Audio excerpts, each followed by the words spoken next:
to Hojo Radio, everybody. I am your host, Hojo, and tonight we've got a very special transmission for you. That's right, Monday Night Airwaves. This will be a 6-hour block of some of my favorite shows, so strap in, relax, get you something to drink, maybe some popcorn, or sit back in bed and relax. We're going to get you out of that Monday funk with some comedy, starting out with some Jack Benny from 1940. On this one, they go to visit Don's new wife, so we'll see the hilarity that ensues. Stay tuned right here to Hojo Radio. J-E-L-L-O. The Jell-O program starring Jack Benny with Mary Livingston, Phil Harris, Dennis Day, and yours truly, Don Wilson. The orchestra opens the program with Meet the People.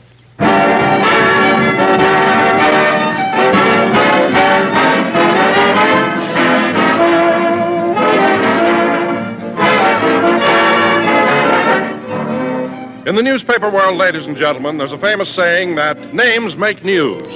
And that's equally true in the field of desserts, where right now the name that's making big news is Jell-O puddings. Jell-O puddings are made by the same firm that makes Jell-O. For over 40 years, America's favorite gelatin dessert. And just as you've enjoyed Jell-O, I know you'll really go for these new creamy puddings. Jell-O puddings are wonderfully quick and easy to prepare, too. Merely add milk, cook a few minutes, and cool. And there's as fine a pudding as ever came out of a kitchen. Gloriously smooth and creamy, and chock full of rich, mellow flavor. Flavor so delicious that it outrivals any other pudding you've ever tasted. You can enjoy Jell-O puddings in all three of those grand old pudding flavors, chocolate, vanilla, and butterscotch. So do as thousands of others are doing every day. And when you ask your grocer for Jell-O, tell him to include several packages of Jell-O puddings, too. Remember, Jell-O puddings are made by the makers of Jell-O, so you know they're good.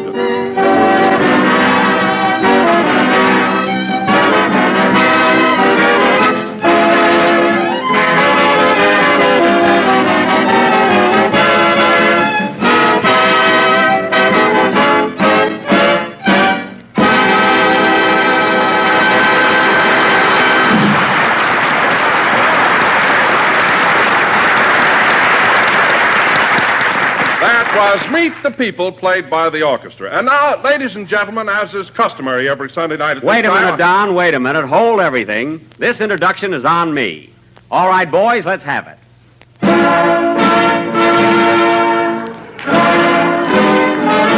Ladies and gentlemen, it gives me great pleasure to present the bridegroom of the Jell-O program, Don Wilson.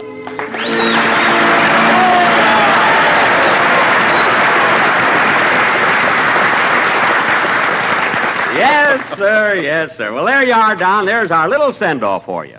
And we all wish you and the bride a lot of success and happiness. Well, thank you, Jack. Thanks very much. Why, Don, you're blushing. I am not. You are, too. Look at them, folks. 300 pounds of love.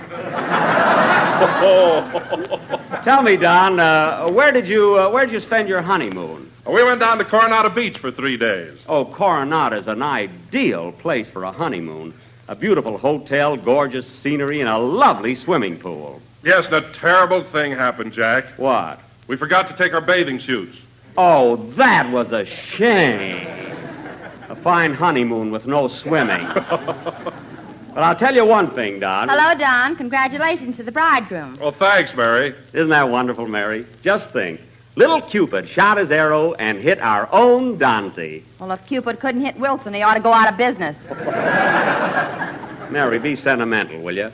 Say, by the way, Don, did you get the wedding present I sent you? I hope you liked it. Oh, it's beautiful, Jack. Thanks. I haven't seen any of those in a long time. Well, it was no easy job getting it. I had to shop all over. What did he give you, Don? A lovely bowl of wax fruit.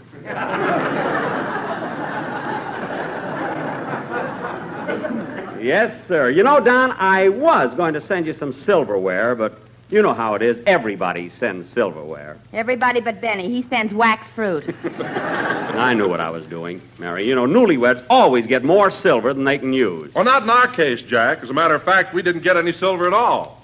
Oh, Don, I wish I had known that. Yeah, you could have sent him a lock of your hair.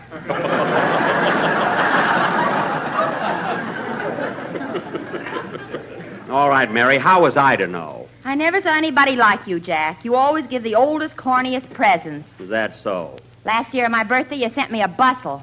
But it was full of chocolates. Don't forget that. Supposed to be a novelty. I spent $1.50 a pound for that bustle, and she's complaining. Anyway, Don. Well, what good is candy after you sit on it? You weren't supposed to sit on it. Anyway, Don. Hard centers yet. Now, Mary, forget it. Anyway, Don liked the wedding gift I sent him. He said it was lovely. Sure was, Jack. But I meant to tell you something about that bowl of fruit. Oh, is there something wrong with it? Yes, one of the bananas doesn't light up. It doesn't? No. Well, take it back, brother. Take it back. I bought it at Magnan's, and it's guaranteed. Magnan's? Yes, Sam Magnan's. He's got an antique shop in Pismo Beach. Oh, hello, Phil. Hiya, Jackson.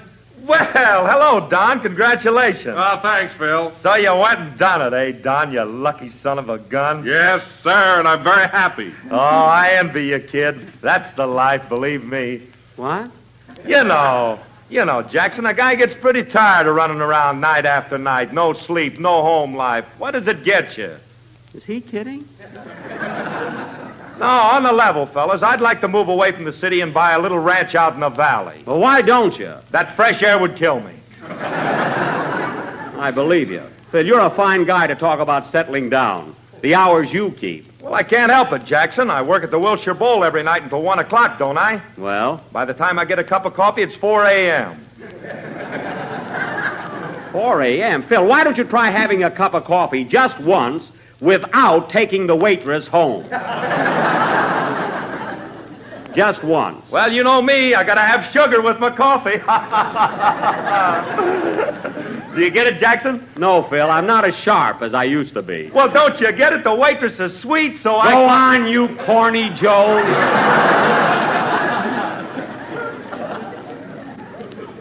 Mary, can you imagine a guy pulling one like that and then trying to explain it? You think that's bad? You should have heard the gag he pulled at the bowl the other night. What was it? Well, Phil was announcing a song, so he said, "And now, ladies and gentlemen, our next number is all about the manicurist who married the millionaire. What was the title of it? I'll never file again."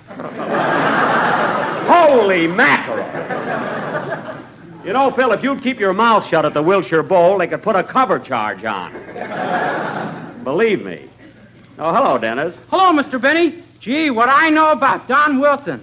What? I saw him at the Coronado Hotel last week, and he wasn't alone.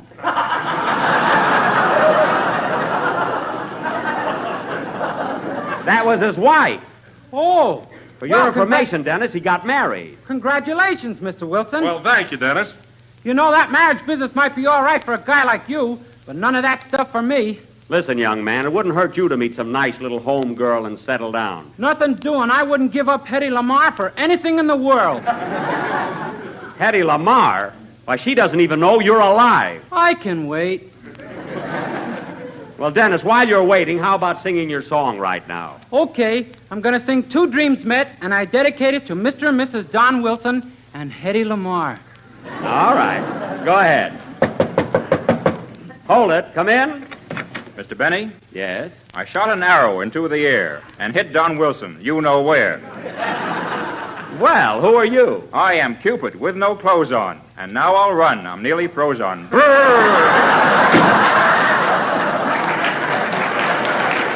Well, that's the most stupid Cupid I've seen in years. Sing, Dennis.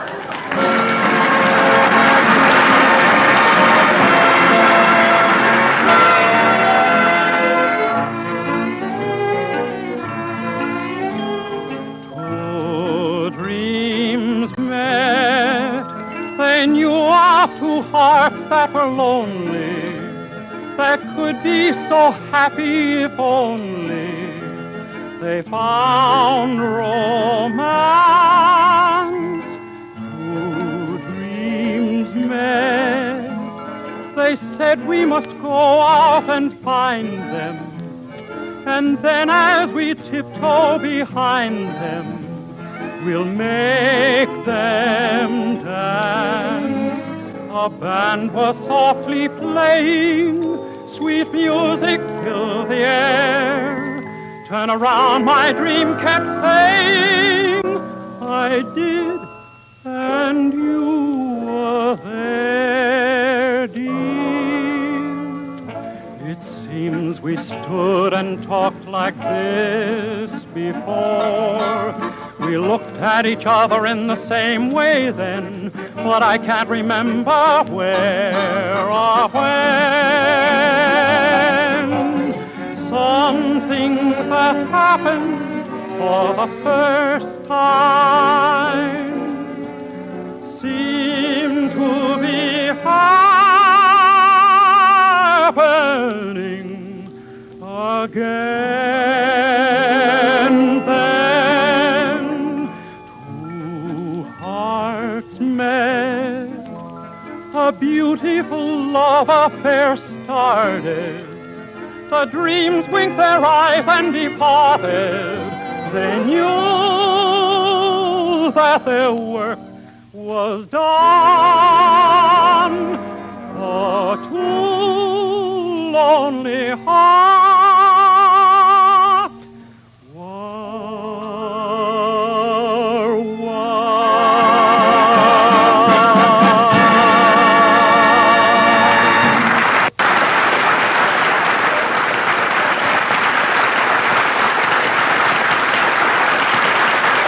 Very good. That was Two Dreams Met, sung by Dennis Day, and very good. You know, Dennis, there have been a lot of dream songs lately. Yeah, lately. Two dreams met, Dream Valley. Now I lay me down to dream of you. That seems to be the vogue right now. Yeah, the Vogue. Dennis. And they're all good, too. That's the funny part of it. Talking about dream songs, Jackson, I just wrote a Lulu. It's going to be published in a couple of weeks. What's the name of your song, Phil? Eskimo Dream Girl, don't blubber over me. Oh, well, that's a beautiful thought. Don't blubber over me. What's it about? Is it a ballad? Well, it's a sort of a torch song. It's about an American guy that goes up to Alaska and he meets this Eskimo girl. Uh-huh. But she can't speak Eskimo, so the Eskimo? First place, it's but he can't speak Eskimo. What's that? Well, That's her a language. You don't speak it. That's all. right.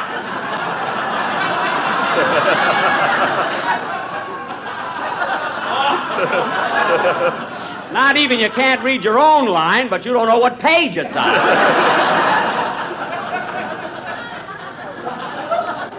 Well, Phil, what's the outcome of this fascinating saga of the North? Well, the guy drives away with his dog team, and the girl stands there waving her igloo at him. Phil, an igloo is a house made of ice. Oh, well, I better rewrite that part. Yeah. Learn how to read, too. It'll be good. Reading's not going to help this any.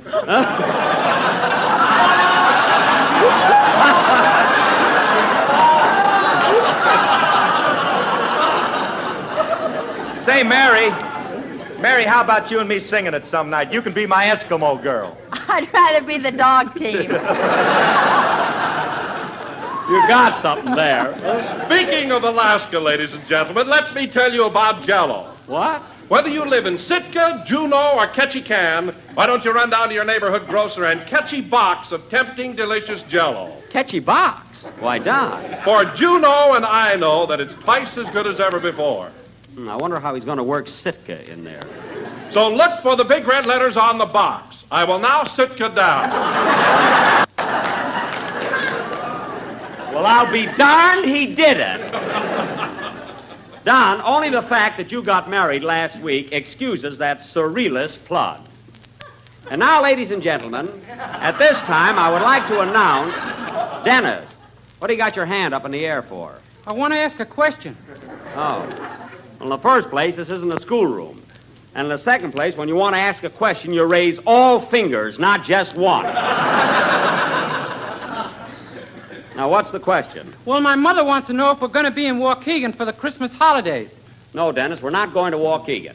As a matter of fact, fellas, the premiere of my picture is going to be held in New York City. New York City? Yes. Alan wanted it in Old Orchard, Maine, and I wanted it in Waukegan, So I figured New York would be a fair compromise. What do you mean, a fair compromise? I mean, just what I say. What are you talking about? Old Orchard, Maine is much closer to New York than Waukegan is. It is not. It is, too. Would you like to make a little bet on that? About $50? You're darn right I would. Well, go find a sucker. Don't bother me.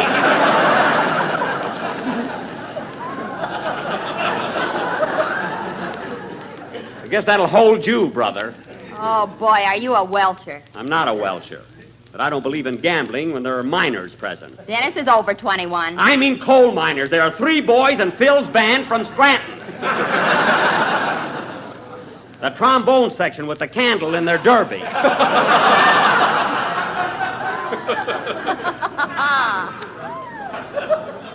let's forget it. And now, ladies and gentlemen... Pardon me, Jack. Yes, Don? Would you mind terribly if I ran along? I promised the little woman that I'd get home early tonight. No, go right ahead, Don, but I was going to buy you a bottle of champagne across street at the Tropics right after the show.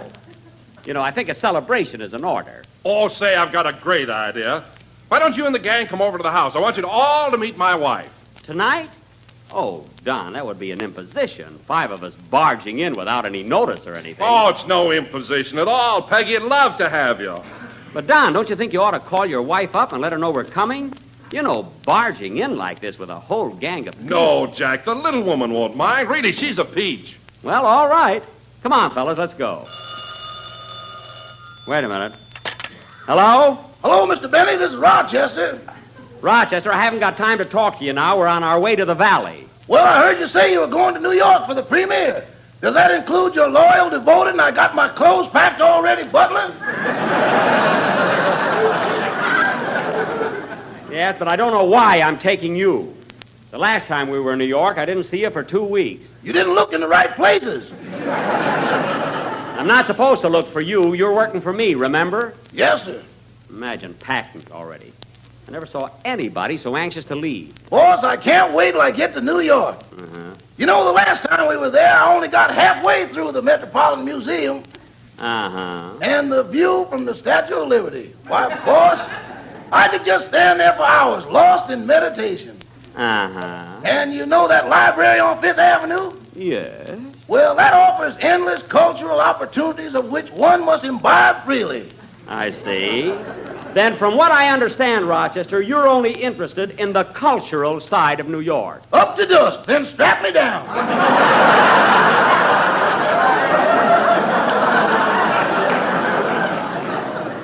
I thought so. I know you look like a book. Now listen, Rochester. I have to prepare for the trip east, so I want you to send my heavy overcoat to the cleaners. Oh, yes, the one with the green velvet collar. That's black velvet. Have you seen it lately?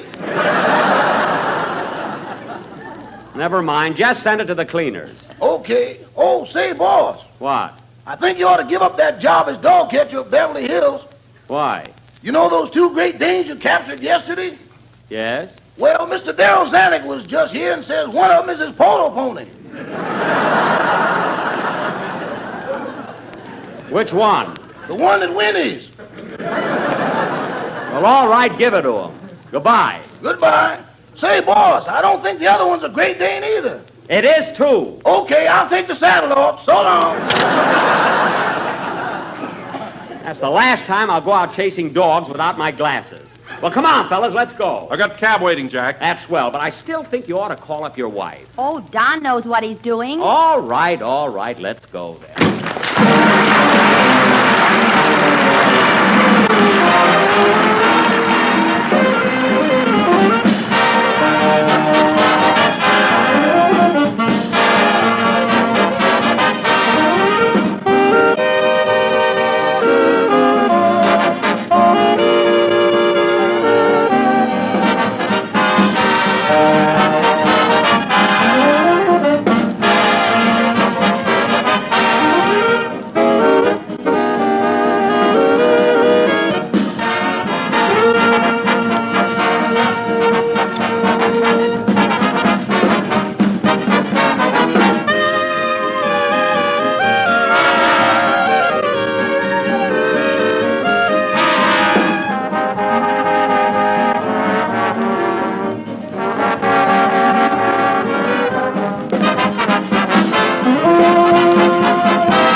Don, I'm still worried. Are you sure your wife won't mind? No, she'll be delighted to have you. Am I heavy on your lap, Miss Livingston? Yeah. Phil, why don't you hold Dennis for a while? I just had my pants pressed. Put them on the floor. Phil. Well, here we are. Driver, pull up at that little white cottage there. Okay. Well, this is it, fellas.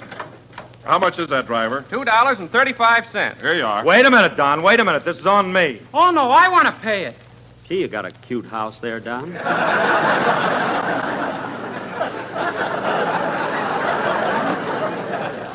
Yes, sir. Nothing doing, Dennis. I want to pay the fare. Oh, Mr. Harris, let me pay it. Next time, Dennis. This is my tree. No, I insist I'm paying. Got rose bushes around the door and everything.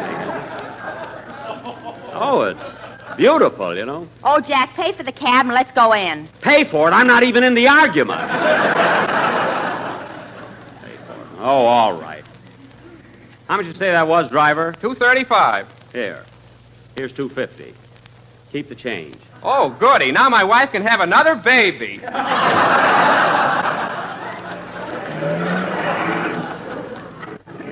Wise guy.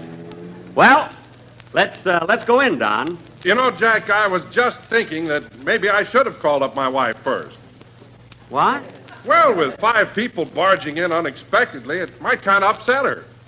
That's what I told you at the studio. I told you to call up your wife. Come on, Don. Don't be afraid. Let's go in. Oh, it's not that I'm afraid, Phil. I can understand Don's side of it, all of us barging in like this. Barging, smarging. I said that at the studio. I said, let's call the little woman up. Call her up, I said. Quiet, will you? Now, I'll tell you what, fellas. You all hide in the rose bushes, and I'll go in and tell Peggy that some of the gang might drop in unexpectedly. That'll kind of soften the blow. What blow? I told you at the studio. Oh, come on, Jackson. Let's do it his way. All right. Come on, we'll hide in the rose bushes. Ouch, these thorns. Make it snappy, Don. Silliest thing I've ever heard of. Oh, be quiet and get off my foot. Oh, hello, sweetheart. Well, darling, you're home early. I told you I would be. Gee, I'm hungry, dear. You got something good for supper? Well, I'm sorry, darling. I didn't have a chance to do any shopping, so I'll just open a can of tuna fish. Oh, that's swell, dearest. Spent 2.5 already. I'm going to get tuna fish. What are you worrying about? You're not even in yet. Thing that burns me up, I'm the guy that told him to call her up. Hey, Jackson, have you got a cigarette? What? I say, have you got a cigarette? No, here's a cigar. Thanks. Oh, boy, Corona. Don't let the label fool you. Very funny. I wonder if Don's going to be... Hey, Dennis, stop eating those roses. Well, I'm hungry. So am I, but I'm going to wait. How are they? They need salt. Oh, stop. Hey, quiet, fellas. The porch light just went on. Hey, fellas, are you still there? Yeah. Well, I just told Peggy that I saw Phil and Mary pulling up in a car, so you two better come on in first. What about me? You weren't in the car. Well, for Pete's sake, I could be. You made the whole thing up. Let's all go in. No, you can't do that. Mary and Phil come first. Okay. See you later, Jack. It's the darndest mess I ever got into. Yeah. I told him at the studio, 5... Call her up, Don. Call up your wife. That's all. Call up the little woman. But no, he has to be a wise guy. And on top of that, it looks like it's going to rain. It'll be wonderful for the roses. Not for the roses. If I get pneumonia once more, I'm a goner. Yeah. Roses. Wouldn't mind waiting out here, but the worst of it is I got to talk to you. What do we talk about? Nothing. Just be quiet and eat your roses. It's getting chilly, too. Here comes Don again. Hey, Dennis, come on in. Dennis? Yeah, I told my wife I just saw him riding up on his bicycle. Well, as long as you're dreaming things up, why didn't you see me on the handlebar? Use your bean. Don't worry, Jack, you're next. Well, look who's here, darling. Dennis Day. Look at here, darling. Dennis Day. I ought to have my headache. I can't get over it. If I told him once in the store, I told him 5 times. Call your wife. Let's not barge in on the little woman. Oh, fine.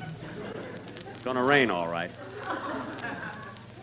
Can't get over that guy. I begged. I pleaded.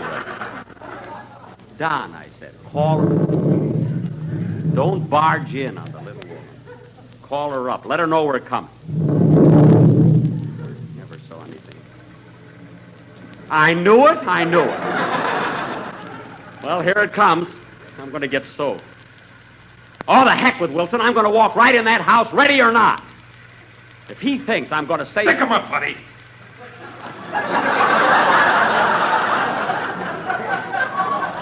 Huh? You heard me. Stick him up. Stick him up? Are you a burglar? I ain't Santa Claus. Now, look, mister. Come on. Where do you carry it, though? In my right shoe. But look, mister, I was invited to a party in this house. I'm not even supposed to be out here. Get that shoe off. Gee, it's raining. I'll get my foot wet. Now, please. Hey, Jack! Oh, Jack! Keep your mouth shut or I'll drill you. But he's calling me. Can't you hear? Jack! Jack, where are you? Not a peep out of you, buddy. There's nobody out there, darling. You must have been mistaken. Oh, I guess I was, dear. Oh, my goodness. All right, buddy, off with that shoe. Now, listen, mister. If I take the shoe off, I'll never get it back on again. I haven't got my button hook with me. Now, please, go away. Come on, give me your dough. But listen, buddy, this isn't fair. I wouldn't have been here at all if Don Wilson had taken my advice. What are you talking about? I'm not kidding you, buddy. If I told him once, I told him 1,000 times. Call up your wife, Don. 5 people barging in on the little woman. It's an imposition. But would he listen to me? No. He had to be a wise guy, a smart ass. He wouldn't listen.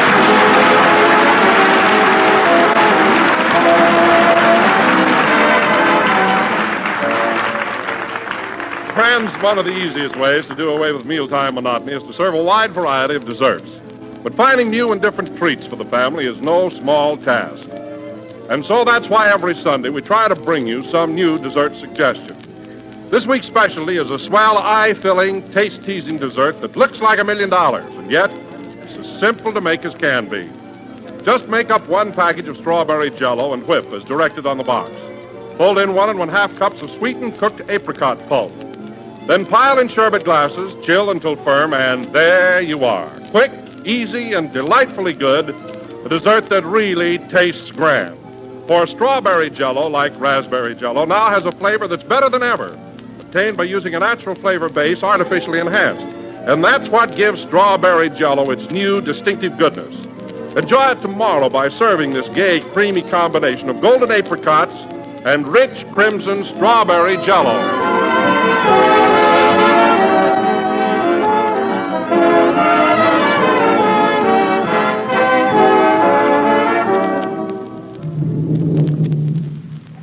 Darn it. I got all my dough. I can't get my shoe back on. Oh, well. Pardon me, does Don Wilson live in this house? He's married, Cupid. You got him once. Why don't I write things down? Good night, folks.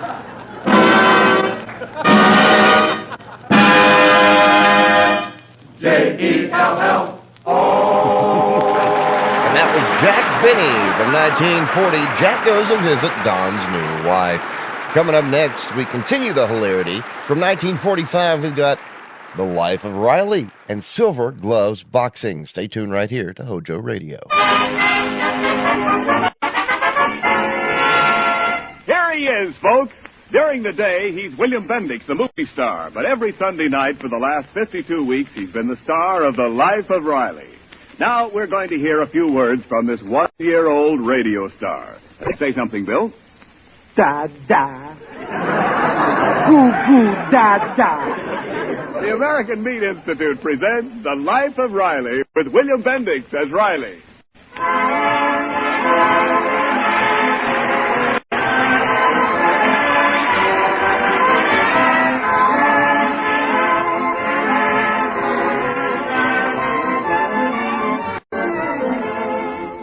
The meat people of America, providing a great food for a great nation.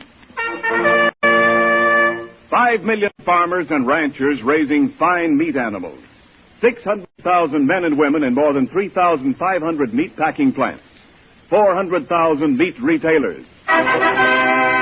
All doing their level best to fill your daily needs. And now, on behalf of all these, the American Meat Institute brings you The Life of Riley.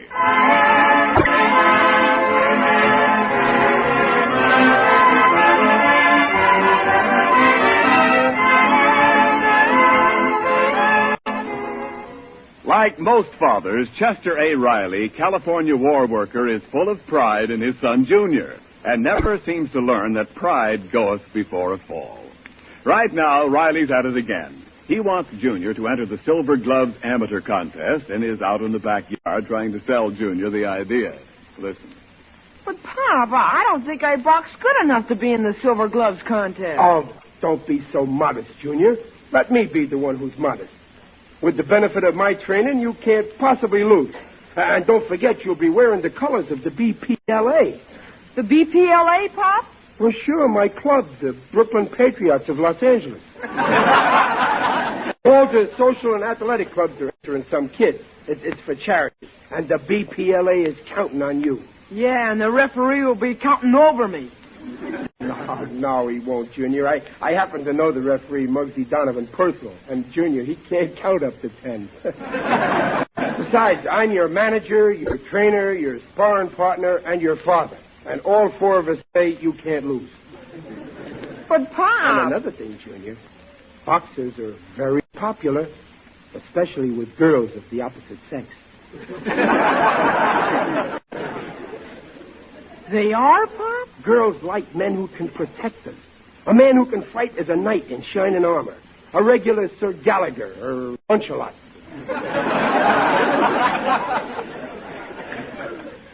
Girls like boxers, huh? Mm-hmm. Okay, Pop, I'm entering the bout. Atta boy. Now, come on, we'll start your training right away. First, I'm going to show you a tricky uppercut. I call it my Sunday punch. Why, Pop? Well, when I hit a fellow with this punch, he always lands on his weekend.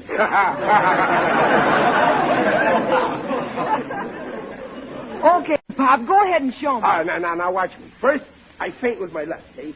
Then with my right, I bring up a haymaker like this. Where are you, Junior? Over here, behind you. Oh. Listen, Pop, can't the other fella hit you when your legs are all tangled up like that? Well, sure, I'm wide open for a right hook, but if he tries it, I'll block it with my jaw. See? Now, you try it on me. Look, I'll get down on my knees so I'm more your size. Go ahead. Oh, gosh, I don't want to hurt you. I just figured that I'm your sparring partner as well as your trainer. Forget I'm your father. Don't worry, I'll duck. Come on, let me have the old 1-2. Come on. Well, okay. 1, 2. Gosh, Pop, it worked. Oh, yeah. Well, you see, your trainer was so busy watching your styles that your sparring partner forgot to duck. And I think your father is getting a black eye.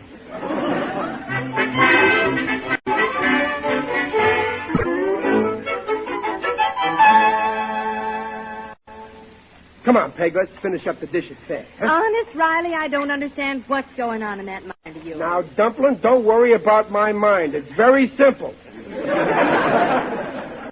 First, you invite Junior to hit you in the eye, and then as a reward, you do these dishes for him. Well, I don't want Junior to do no more dishes for a while. Dishwater's liable to soften up his hands. Hasn't done much for me. Well, I'm telling you for the last time, I'm not going to let that boy grow up to be a prize fighter with those broccoli ears. Not broccoli, cauliflower. And don't worry, Junior can take care of himself. He's got my fighting blood in his veins. Your fighting blood.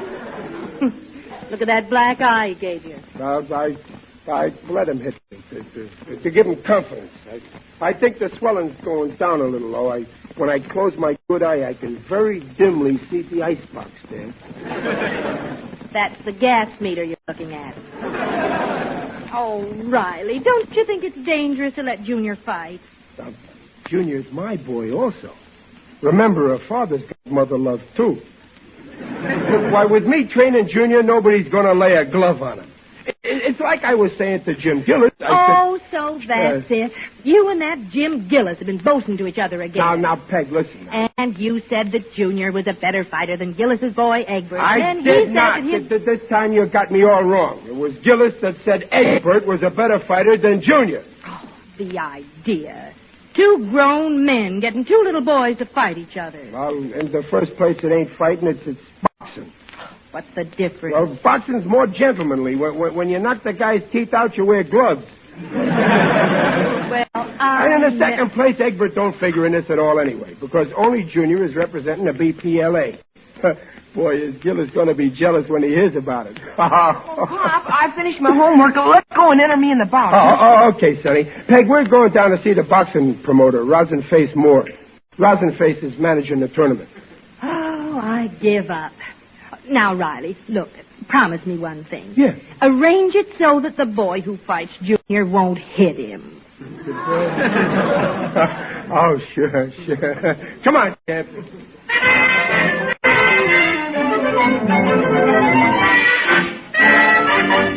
All right, next entry. Mr. Moore, I want to sign up for the schoolboy division of the Silver Gloves. Schoolboy? Yeah. I'm afraid you're a little late. You should have been here 25 years ago. I ain't the schoolboy. I'm entering my son here, Battling Kid Riley. He's representing the BPLA. No, you're too late, Riley. We already have one entry from that club. Oh, gee, Pop, how can that be? Well, it can't. Well, it is. Mr. Gillis entered his son Egbert for the BPLA 5 minutes ago. Why, the double-crosser, the traitor. That kid Egbert Gillis can't represent the BPLA. He's a cream puff. Just a minute, Riley. I heard that crack, and I don't like it. Relax, Gillis. That Egbert of yours couldn't fight his way through a sheet of Kleenex. He could so, but who can get Kleenex today? Look at this black eye my junior gave me. I don't see your boy giving you no black eye. Well, of course not. I brung him up better. He only fights kids his own size. Is that so? Well, he better not pick on my junior. My boy can lick your boy with one of my hands tied behind your back. Why, you won't... Now, wait a minute. Just a minute. Just a second, man. I'll tell you what I'll do.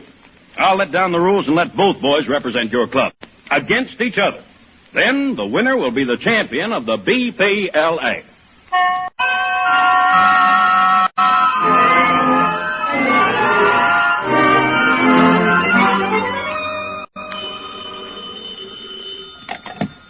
Hello? Oh, hello, Pointy. Well, sure, I think Junior will win. What? Oh, okay, Pointy. Thanks for tipping me off.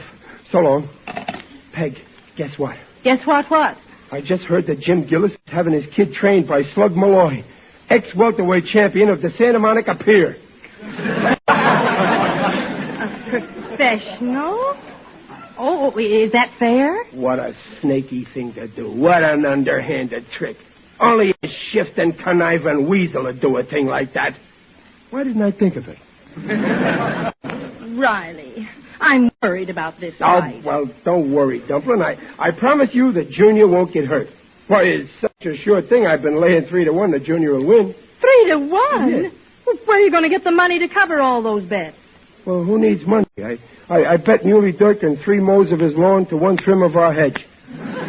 All I hope is Junior watches his training. Well, what do you have for lunch? Don't see. 2 sandwiches and a glass of milk and a chocolate eclair. A chocolate eclair. Again with the custard. If you must feed them eclairs, please see that they're filled with meat. Oh, there's Junior now. Is that you, Champ? Yeah, it's me. Well, Peg, start dishing out that grub. And, Champ, sit down at that table and start packing it away. Go ahead, kid. I'm not hungry. Yeah. Oh, Junior, you got to build up your weight or Egbert's liable to beat you. No, he won't. That's the way I like to hear you talk. Because I'm not going to fight Egbert. Junior, I didn't quite understand you. I can't hear with my mouth full. I'm not going to fight Egbert. Well, I think he's being sensible. I'm glad that's settled. Well, it ain't settled. What do you mean you won't fight Egbert? Why won't you? Oh, I can't tell you why, Pop. Oh, please don't ask me. Junior, there's only one type of a boy who runs away from a fight. I can't help it. I don't want to fight. I just want to be left alone. Junior, come back here. Peg, I know why he's running out. He's scared. He must have heard how Egbert was being trained by a professional. My own son, a coward. Oh, come now. How do you know? I just got a feeling. You know me. I'm psychopathic.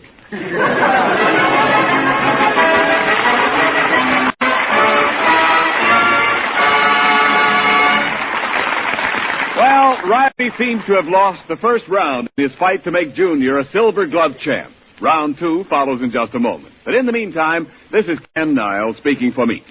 Let me tell you what Mrs. Niles did for me at dinner last night, Saturday night. I sat down hungry. Yes, even radio announcers get that way. Hungry as a bear. Well, in she comes with a deep-covered dish, hot as a firecracker. First, I get a friendly fragrance, and then I take off the lid. Inside it's brown and warm. Chunks of good lean beef in a steaming liquid. Fluffy islands of dumplings. Carrots, onions, potatoes. I lift off a dumpling, and then I take the biggest ladle we have in the house, scoop, fill, lift, and serve. In that homey mixture on my plate are meat, vegetables, dumplings, and all. The name of that mealtime masterpiece is beef stew. Bubbling, bonny beef stew. And Mrs. Niles said, honey, it took only about a pound of stew meat to build that stew. It only cost me 2 red points out of the 100 the two of us have this month. Well, ladies, that all goes to show there are still a lot of ways to keep meat on the table, even in these days of tighter rationing. Look for the low-point meats in your market, short ribs, for instance, or sausage. Just 1 to 3 points per pound. Most of the variety meats, such as kidney and hearts and pork and lamb liver, are still point-free. Remember, when you keep meat on the menu, you keep getting those highest quality essential proteins.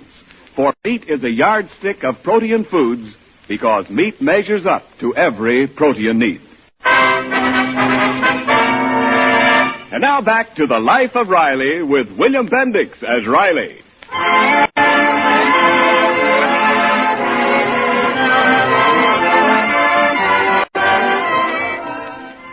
It's round 2 of Riley's struggle to persuade his son to meet young Egbert Gillis in the Silver Gloves boxing tournament tonight. Junior's last-minute refusal to fight left Riley down, but not quite out. I guess I should never have depended on Junior. I guess I'm just a big dope. Well, you might have the courtesy to deny it. Why should I? You got yourself into this. Now take the consequences. Yeah. I can just see myself paying off the bet I made with Ike Shanahan, the barber. What? You made a bet with the barber, too? Yeah. If Junior wins, Ike's got to give me a 6-month supply of haircuts. 3 haircuts. If Junior loses, I got to cut my own hair and stand in the window of Ike's barber shop with a sign around my neck which says, let Ike cut your hair or someday you look like this.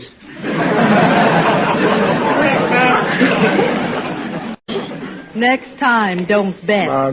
Junior can't treat me this way, even if I am his father. I'm going to have another talk with him. Junior, come in here. Peg, where you go? I've got the dishes to do. Oh, the ships are deserting the sinking rat. Oh, what do you want, Pop? Junior, you've been a great disappointment to me, you know that? I know.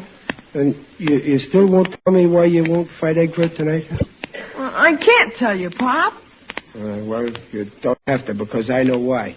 You do? Sure, you're just afraid to spoil your good looks. But you shouldn't be, Junior. I'm the one who should be afraid, because after all, you got them from me. Honest, Papa, I ain't afraid of spoiling my looks. But, Junior, how can you run away from a fight? You were born in Brooklyn, Junior. I'm sorry I got you in this jam. I don't care about myself. I don't even care about Gillis and the boys ribbing me, but what I can't take is the thought that my own son is a... I'm not a coward, Pop. Honest, I ain't. It's something else. Yes, Junior?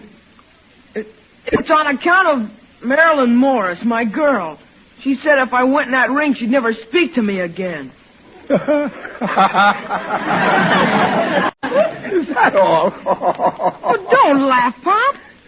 You don't know what it means to be in love. You'd better not let your mother hear that. I know plenty about love, and it's just like General Sherman said, love is war.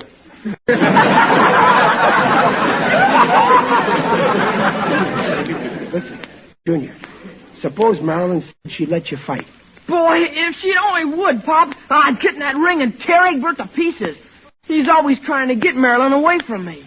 Junior, get your trunks and bathrobe together and be ready to leave for the arena on a minute's notice.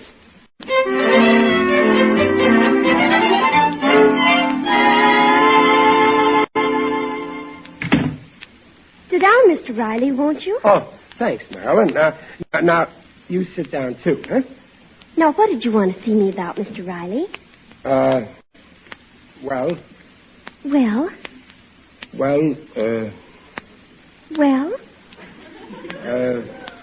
Happy New Year.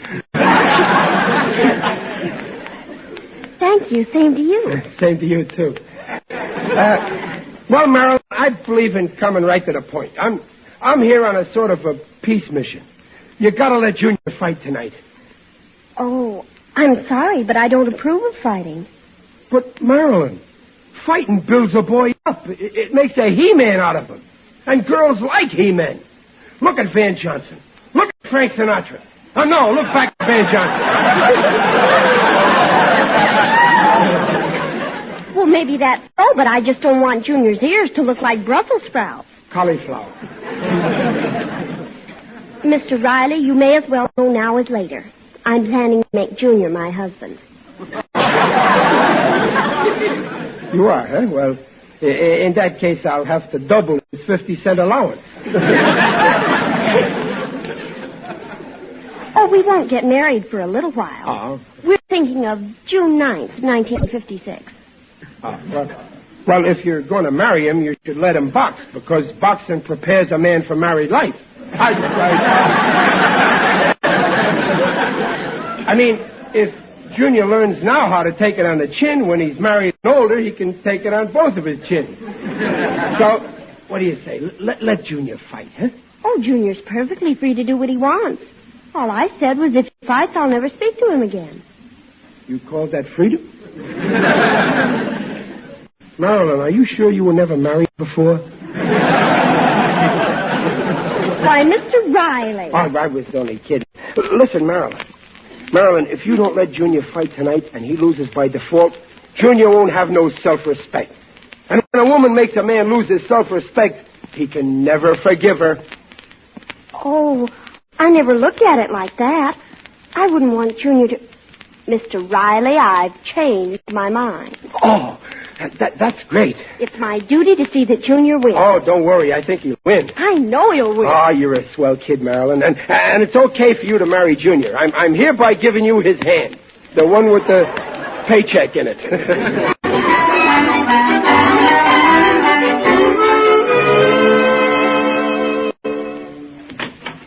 Oh, Mr. Moore, how's the big promoter, huh? Fine, Riley, fine. We're going to have a capacity crowd tonight. Yep. A lot of people want to see your boy mix it with young Gillis. Oh, sure. All my pals are out there, too, and Battling Kid Riley is all set. Where's Moore? Right here, Mr. Gillis. Why, what's wrong? Where's Eggbite? Have you seen my Eggbite? Where is he? Don't you know? No.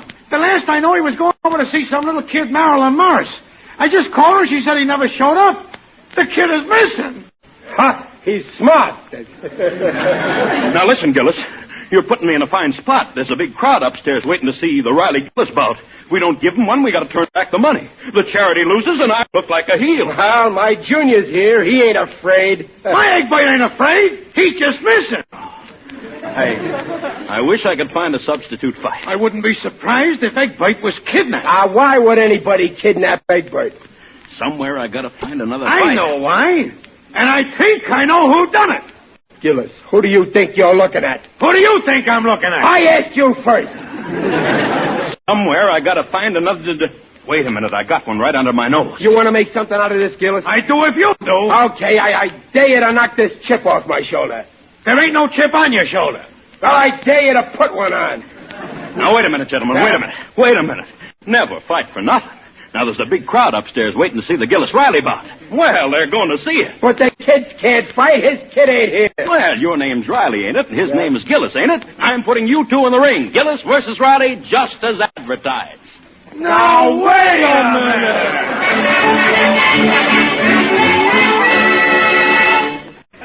Lie quiet on this table, Pop, so I can rub you down. You ain't nervous, are you, Pop? Who, me? No. If you notice me shaking, I'm just loosening up my muscles. Why don't we get going? Pop, don't forget your old Sunday punch. Yeah, but this here is only Saturday. Well, what's worrying you, Pop? Huh? Nothing. I'm only thinking about poor old Gillis. Him and me been pals for years. Now I gotta go upstairs and punch him all over the ring. I hope. Okay, Riley, let's go. Now? Yeah, that crowd won't wait much longer. Come on, let's get into the ring. Okay, I'm ready. Well, don't be so nervous. I ain't nervous. Wait, where's my gloves? They're tied to your hands. Where's my hands? Never mind, I won't need them. Let's go.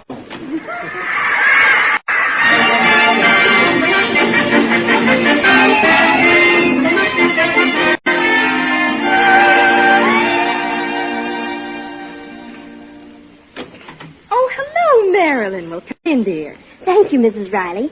May I hear the fights on your radio? They won't let me listen at home. Why, yes. Come into the living room. But I thought you didn't like boxing, Marilyn. I don't, but I just want to hear them announce that Junior wins by default. Well, how do you know he'll win by default? You'll see. Well, I'll tune the radio in. And now, folks, it's time for the main bout. Gillis versus Riley. This is the fight we've been waiting for, folks. They'll have a long wait. Oh, listen, something's happening. And now the two contestants are climbing into the ring. Here's Riley, and here's Gillis. I don't understand it. Egbert can't be there. Official weights of the two contestants. Gillis, 180 pounds. What? And Riley weighs in at 195. 100. What's happened to Junior? Oh, they're getting a big cheer, folks. After all, they stepped in at the last moment to take the place of their sons, Junior Riley and Egbert Gillis. Oh, Marilyn, it's not Junior and Egbert. It's my husband and Mr. Gillis. The men are fighting each other. I knew it couldn't be Egbert, because I locked him in our cellar. You did what? So Junior could win by default. Well, there's the gong. The fight is on. Now, if they'll only come out of their corners. Now they're up off their stools. They rush each other and... Oh, they miss each other and land on the ropes. This is the battle of the century. These bums couldn't hit each other in 100 years. Oh, gee, this is dreadful. Now the referee pulls them back in the center. Now they spar. Go, Riley, let's go with a haymaker, and wham! The referee is down. The referee is up again. Now he's down again. It was Gillis got him that time. Now both fighters are picking up the referee. Oh, Gillis trips Riley. They drop the referee. Riley slugs Gillis. Gillis slugs Riley. The referee is up. Now he's down. Now they're all down. I can't see what's going on. Well, that's the end of round one, folks, and what a fight. I wish you could be here. This is for charity, folks. They say charity begins at home, and that's where Riley and Gillis wish they were. And that's where they ought to be, those two. And remember, folks, these prize fights come to you through the courtesy of Digger Odell, the friendly undertaker, whose motto is, when you think of boxing, think of me. Round two. The men come out. No, wait, they're not coming out. That last round seems to have winded them.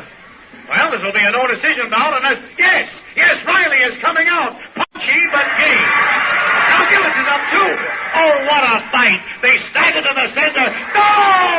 Gillis is down. But Riley never touched him. He must have fainted. Riley is counting over Gillis. I forgot to say the referee didn't come out for this round. 3, 4. My, I thought prize fights lasted longer than this. I think they're supposed to, but not with those two in there. 7, 8, 9, 10. It's all over, folks. Riley is holding up Riley's hand. The winner, Chester Riley. Come over here to the microphone, Riley. Say a few words to the radio audience. What's the matter, Riley? You too winded to talk? No, I got plenty of wind. Only it goes in and out of my mouth too fast. It was a great fight, folks. And the best man won. I feel fine. Gillis never laid a glove on me. But if Jake of Jake's Meat Market is in the house, I want to order 2 steaks, 1 for each eye.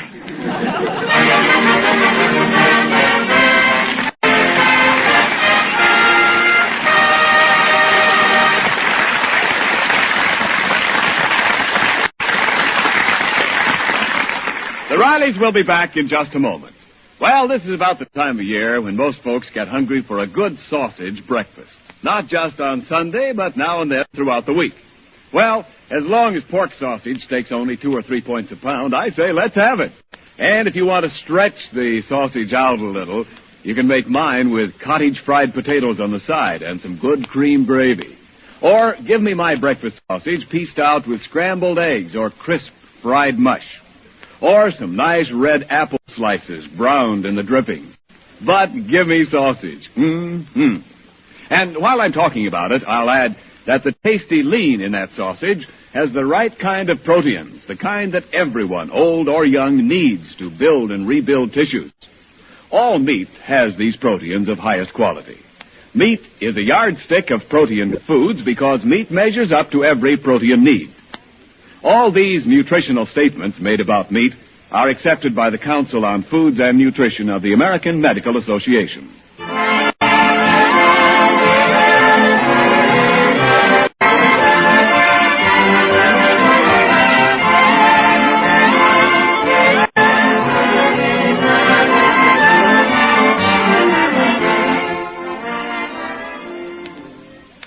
Folks, this is William Bendix getting personal for just a moment. Tonight is something of an occasion for all of us who are part of the life of Riley. This is our 52nd program, and even with Riley's arithmetic, that makes us 1 year old.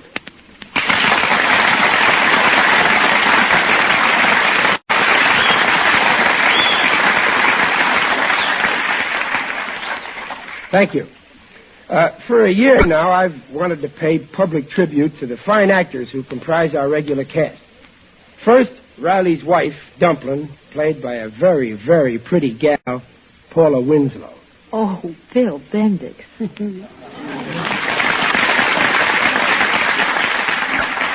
When television comes, her blush will be a sensation. Riley's son, Junior, is Conrad Binion, and Jim Gillis is John Brown.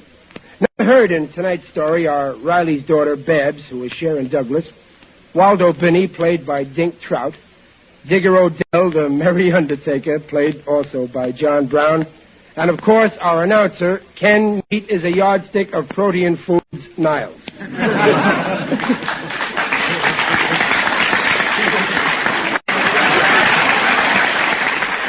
For all of us, it's been a pleasant privilege to meet you at your radio each Sunday, and if we've succeeded in giving you a smile or two, well, that's the nicest birthday present we could possibly have. Good night, and see you next week.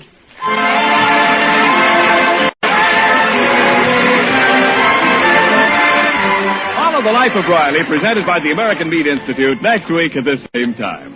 William Bendix plays Riley by arrangement with Hal Roach. The Life of Riley is written by Ashmead Scott, Alan Lipscott, and Reuben Shipp. It is directed by Don Bernard, with music by Lou Cosmo. Our engineer is Thor LaCroix.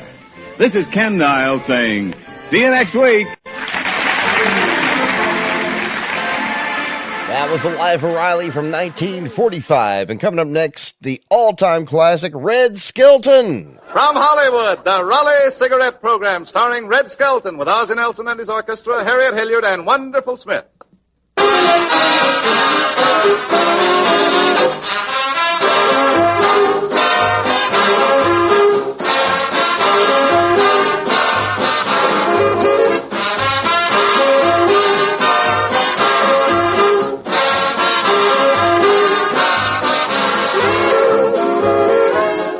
Smokers, start the new year right. Switch to Raleigh cigarettes. Raleighs are better cigarettes made with better tobaccos. And you can prove this all-important fact for yourself. Compare the open ends of a pack of Raleighs with any other cigarettes. Yes, any others. You'll see the tobacco in Raleighs is unmistakably more golden in color. And what does this mean? Any expert will tell you that golden tobaccos are choicer, more expensive. Yes, you can see for yourself that Raleighs do give you the finer tobaccos. A blend of 31 of these more expensive golden tobaccos. And remember, Raleigh cigarettes give you valuable coupons, redeemable for over 70 luxury premiums, and for defense bonds and stamps. When you save Raleigh coupons for defense bonds and stamps, you help defend your country. With so very much to offer, friends, it's easy to understand why more and more smokers, every day, are switching to the pack with a coupon on the back. Raleigh cigarettes.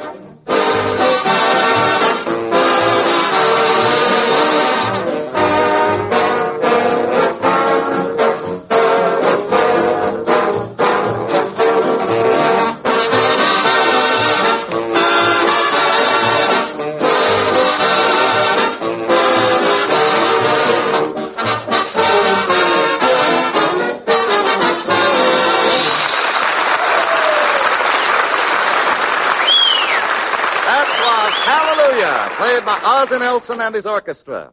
And now we bring you the star of our show, Metro Goldwyn Mayer's bright young comedian, Red Skelton.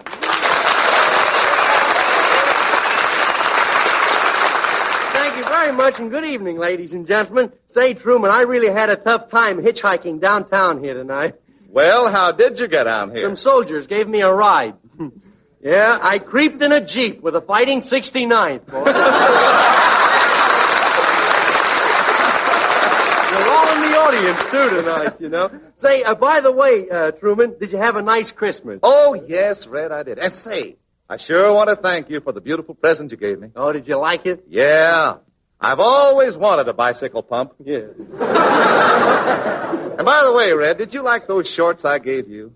Were they shorts? Sure. What'd you think they were? I thought they were slacks, and I wore them bowling last night. Say, oh, hello, Harriet. Hi, Red. Say, I want to thank you for your lovely Christmas present. Oh, did you like them? Oh, yes. How did you ever think of putting initials on Kleenex? I suppose you got other lovely presents. Oh, I'll say. Somebody sent me a perfume bookmark. Really? Mm-hmm. And now when my bookmark slips down and I lose my place, well, all I have to do is just smell along the edge of the book till I come to the right page. Oh. I smelled along the edge of a book once.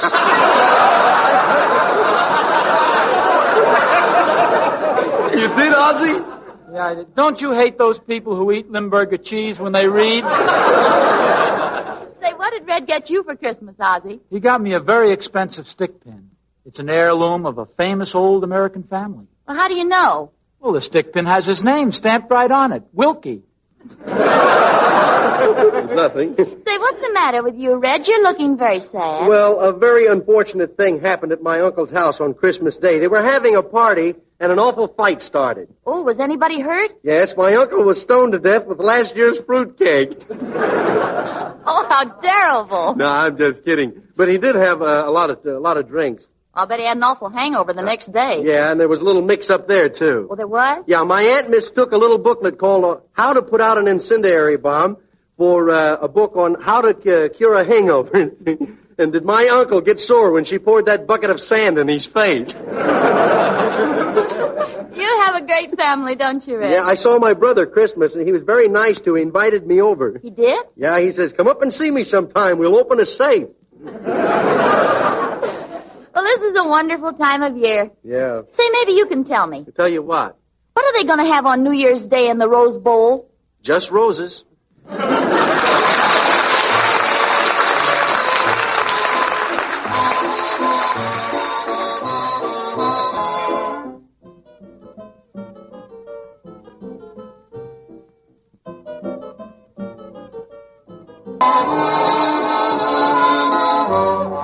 Nan Moriarty, Sue Donahue, Mary Malone, and the rest. They all want his favors, but what does he do? Sing to the one he loves best. Would you like to dance, Miss McKinney? Oh, sure, and I'd love it, Mr. O'Nelson. Let's go. Oh, I'm so sorry. Did I hurt your feet? Well, you did at the beginning, but they're numb now. Oh, go along with you. You're daring, you're darling, you're lovely. And that's what I mean when I say, Rose O'Day, Rose O'Day. You're my filagadooshie, shinnamarooshie, balderalda, boom tootie, boom tootie, boom tootie, boom tootie, hey.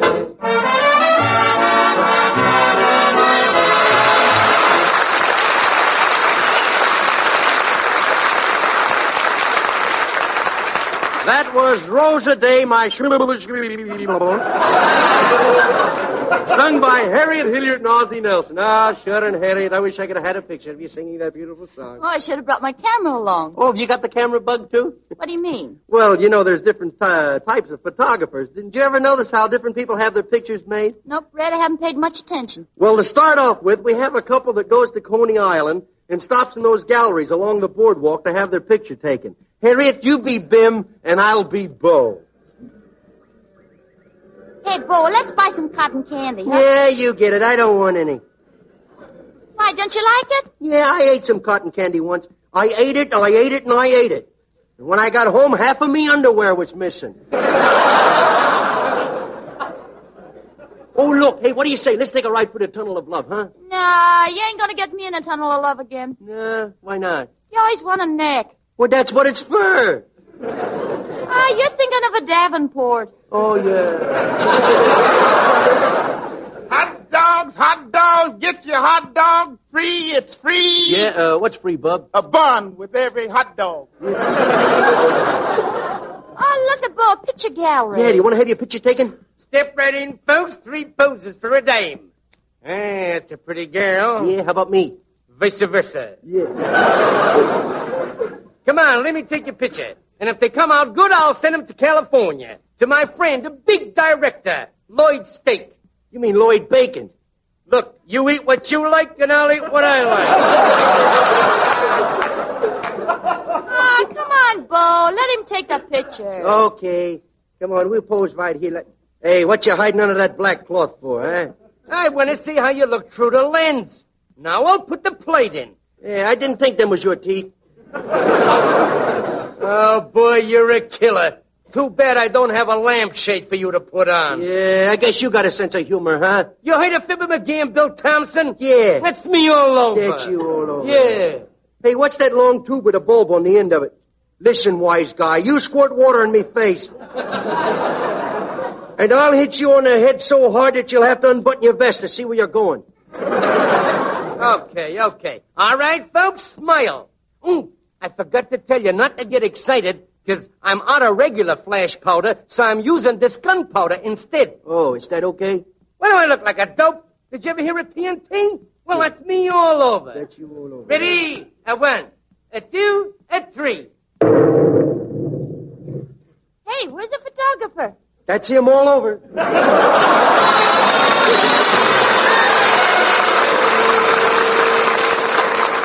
Then we have Clem, the fellow that lives way out in the country. Clem has the only camera in the community, and he's on his way to his girl's house to take more pictures. Well, this is where Daisy June lives. Looks like her old man's home, too. Either that or he's got 2 suits of underwear. I'll just climb through the window. Well, how about that? Broke on both sides.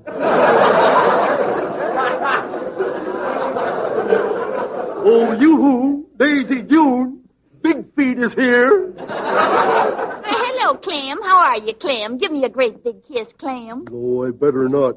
Your old man's watching me. How do you know? I can see the glint of his eye along the barrel of the gun. Gee, you look pretty today. I sure like that pencil-striped dress you're wearing. It's not a pencil stripe. I tripped on a rake. Hey, do you like my new suit, Daisy June? Some fit, huh? Yeah, are those pants baggy, or are you wearing a parachute? Did you shave today, Clem? Yeah, I shave, but there's a shortage in steel for razor blades, you know, so I shave with a broken milk bottle. You did, Clem? Yep, and it was the first time I was ever shaved and pasteurized at the same time. Well, there certainly is a shortage of steel. The government even took away my bustle. You don't say. What they going to use it for, an airplane hangar? Hey, Clem, what do you say we sit down here on the Davenport? Okay, what do we do? Just sit here and look at each other, or don't you feel like laughing? Now, let's put some of them pictures that you took in the old family album, huh? Yeah, all right. I've always wanted to see that family album. Well, here's a picture of Aunt Minnie. She's an old maid, but she's crazy about the man. Yes? Yeah, on Christmas Eve, she thought she heard Santa Claus, and she met him halfway up the chimney. You know, I have an aunt that's a little eccentric myself. She thinks she's Veronica Lake, but she's awful ugly.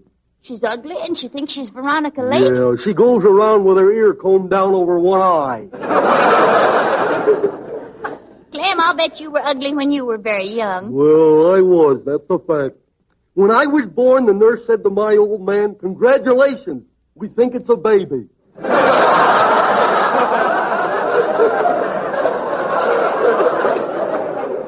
Say, Daisy June, I got some pictures here. What do you say we blow out the lights and develop them, huh? Okay, Clem. I'll blow out the lamp, huh? Okay. Daisy June! Daisy June! What are you doing with the lights out? Oh, it's Pop. We're developing film, Pop. Oh, that Clem is there, eh? Oh. Where's my shotgun? I'll pop him. Oh, I better get out of here. Don't run, Clem. I've got you covered. Oh, yeah. Clem, did I hit you? Oh, wouldn't you like to know?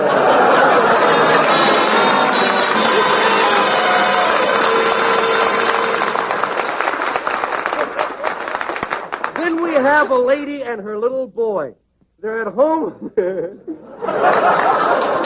at home when a guy comes along with a camera and a pony. So Harry, how do you like that? Harriet, you be my mother and I'll be the little boy. Junior, what are you doing now? I had shaving, and I had using Pop the electric waiter. Oh, don't be silly. What have you got to shave? The living room rug. Oh, Junior. I had a bad boy, ain't I, Mommy? Oh, you certainly are. Sometimes I'm sorry that we paid the doctor. Yeah. Junior, someone's at the door. Yeah, I will put a chair up against the door and see who it is. Now I will peek through the little hole. What do you want? My, what a tall little boy. Is there anyone at home? Yeah, who sent you, Joe? Now, come. Is the lady of the house home? What did you tell him? Nothing. What you collect him for? Not a thing. Who you got a warrant for? Nobody. And you got the wrong house, Bob. Now, look, Sonny. You tell your mother that the pony man is here to take your picture. You got a pony? A real live pony? Oh, yes, and tell your mother you want your picture taken on the pony. Okay. Now, don't go away. I'll be right back. Hey, Mommy. What is it, my little orangutan? Mommy, there's a man at the door with a pony, a real live pony. Well, if it's your father, tell him not to bring his friend in the house.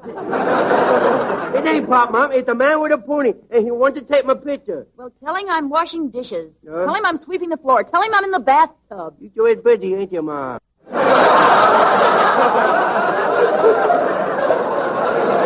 Oh, come on, Mommy. I want to see the pony. Oh, all right. Okay. But all I can tell him is no. Right there, let me see the pony. Oh, there's the pony, man. And there is the little pony. He is the one with the long ears. Junior, get away from that pony. It's all right, Mommy. I just want to pat him on his nose. Ooh, he bit me. I will fix you. Junior, stop biting that pony. Okay, but it's the first meat I've tasted in weeks. Madam, would you like a picture of the child on a pony? I'd like a picture of him on a runaway horse. All right, Junior, now you come right in the house. Come on. Okay. So I got my picture taken. Well, goodbye, pony. Goodbye, mister. I'm awful sorry my family is so cheap. Now, it's not that, Junior. Your father can take your picture on a pony. Yeah, and it'll come out so blurred you can't tell who it is. Now, that can't be helped. That's your father's condition. Yeah, with him, everything's blurred. Junior, it's just that he's nearsighted. You mean he's beer-sighted? Yeah, I will never get my picture taken. I will never know how I look when I was a little fellow. I'll have to tell all my friends I never had a childhood. Oh, all right. I'll let the man take your picture. Okay. Here now, Sonny, I'll sit you right up on his back. Oh, no. I ain't afraid. I ain't too high over the ground. I ain't too high. Oh, Junior, don't be silly. Your feet are almost touching the ground. He sure is little, ain't he, Mom? Now, hold still while I take your picture. Okay. And don't do anything to make the pony nervous. Okay, I won't. He looked at me. I was sitting on the pony's back. And I just found a great big pin. If I do, I get a whipping. I do it. I will use the pin and go for a white. Hey, look, Mommy, I had whiting. Hi-ho, aluminum. Hi-ho, nickel player. Hi-ho, McCurquam.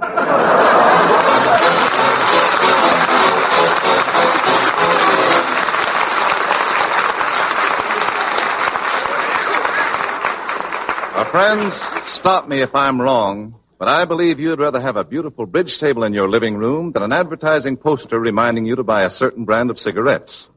And that's why Raleigh cigarettes advertise to you with premiums. You see, the magnificent premiums you get with Raleigh coupons are a form of Raleigh cigarette advertising. These premiums are bought and paid for out of our profits, just as any other form of advertising.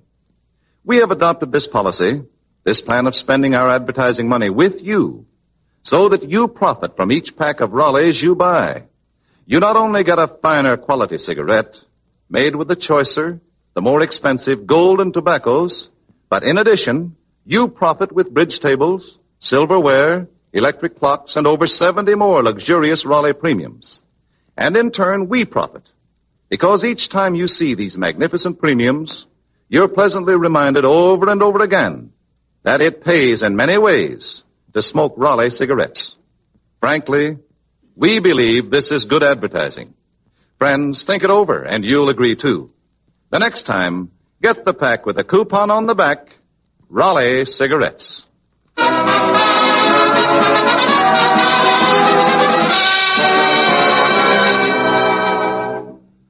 Ladies and gentlemen, in a poll conducted by Motion Picture Daily, Red Skelton was chosen by the radio editors of the United States and Canada as the outstanding new star for 1941. Leon A. Friedman, who represents the Quigley publications on the coast, is here to present the award. Mr. Friedman. Thank you, Truman. Red, this justly deserved certificate reads as follows. Motion Picture Daily has the honor to present this award of achievement to Red Skelton, selected by the radio editors of the United States and Canada as the outstanding new star of 1941 in famed annual radio poll.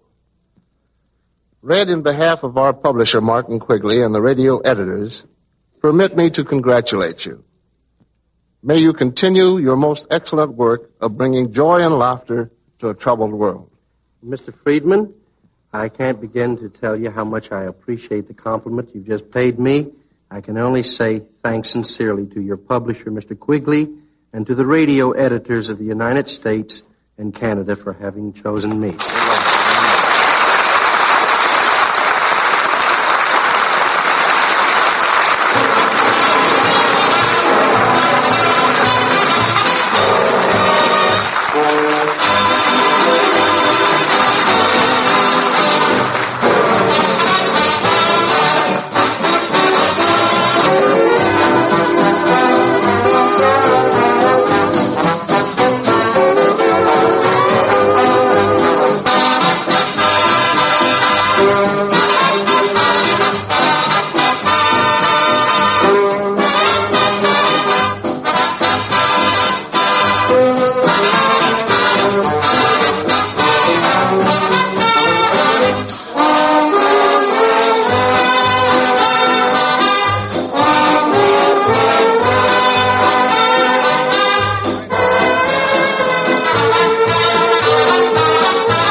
was a New Year's Eve medley played by Ozzie Nelson and his orchestra. Say, Harriet, did you ever notice a newly married couple having their pictures taken? Oh, yes. Let's do that one, Red. All right. As the scene opens, we find them in their car just leaving the chapel. Well, we're married. Yep, we're married. Yeah. You think it's okay to hold hands now? Oh, gosh, Rodney, wasn't it a lovely ceremony? And there were so many people there. Yeah, I guess we got the overflow from Gloria Vanderbilt's wedding. Well, we certainly had a lovely wedding. Yeah. Tell me, did anybody throw any old shoes? No, my head's always been lumpy. Oh, hey, look, there's something in the way. You better blow your horn. No, I'm afraid to blow my horn ever since. Ever since what? Ever since the finance company built a listening post. Oh, look, here we are at the photographer. Yeah. Well, let's hurry upstairs to the photographer. This tight collar's killing me. Oh, there it went again.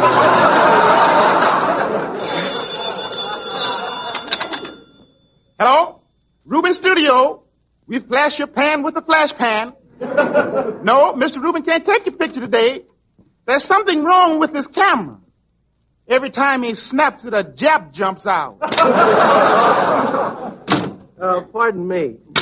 Oh, darn that collar. Is the photographer in? He's busy right now. Oh. Newlyweds, huh? Yeah. Oh, we were here last night, but your boss was out. Yes, ma'am. At night, we listen to the radio.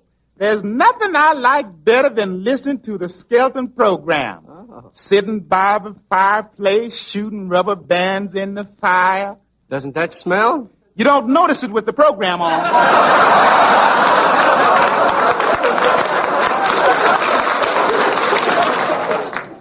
I may have to give the award back, huh?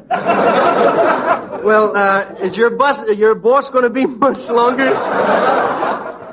No, my boss is not very busy. He's busy right now. But I'll never forget the first time I got married. Oh. My wife says it was a wooden wedding. A wooden wedding? Yeah. Says she married a blockhead. Oh, there. Good afternoon. Good afternoon. Just married, I see. Yeah. Yes, we want to have some pictures made. Something in the comedy vein, or did you bring other clothes with you? Are you going to stand there and let that man insult us? You want me to sit down, dear? Well, how would you like to pose, sitting or standing? Well, I want a background that will fit my personality. Oh, really now? You don't want to pose with your head stuck out of a gopher hole, do you? Will you hurry? We want to give our wedding pictures to our friends.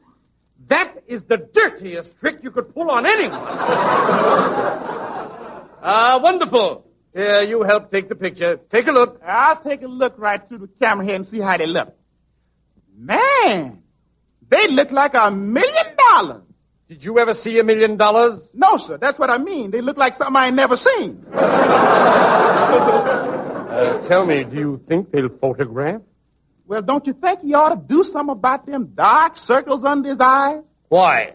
His nose looks like it's riding a bicycle. Say, will you hurry up? This is a rented suit, and this collar's choking me to death. Oh, there it goes again. Mr. Rubin, yeah? I think we ought to do something about this double exposure. I think we're going to get a double exposure because I used the same film 4 times. Did, eh? Well, look, develop it anyway. They're so gaga, they're bound to look good. Well, folks, just a minute and I'll have your picture ready. This is one of them new 30-second developers. There you are. Let's see the picture, please. I won't pay for this, sir. It's a double exposure. What do you mean? Well, she's got 2 heads and I'm sitting on my own lap.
Ozzie Nelson and his orchestra are playing I Know That You Know. And we all know that most of those New Year's resolutions we're going to make are pretty easily broken. But here's one I think most of us will have little difficulty in keeping. That's right, Brad. Gentlemen, resolve right now to get more pleasure from pipe smoking, more all-around satisfaction. And you'll find all of that in Sir Walter Raleigh. Sir Walter Raleigh is better tobacco. It's made from a choicer blend of the finest selected Burley's grown, carefully cured and aged to give you smoothness, mildness, mellowness, and a rich nut-like flavor. And Sir Walter Raleigh burns even and cool with a pleasing, fragrant aroma. So, gentlemen, keep your resolution and keep Sir Walter Raleigh in your pipe. Tonight, try a tin of Sir Walter Raleigh pipe tobacco.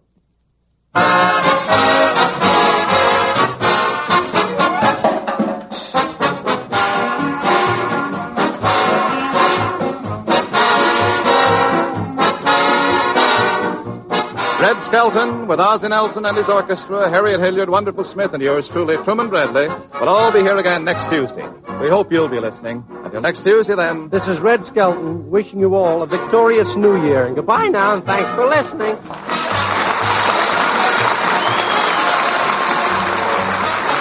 Red Skelton is heard on this program through the courtesy of the Metro-Goldwyn-Mayer Studios. This is the Red Network of the National Broadcasting Company. Of course, that was Red Skelton. That was broadcast over NBC from 1941 on... it wasn't syndication after that as well. That was episode 13 called Photography. We're going to continue the laugh right with Burns and Allen coming up next with Good Help is Hard to Find right here on Hojo Radio. Well, hello. Come right in. Oh, George, we've got company.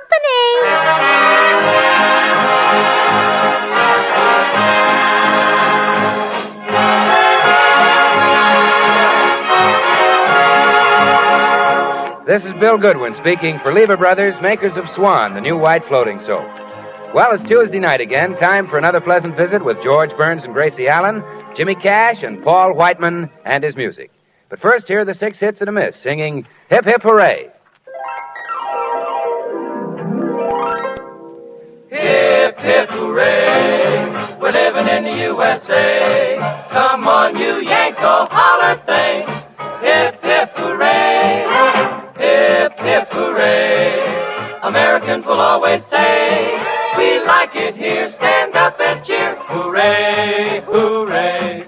Every girl and boy can find romance beneath star-spangled skies.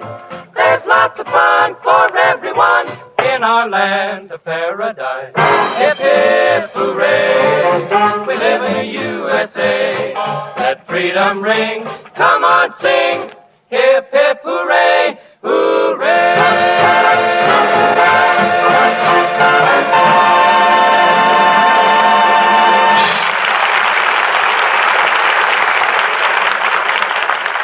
And now meet the people who live in the Burns house, George and Gracie.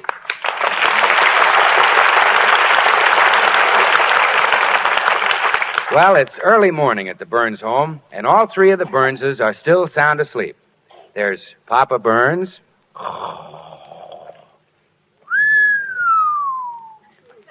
And Baby Burns.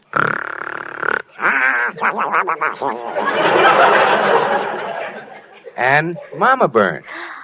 Oh, Tyrone, do you really think so?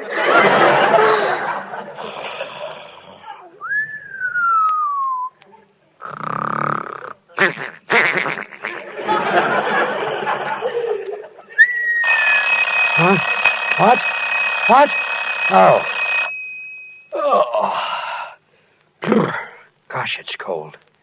Every morning since our maid quit, it's the same thing. Get up in a cold house and go fix the furnace. Oh, well, somebody has to do it. Gracie, wake up. It's time for you to fix the furnace. Oh, how. Good morning, George. Herbert, wake up there. It's morning. Oh. Good morning, darling. Now say good morning to your daddy.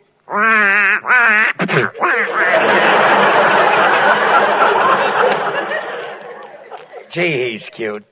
I could just eat 'em up. In fact, I think You I'm now, going to George, eat 'em. that's no way to talk. All right. Well, you better get up and fix the furnace, dear. Oh, I don't have to this morning. We have a maid to do that. A maid? You mean Minnie is back? Oh, no. I thought maybe Lockie dropped her option. Imagine having a maid again. Oh, yes, isn't it wonderful? We're going to have breakfast in bed this morning. Really? Yes. You know, when I was a girl, I went to a hospital once for 3 weeks just so I could have breakfast in bed every morning.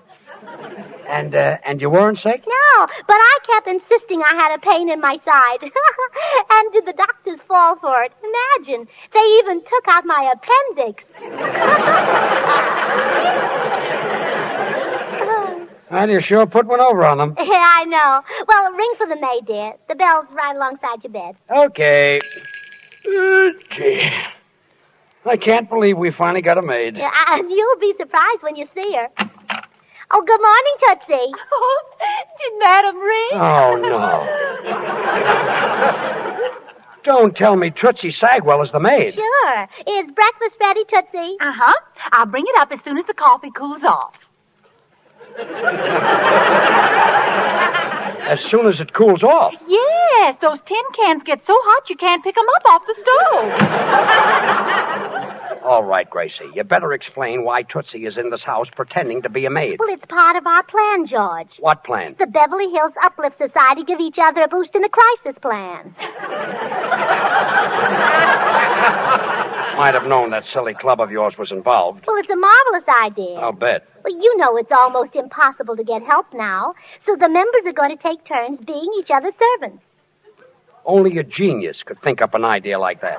Oh, please, Judge, you're making me blush. Oh, I say. Now, take our laundry arrangement. I do Mrs. Taylor's laundry at her house, and she does mine here. Well, that saves you both a lot of work. Well, of course. Yes. And all you have to do is carry our washing machine back and forth. That's all I have to do? Sure. She doesn't live so far from us, and it's all downhill all the way to her house. And uphill all the way back. You never made the trip, George. You're just guessing. Yeah. I'm just guessing.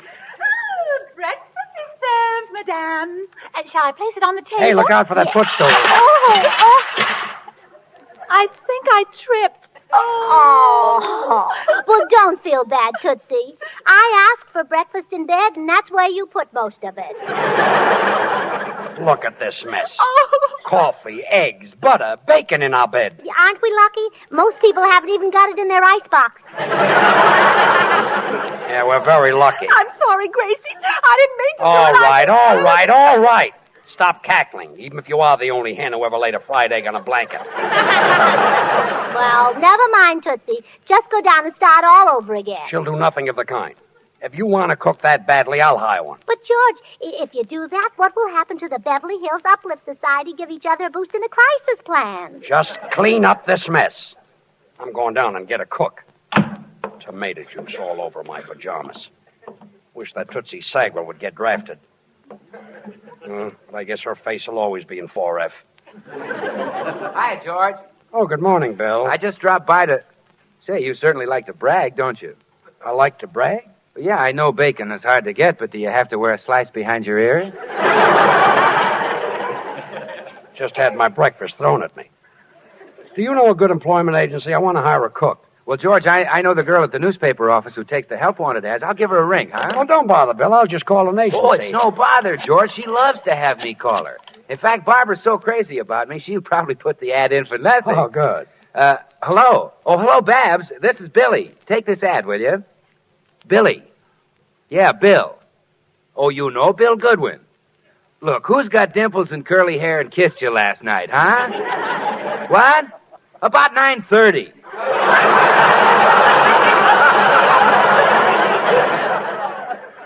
Oh, he did? Well, maybe I was there at 9:15. Look, Dimples, just give her the ad. Maid wanted, good salary. Oh, you remember me, Babs. We had a wonderful conversation. You said, what's new? And I said, Swan soap. And you said, what do you know? And I said, I know Swan is purer than the finest Castiles. Money can't buy a purer soap. And you said, get him. Gee, it was such a romantic conversation. Just give her the ad, Lochinvar. Maid wanted, easy hours, Well, gee, 202 Babs, North don't you Cannon. remember? I said Swan is great for washing the dishes because it suds faster than other white floating soaps. And since Swan is purer than the finest Castiles, it's kind to your hands, too. Helps keep them soft and lovely. So use Swan for every soap and water job in the house. And you said, uh-huh. Babs, don't you remember saying, uh-huh? Bill, I'd like to hire a maid. Would you tell her that it's... Babs, don't you remember how I took your little hand in mine and showed you how to break Swan in two with a simple twist of the wrist? Look, Bill. So that you could use half in the kitchen for your dishes and cleaning and the other half in the bathroom for your hands and face? Remember? Oh, you do? Well, good. Bill, now give her the ad. Well, I'll be right over, sweetheart. Goodbye. Bill, you called that girl for me. Are you kidding? Well, I'll get a cook. Where's the phone book? George, what are you doing? Looking up an employment agency. Well, you might as well use the club plan. You'll never be able to get a cook. Well, don't worry. I'll get one. I'll bet you won't. Well, all right. It's a bet. You know that expensive hat I wouldn't let you buy? Yes. I'll bet you that hat. All right. All right. And if I lose, you can go up and get it out of my closet and take it back.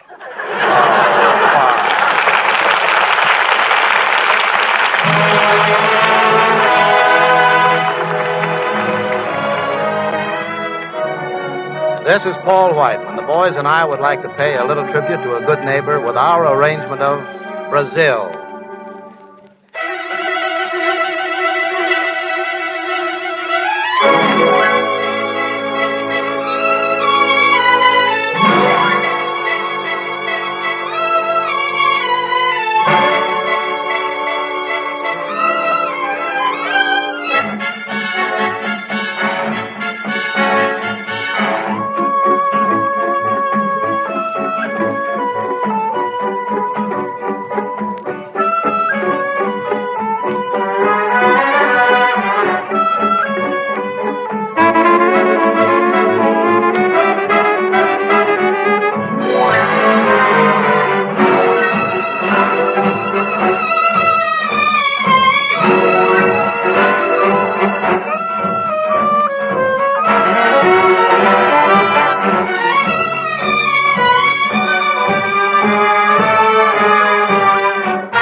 Well, Gracie, you said it was impossible to hire any help. But just look in the other room. There are 4 or 5 women waiting to be interviewed. Well, George, you're making a big mistake. You ought to use our Beverly Hills Uplift Society to give each other a boost in the crisis plan. Gracie, I don't want to hear any well, more it's about a wonderful plan, George. They boost you today, and you boost them tomorrow. it. I can't wait till tomorrow. I'd like to boost them right George. out. Oh, well, forget the plan, Gracie. Forget that club plan. I'll show you how to handle the help situation. Okay, I'll see the first applicant. Now, madam, I'm going to be businesslike about this and not waste any time. The pay is $20 a week, and you get Thursdays off, and there's no use asking any questions because that covers everything. Do you want the job? No.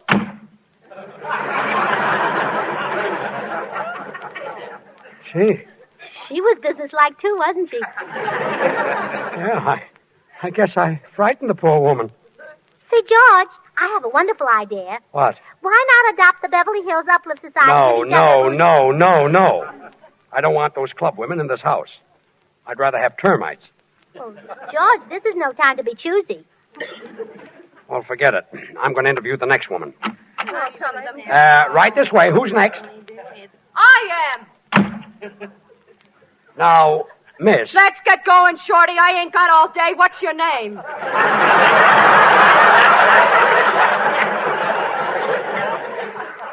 Huh? Your name. If I cut my finger, I want to know who I'm suing. Oh, fine. Oh, his name is Mr. George Burns. Burns is enough. I ain't going to call him Mister because I'm as good as he is. Yeah, but... And I ain't going to call you George because you ain't my type. Yeah, but... So Burns is enough. Yeah. How many rooms in this house, Burns? Well... There are 4 rooms upstairs. Never mind the upstairs. I'm strictly a downstairs cleaner. Well, downstairs is the library and the living room. We'll bring the books in the living room. That makes one less to clean. What else? Well, there's a dining room and a kitchen. We'll eat in the kitchen. That makes 2 less. Now, wait a minute. Better bring the books in the kitchen, too. Wide spread out. Now, wait a minute. What does this job pay? 20 a week. 20 a week? I pay my cook more than that.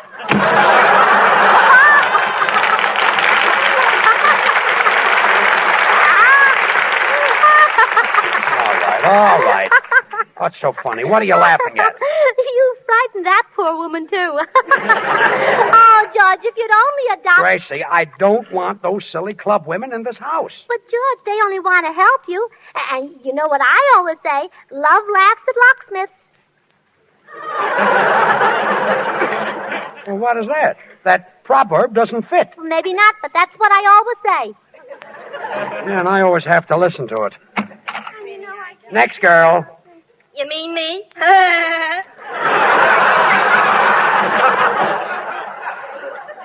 Yeah, step in here. How do you do? Hello?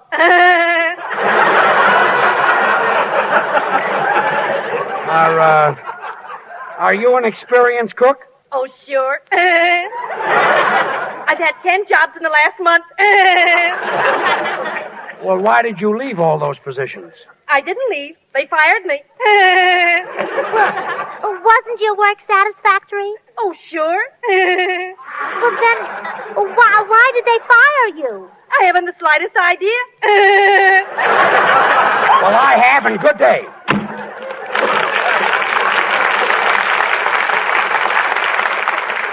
Well, George, shall we try the club plan, dear?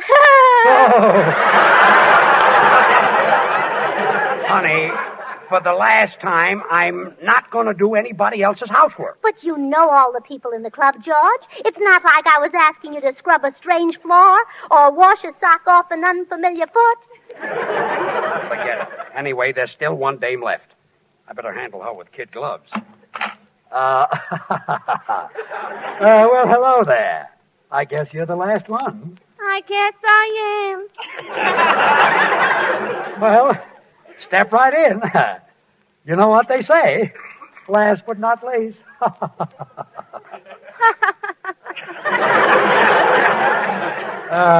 This is my wife. I'm sure you'll find me satisfactory, madam. I'm an excellent all-round worker. Well, the work is very simple. In the morning, you dust the... No dusting. No dusting? Dust is bad for my sinuses. Well, my wife will be glad to do the dusting. And the laundry. No laundry? I'm allergic to water. Well, don't you ever wash yourself? Oh, sure. With olive oil. Well, maybe she can do the laundry in olive oil. Gracie, if you don't... Well, it would make it easier for you to slip into your clothes. Very hilarious. Look, miss, do you mind sweeping? Oh, no. Sweep as much as you like. No sweeping? Rheumatism. Well, can you cook? Oh, I'm a wonderful cook. But? The smell of food makes me feel Lady, is there anything wrong with your legs? No, my legs are fine. Then run out the door. Out! Out!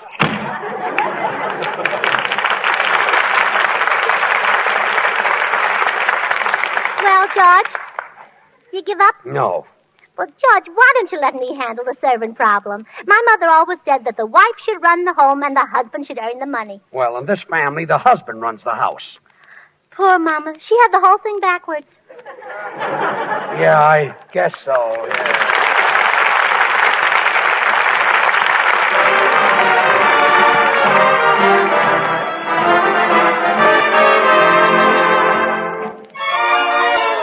Here's Jimmy Cash with a mighty attractive proposition. Why don't you fall in love with me? And okay, Jimmy. I'm tired of feeling blue. I want to know just how I stand with you. And now that you're in my embrace, this is the time, this is the place. As long as you're not in love with anyone else, why don't you fall in love with me? You're driving me crazy, baby, trying to guess. Will you tell me no, or will you tell me yes? You gotta go overboard for someone someday. Believe it or not, it's bound to be. As long as you're not in love with anyone else, why don't you fall in love with me?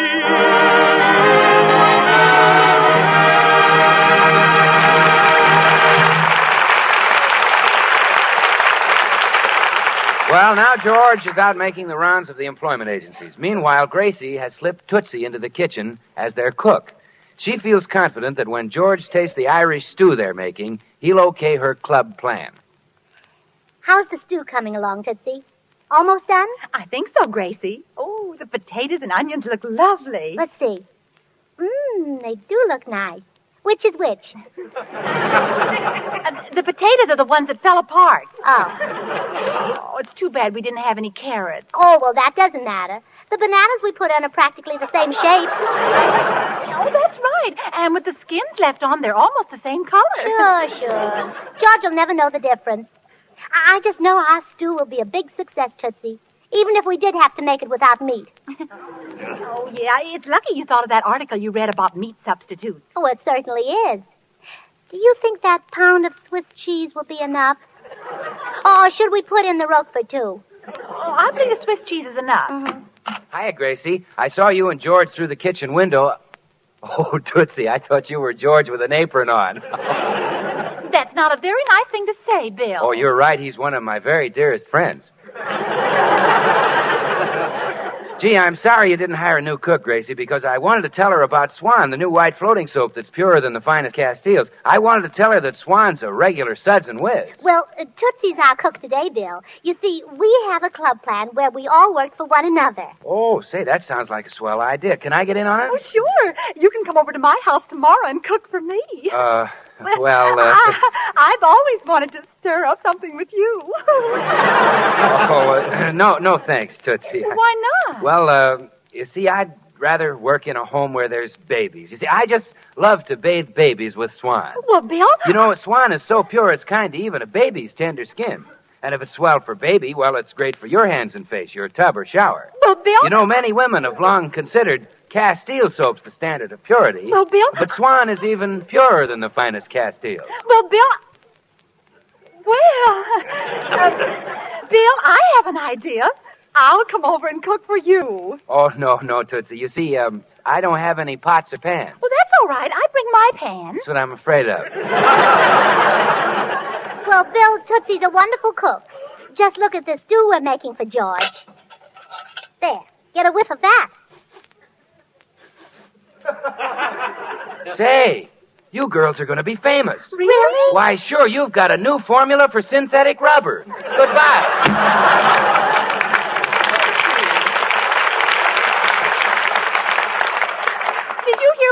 called our stew? He doesn't know what he's talking about.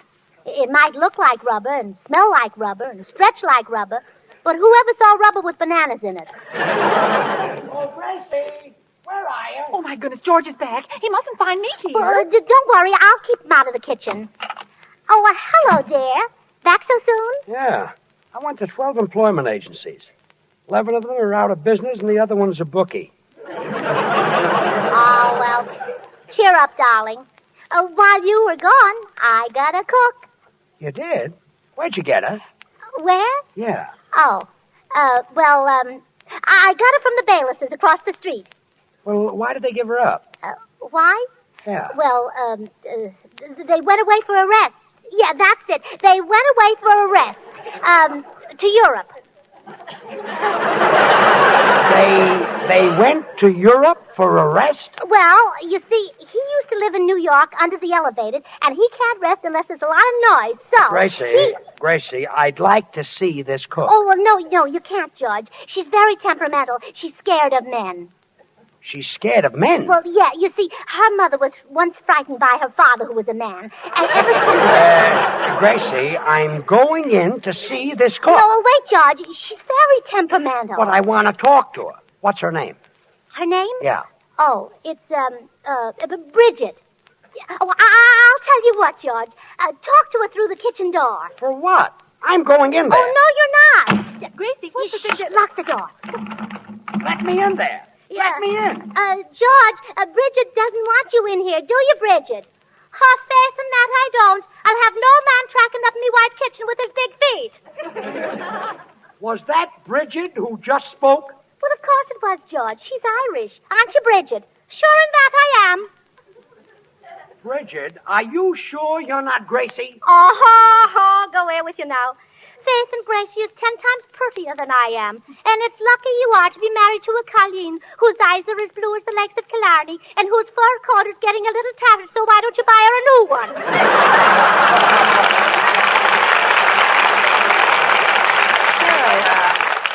Now I'm convinced you're not Gracie.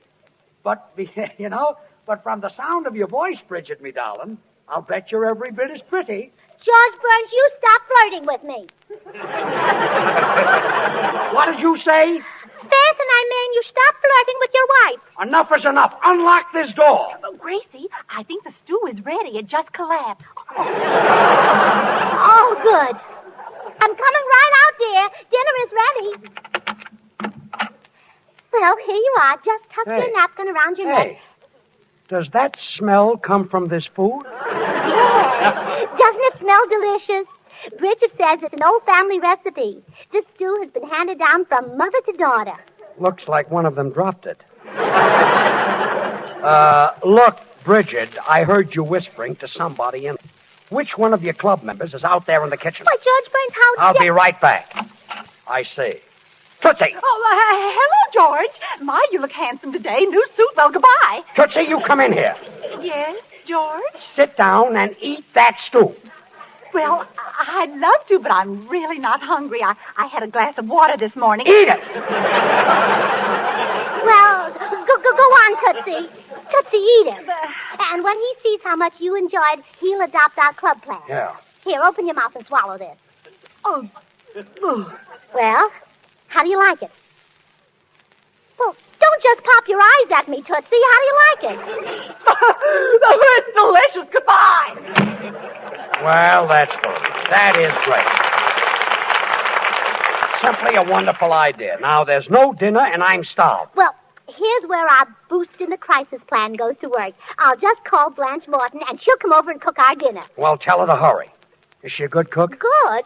She taught Tootsie Sagwell everything she knows. Never mind. We'll eat out. That's all.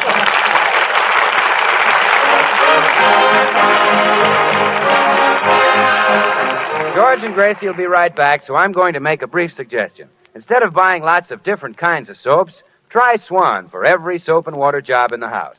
In the kitchen, Swan does the work of easy-to-waste package soaps. And in the bathroom, for your hands and face, Swan gives you as pure a soap as money can buy. And at the same time, gives you more soap per penny than any leading toilet soap tested. So be kind to your budget, and be kind to your hands with Swan, the soap that's purer than the finest Castiles. Well, here they are again, George and Gracie. Well, George, our stew might have looked and tasted like synthetic rubber, but I got a pound of waste fat out of it, and I took it down to the butcher's. Oh, The government can use it to make bombs and bullets. good. And what did you do with the rest of the stew? Oh. How do you like my new galoshes? The makers of Swan, the new white floating soap, join George and Gracie in inviting you to tune in to your CBS station again next week, same time, when their guest will be Charles Lawton. Remember, George Burns and Gracie Allen, CBS next Tuesday night. And don't forget to listen to Swan's other comedy show, Tommy Riggs and Betty Lou, over another network every Friday night. And now till next week, this is Bill Goodwin saying, well, I, Swan, how about you?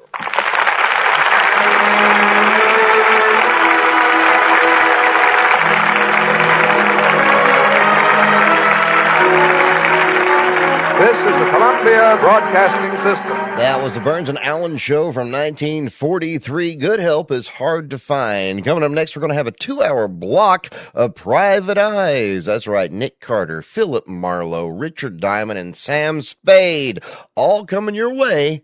But first, check out this. This month's sponsor, Big Easy's House of Pops.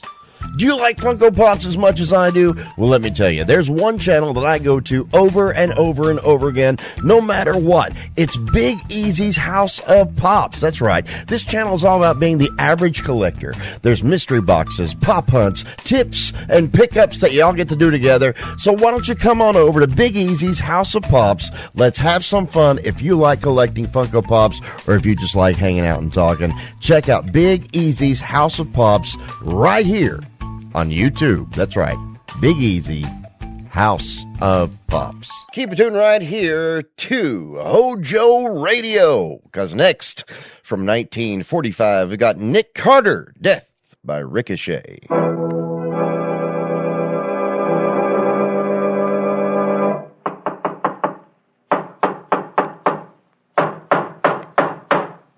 What's the matter? What is it? Another case for Nick Carter, Master Detective. Yes, it's another case for that most famous of all manhunters, the detective whose ability at solving crime is unequaled in the history of detective fiction. Nick Carter, Master Detective, presented by the three great Linex home brighteners: Linex Clear Gloss, Linex Cream Polish, and Linex Self-Polishing Wax, created by Acme, America's great producer of Acme quality paints.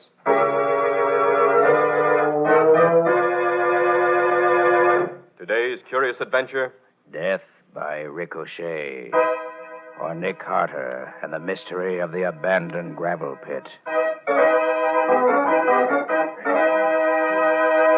In just a moment, we'll hear how Nick solved the mystery of how the bullet from the abandoned gravel pit killed the heir to the Marquis' fortune. But first, here's something you should know. Millions have found what wonders Chemtone, the miracle wall finish, can do for walls. Now, millions more are learning what amazing new beauty the three great Linex home brighteners bring to floors, woodwork, and furniture. Linex Clear Gloss Varnish, the durable super varnish that dries to an elastic, transparent surface which protects all wood and linoleum in your home. Linex Cream Polish, which cleans as it polishes, leaving no oily film on your furniture. And Linex Self-Polishing Wax, which beautifies your floors with a satiny yet tough non-skid finish that resists wear, water, and dirt. You'll find the three great Linex home brighteners at your hardware, paint, or department store. Your headquarters also for Chemtone, the miracle wall finish.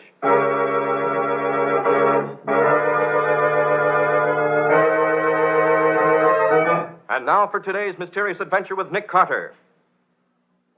As we open our story, Nick is talking with a young friend of his whom Patsy has just brought in.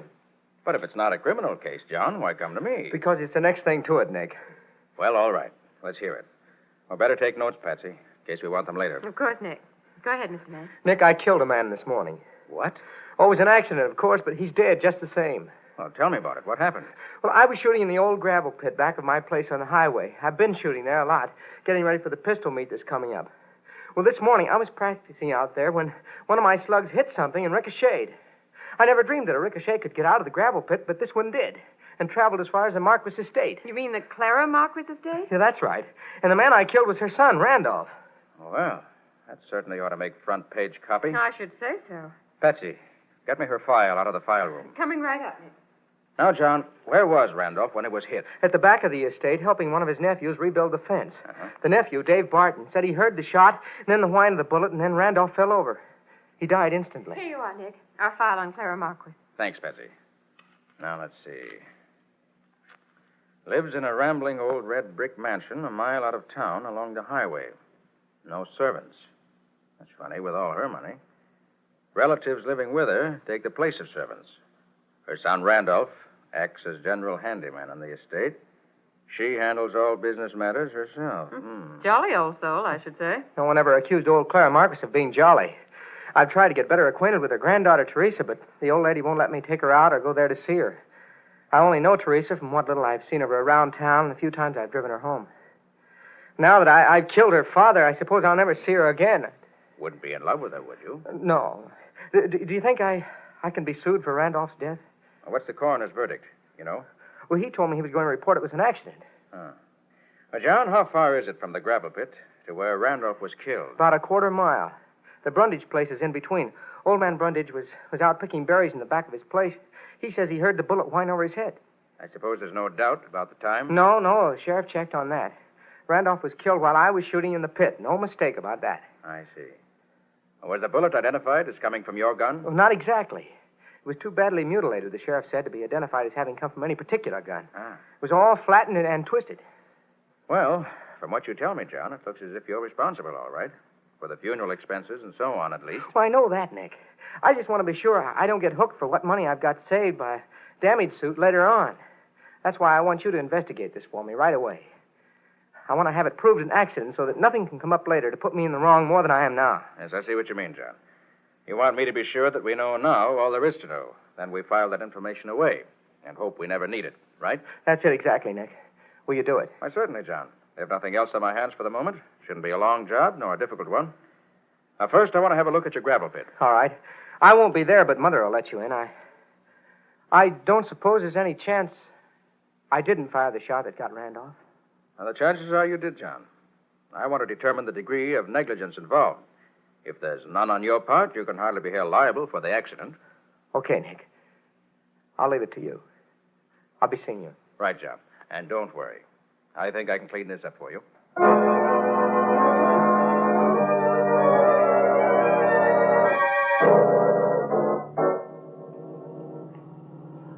It doesn't seem possible that a .45 bullet could get out of that gravel pit.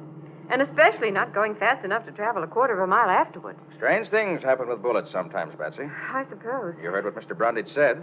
Yes, according to him, about as many bullets come out of the gravel pit as stay in. Said he's heard them whizzing over his head many a time. Well, he was probably exaggerating. But there's no question but what he heard the one that killed Randolph Marquis this morning. Said it went only about a foot or so over his head. Is that possible, Nick? Oh, yes, indeed. Perfectly possible. And from the way John May's target is set up in the pit, a bullet that did get loose might very well come right across Brundage's berry patch. Well, I certainly hope you find some way to prove Mr. May didn't do it. He's such a nice fellow. I don't expect to prove that, Patsy. You don't? By the way, how well do you know Teresa Marquis? Not too well. Think you could use her name to get us in to look over the grounds, in case the old lady objects? Oh, gosh, Nick, that's a big order. Nobody has any say around there but old Clara herself, so I understand. I'll try it. What can we lose? Atta girl. Let's attack them from all sides at once.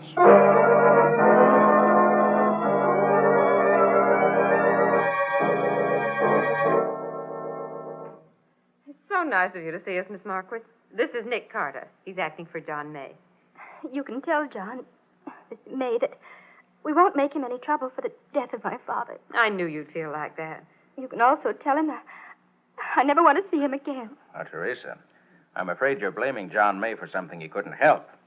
We've just been to look over his gravel pit, and it seems utterly impossible that a bullet could get out of there and travel so far after getting out.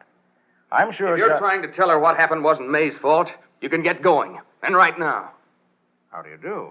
I'm merely trying to find out just how it did happen. Mr. Carter, this is my cousin, Dave Barton. He was with my father when he was killed. You're in charge here, Mr. Barton. I'd like your permission to examine the grounds around where Randolph was killed. Nobody's got the right to say who can snoop around here but Clara Marquis herself. Surely she could have no objection to... You'll have to get out. Dave, if you won't show Mr. Carter around, I will. I know Grandmother wouldn't mind. You're a fool, Teresa. But Well, come on. If I can do anything else for you, let me know.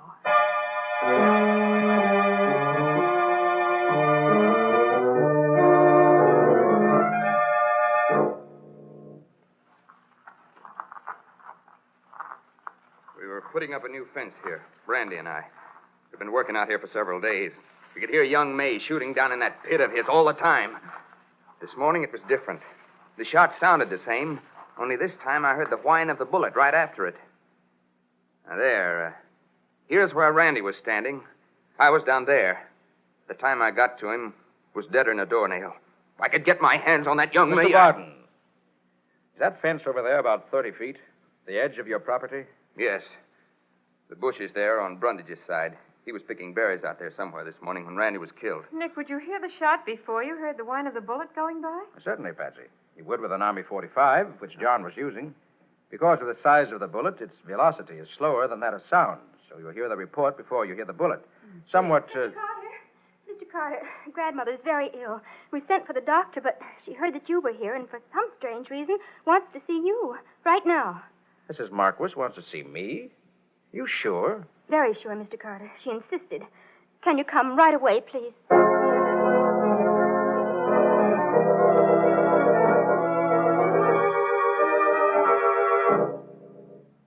I've heard about you, Nick Carter. I never thought I'd have any reason to hire you, but it's a strange world. I think heaven sent you here today. Well, Mrs. Marquis, I've been called many things, but never heaven sent. There you are this time. My time has come at last. I know it. Dr. Sutton always said a shock would finish me, and Randolph's death has done it. I know. Nonsense, Mrs. Marquis. You'll live for years yet. Rubbish. I'll be dead by tomorrow. And I want you to make a will before I go. That's why I wanted to see you alone like this. But, madam, I'm not a lawyer. I know what you are. And I know you're honest. You can draw up a will, can't you? Yes, of course I can. Very well, then. Do it. I've never had a will, and I want one. Very well. If you'll tell me what disposition you want made of your property, I'll draw it up for you. Well, that's easy. Half my estate goes to Teresa. The other half is to be divided equally between my other 5 grandchildren. I see. And who's to be executor? Teresa. She's the only one of the whole bunch I'd trust. Of course, I'll have to have the names of the 5 grandchildren. Of course you will. Of course you will. They're Bartons. David, Forrest, and Jack. And the twins, Myrtle and Hazel. Very well, Mrs. Marquis. I'll have this ready for your signature in the morning. Well, morning nothing. You'll have it ready for me just as soon as you can get it written down on paper. There's an old typewriter in the library you can use. Now, hurry up, Mr. Carter, and let's get this over with.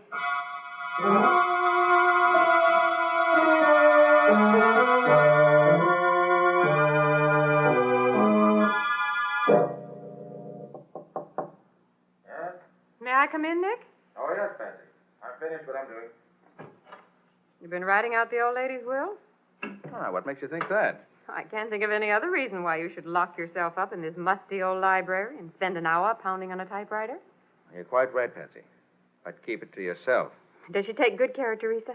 None of your business, my inquisitive young assistant. All right, suit yourself. I came to tell you the doctor's here. He says you'll have to wait before you can see Clara. She's lapsed into a coma. What? Says she may come out and she may not. But if she does, her mind will be clear enough to sign the will, in case that was what you wanted. Oh, what a bunch of mind readers around here. Okay, I'll wait. Oh, by the way, Nick, we're invited to dine with the Bartons tonight. Oh, good. I'm getting hungry. You haven't seen the rest of them yet. Maybe you won't be so happy about it when you do. Why? You seen them? I'll say I have. Besides Dave Barton, the man we met when we first got here, there's Forrest. He's sort of a dope, apparently. And there's Jack, a rather good-looking kid of about 20. And, last but not least, there are the twins, Myrtle and Hazel. They cute? Cute. They're 30 if they're a day. They look 40 and act 50. Are a pair, no mistake. And incidentally, we're eating in the kitchen, if it interests you. Where we eat is secondary, Patsy. It's the eating part of it that really interests me. That kitchen is something, too. I just saw it. It's the most home-like part of the whole house. Cozy and comfortable. I don't think it's a bit bigger than Madison Square Garden. And with a shotgun behind the door to add just the right touch. Patsy, I want you to take care of this will I've drawn up. The moment old Clara comes to, have her sign it. And if you're fond of Teresa, pray that the old lady does come to before she dies. All right, Nick, I'll take care of it. Good. Now I'm going to call John May and tell him to come here to the Marquis estate about 8 o'clock. Well, why do that, Nick? You may start something. Maybe, but I think it's the wise thing to do. I want you to find Teresa and persuade her to go and meet him in the drive when he blows his horn twice. Now, that's important. Okay, Nick. She's to meet him in the drive when he blows his horn twice.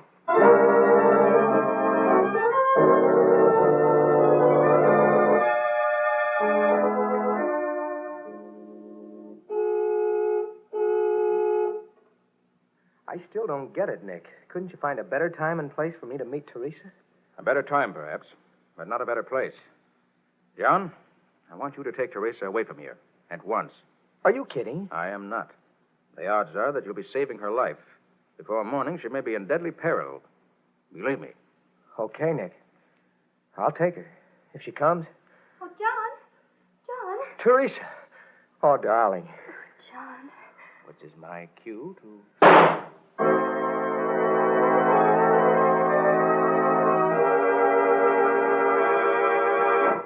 Early this morning, a shot rang out and Randolph Marquis fell dead. Once again, a shot has startled the Marquis household. Who is dead this time? And what will be its effect on Nick Carter and his attempts to learn the real facts behind Randolph's death? We'll see in just a moment. If you're having difficulty keeping your floors spick and span these slushy winter days, here's the answer. You needn't have track-in trouble at your house, not when you use Linex Clear Gloss Varnish to protect your floors. You see, Linex Clear Gloss Varnish resists both water and dirt so that they're easily wiped away. And Linex Clear Gloss provides an elastic, durable finish that really wears, retaining its lustrous, transparent beauty for a long, long time. Yet it's easily brushed on, and it lessens your housework amazingly. Linex Clear Gloss even resists damage by hot grease, boiling water, fruit acids, perfume, and alcohol, making it the ideal protection for every wood and linoleum surface in your home. Yes, Linex Clear Gloss Varnish is the finest household protective finish you can buy. Depend on it, as so many wise homemakers do. Ask your dealer now for Linex, Lin-X, Linex Clear Gloss Varnish. You'll find all three great Linex home brighteners and Chemtone, the miracle wall finish, at hardware, paint, and department stores everywhere.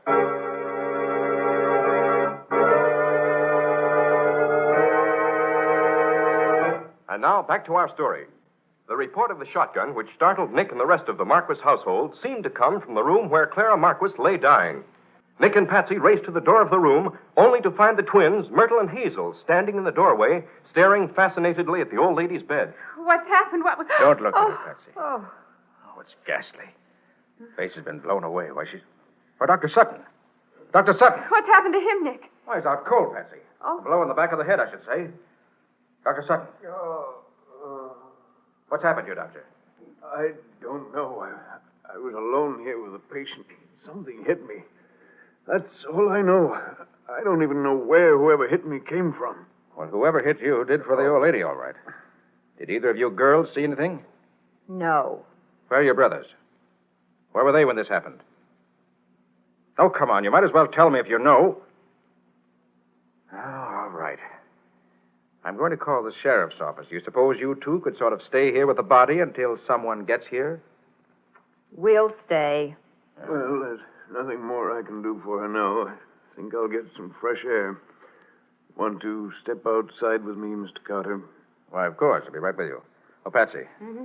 will you pack up the doctor's things and bring them out to the car? Surely, Nick. All right, Doctor. Let's get out of here. Terrible thing, Mr. Carter. Terrible. Yes, it is. Poor old lady. She wouldn't have lasted the night anyway. What I wanted to tell you was this. Patsy said it was very important to Teresa to get that will signed. So I gave the old lady an injection which revived her long enough to read the will. Then she signed it, and Patsy and I witnessed it. Was that right? Perfect, Doctor. Perfect. You have the will now? No, I gave it to Patsy. What? Well, you trusted her with it, so I did. Clara's murderer finds Patsy, has it? Patsy will be the next victim. Oh. Come on. Wonder if she's still in Clara's room where we left her. I didn't know. I should have. Patsy. Patsy. She's not here. Do either of you twins know where she went? No, she left. We thought she was with you, didn't we, Myrtle? Yes, we thought she was with you. Oh, come on, Doctor. We've got to search the house. There's no time to lose.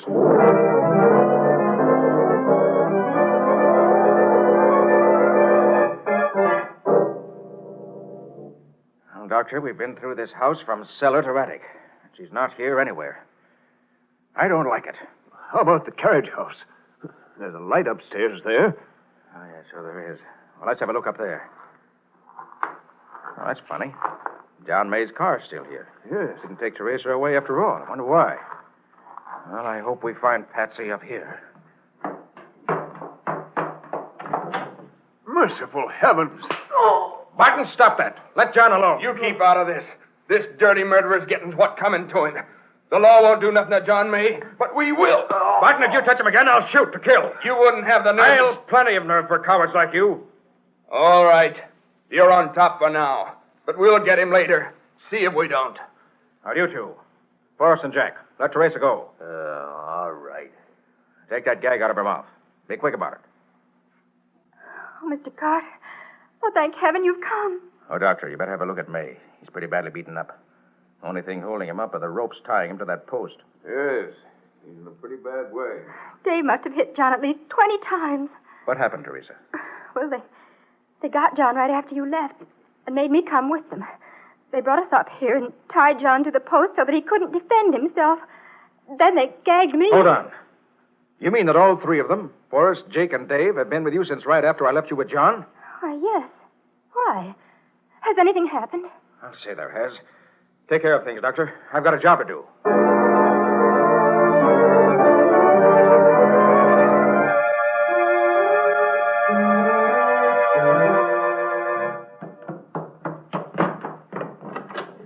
Where is she? Where have you got her? Got who? What have you done with her?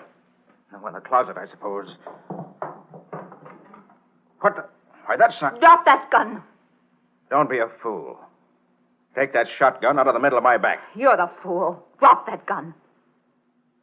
Very well. Here. Since the body in the closet is that of old Clara, I suppose you must have Patsy under that sheet on the bed. Yes. What have you done to her? Not much. We had to twist her arm a little to make her tell us where she put the will, that's all. Isn't it, Myrtle? Yes. We have it now. It's torn in little pieces. All right. So you've got what you wanted. Now let us go. No. We got us a lawyer, too. We know you and your girl could go to court and tell what the will was, and that would be as good as a will. Yes. We aim to take care of you both. You can't get away with this. I warn you. Yes, we can. Easy. We'll say Teresa did it. Yes, we will. You didn't suspect us, neither will anyone else. We'll blame Teresa. Well, Patsy, I've heard about enough, haven't you? Oh, you don't? Sorry to hit a woman, but... All right, Patsy. That takes care of the twins for now. Now, let's see what you look like under that sheet. Wait a minute. Wait till I get this gag out of your mouth. There. Oh, Nick, I thought you'd never get here. How'd you ever get away from that gun she was holding in your back? I've studied commando tactics, Patsy. One thing I learned was that if someone is holding a gun at your back, you can twist away from the gun faster than if someone can pull the trigger. Oh. Try it sometime. Thanks. I'll take your word for it, gladly. So, with Hazel, or Myrtle, knocked cold from the recoil of that 10-gauge shotgun, and Myrtle, or Hazel, out cold from the sock on the jaw I was forced to give her, we have peace. Temporarily. Peace. Blessed peace. Even temporary peace. I hope the sheriff gets here pretty soon now. I'd like to get rid of these two vipers. Viperesses, Nick. Viperesses. Before they try biting someone else.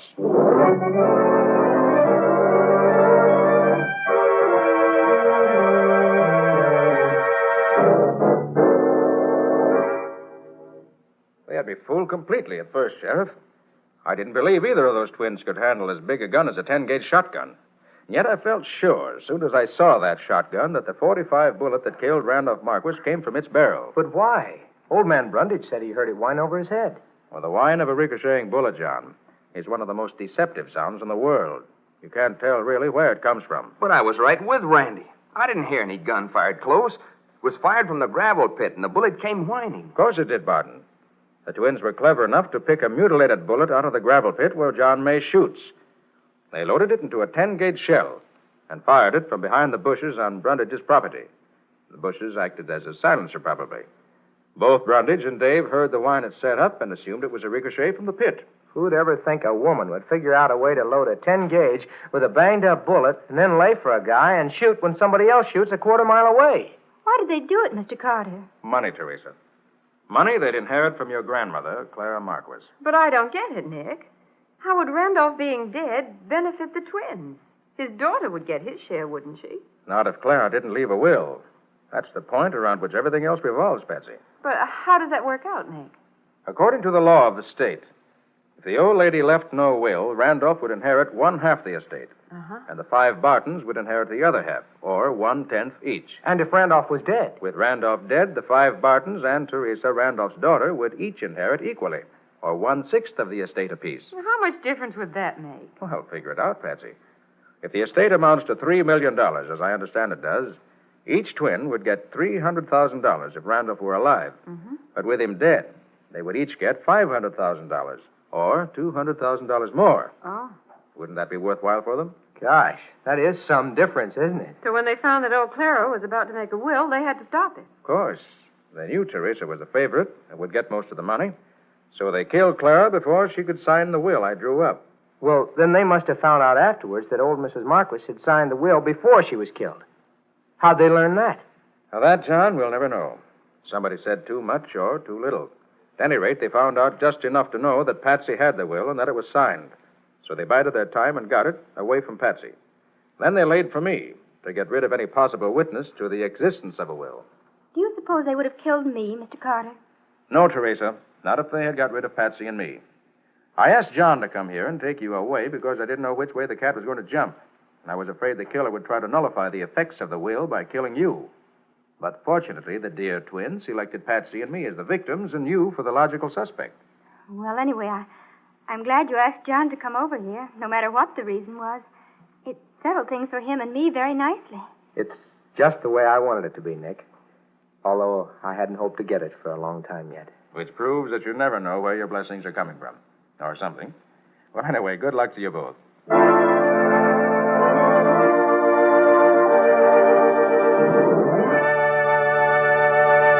In just a moment, Nick and Patsy will bring you a preview of next week's exciting case. But first, here's a suggestion. On a winter night, as the family gathers cozily at home for an evening of fun together, every moment is more enjoyable when home looks its inviting best.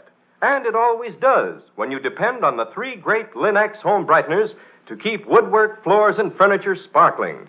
Your furniture, for example, regains its original gleaming beauty when you use Linex Cream Polish.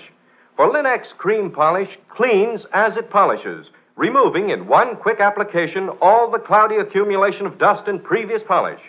Yes, you save one whole step in your cleaning day routine when you use Linex Cream Polish on your furniture. It's truly the modern shortcut to furniture upkeep, taking only half the time. You'll find that Linex Cream Polish banishes messy fingerprints from your furniture, helps to hide ugly scratches, too. And there's no oily film on your furniture to attract more dust, to make more work. So do ask your dealer for Linex Cream Polish. Ask for all 3 great Linex home brighteners. Remember, that's Linex, spelled Lin-X. You'll find them all. Linex self-polishing wax, Linex cream polish, and Linex clear gloss varnish at your nearest hardware, paint, or department store.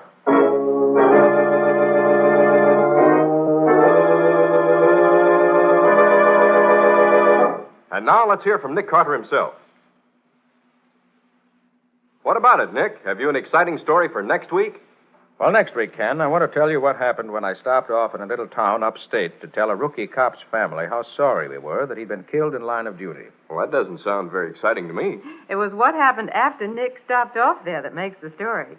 He found a household ruled by fear. Fear and hate. With a mad old woman at the head of it who was convinced that she had been divinely appointed to set the world right. Oh, that's very different, Nick. Well, where did you come into it? Nick stopped a well-laid plan to commit wholesale murder and save the daughter of the house a fortune running into the millions. Just because the killer forgot to quote the right Bible verse at the right time. What do you call it? An eye for an eye. Or the mystery of the upstate murders. And that's all for now. So long. So long, everybody. So long to you both, Nick and Patsy. We'll be seeing you again next week.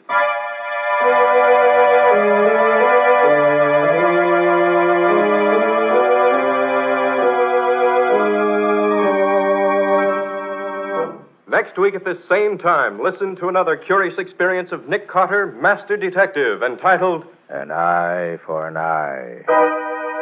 Or Nick Carter and the Mystery of the Upstate Murders.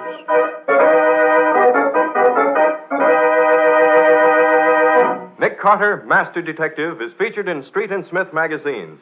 Lon Clark is starred as Nick with Helen Choate as Patsy. Original music is played by Lou White, and the programs are written and directed by Jock McGregor. Nick Carter, Master Detective, is presented each week at this time and over these same stations by the three great Linex home brighteners. Linex Clear Gloss Varnish, Linex Cream Polish, and Linex Self-Polishing Wax, created by Acme, America's great producer of Acme fine quality paints. This is Ken Powell speaking for the thousands of Linex dealers all over America and saying so long until next week. This is Mutual.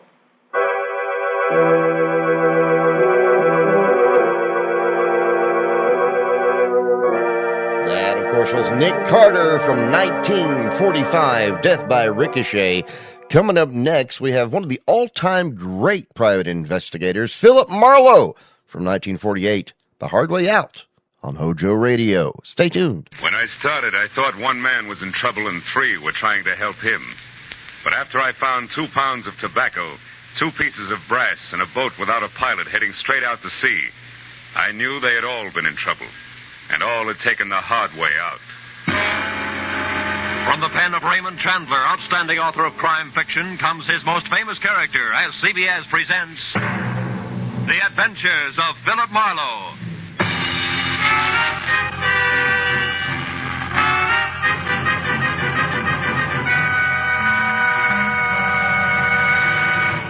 And now, with Gerald Moore, starred as Philip Marlowe, we bring you tonight's exciting story, The Hard Way Out.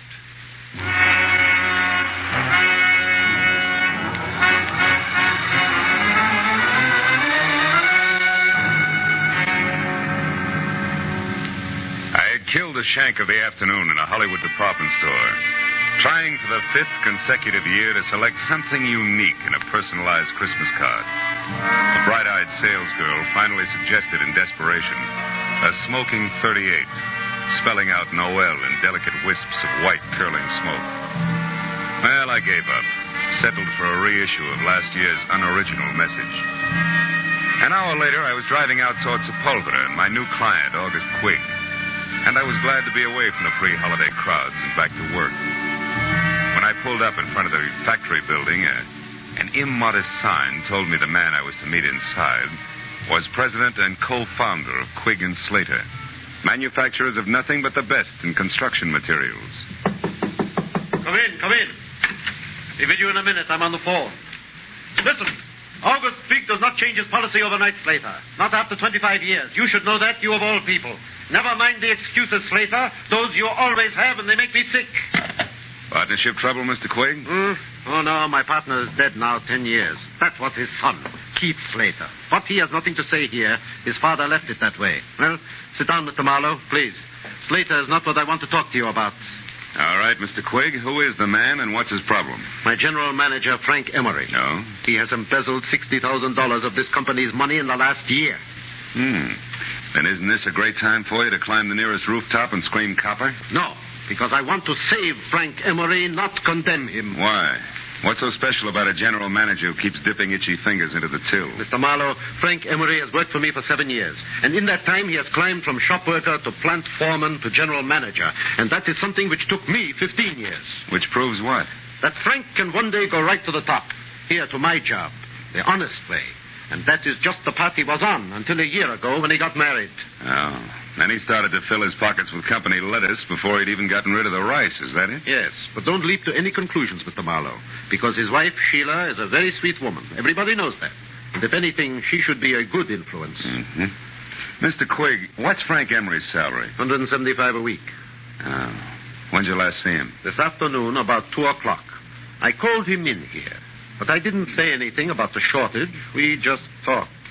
I asked him if he thought he needed a vacation. He only sulked.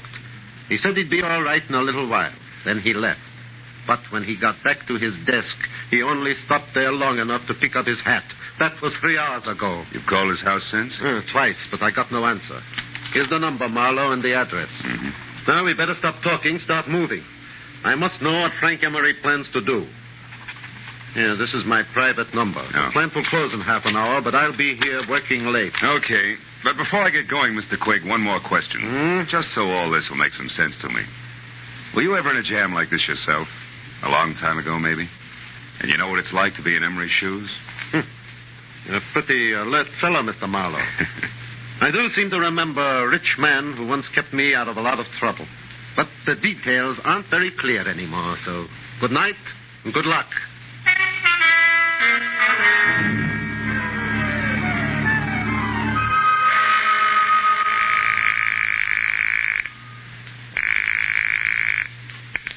Hello? Mr. Frank Emery, please. I'm sorry, he's not in. Is this Philip Marlowe? Yeah, that's right. That should make you Sheila Emery, huh? Yes, I just finished speaking to August Quigg at the plant, Mr. Marlowe. He told me about you. And about Frank. Take it easy, Mrs. Emery. Crying isn't going to help Frank any. Yes, I know. But how can I help Frank? What can I do? I'm not sure, but look, can you meet me right away? I'm at the Golden Crown. It's a cocktail lounge on Santa Monica Boulevard near Bradley. Yes, of course, Mr. Marlowe. I'll be there as soon as possible.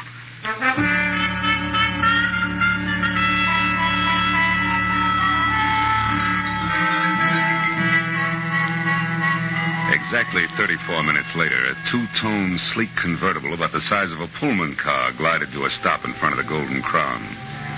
The loveliness behind the wheel was wearing a $100 hand-knit dress that just wouldn't let go. I knew it couldn't be Sheila Emery, but it was. She was a tall, luscious blonde with blue-gray eyes that were set wide apart and a face that any angel would have gladly traded his wings for. Now, 5 minutes later, we were seated inside at a quiet corner booth.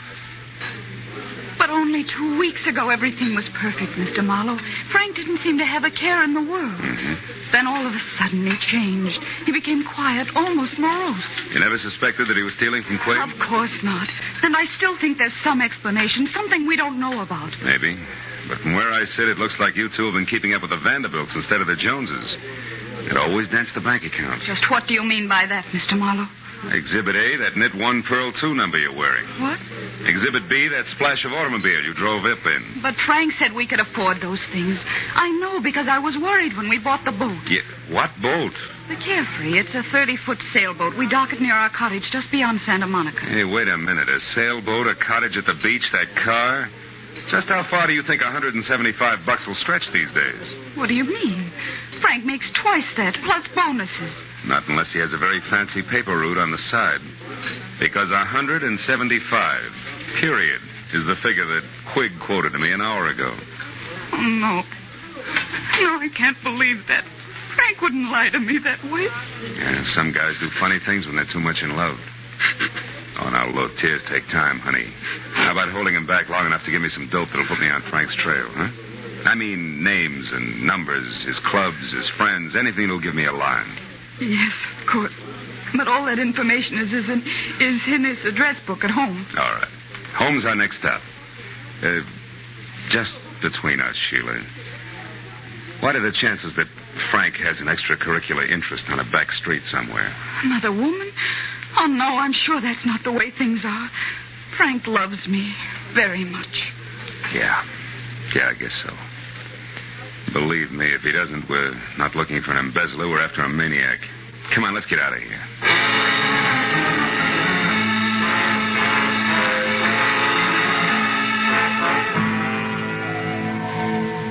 When we left the Golden Crown, Sheila was still crying and in no shape to drive.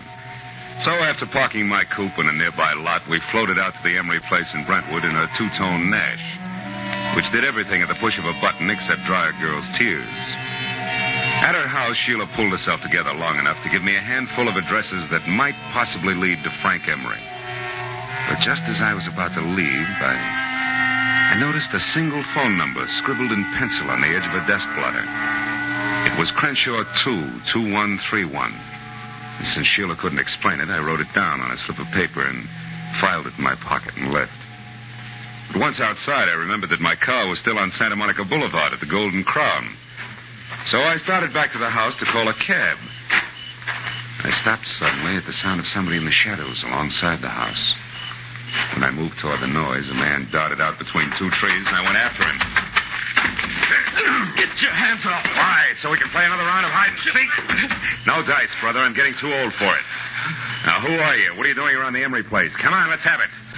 Say, wait a minute. Aren't you Marlowe? The man August Quigg hired? That's right. You still haven't answered my question. Oh, no, but I will now that I know who you are. I'm Keith Slater.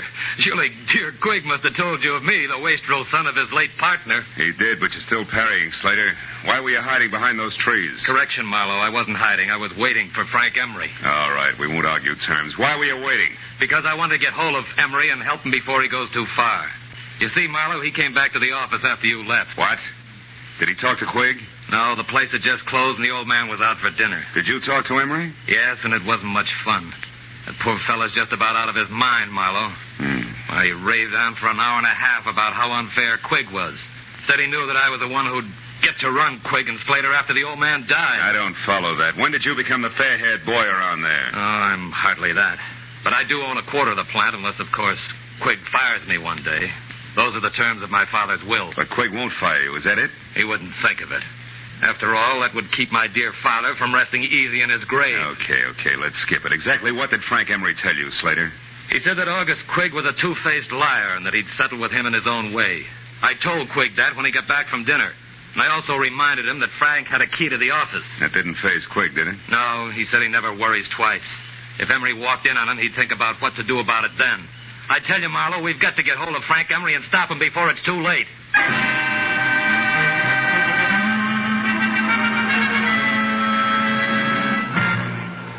In just a moment, back to the adventures of Philip Marlowe. But first, just 1 hour from now, over most of these same CBS network stations, Eve Arden will be midway through her regular Sunday night role of Our Miss Brooks, America's most charming and most highly unusual school teacher.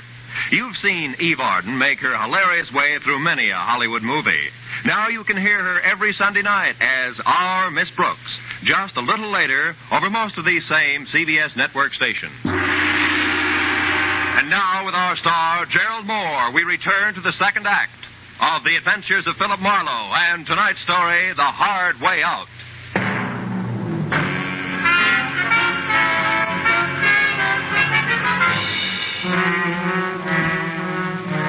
It was nearly an hour later before I was back in my office on Cahuenga with my finger in the dial of the telephone, checking the names and places that Sheila Emery had given me. 2 nightclubs, 3 hotels, and 5 friends later, I'd run through the list without a single kosher lead. Sitting there thinking of all the places a guy could disappear to, I reached into my pocket for a lifesaver and found something else. A slip of paper that read Crenshaw 22131. The number I'd seen on the desk blotter at Emery's place. So, with nothing more to lose than another millimeter off the tip of my index finger, I went back to dialing.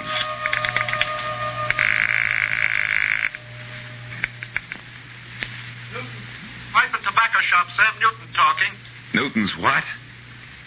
Pipe and tobacco shop, what can I do for you? Not a thing, old-timer. My mistake. Pipe and tobacco shop. Marlowe speaking. This is Sheila Emery, Marlowe. I think I know where Frank is. You do? Yes, at our cottage at the beach. It's closed up, but I was just going through some things in my desk when I discovered that the keys to the place were gone. And I clearly remember seeing them only yesterday. What's the exact location of that cottage? It's 2 miles north of Santa Monica and down on the beach, directly behind a large white frame house on the Pacific Coast Highway. Number 1221. You can't miss it. 1221. Okay, I'm leaving right now, and I'll call you as soon as I can, so try not to worry.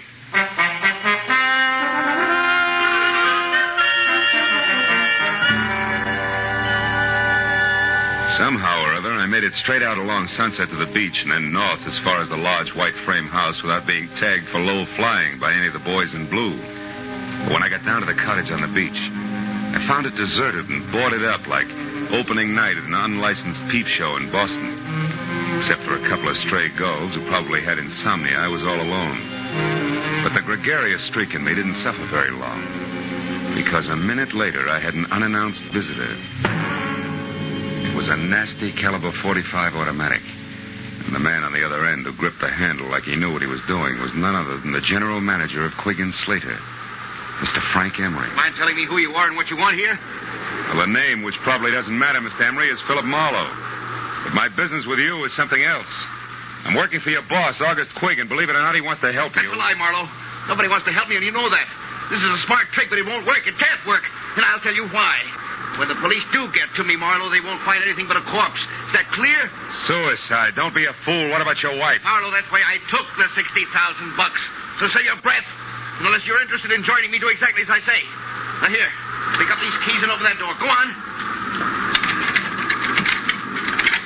Now, throw the keys back gently. Please, Emery, listen to me. No. I've listened to too many people already. Now it's my turn to talk. But all I'm going to say is goodbye in my own way. You don't know what you're doing, Emery. Stop a minute. Think. This isn't the time to think, Marlowe. This is the time to act. Now, get in.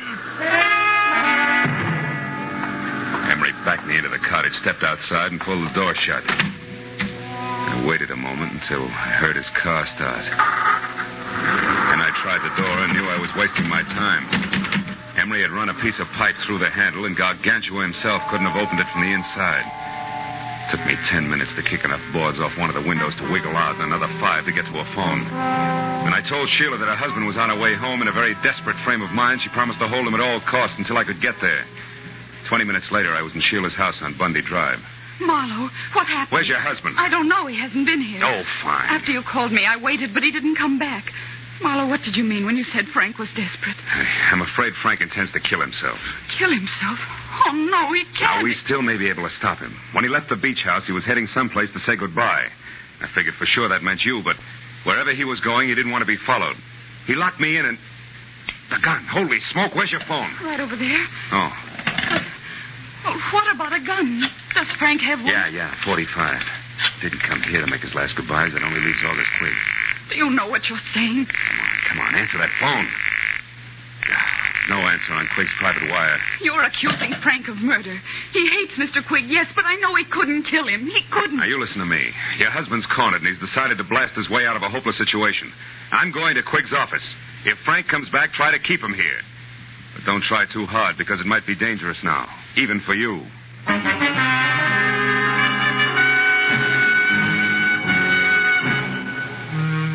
I drove down Sepulveda to the black, hulking plant of Quigg & Slater, pulled over, parked, and walked up the alley toward the side entrance. Through a barred window, I saw the feeble nightlight that glowed in the outer office.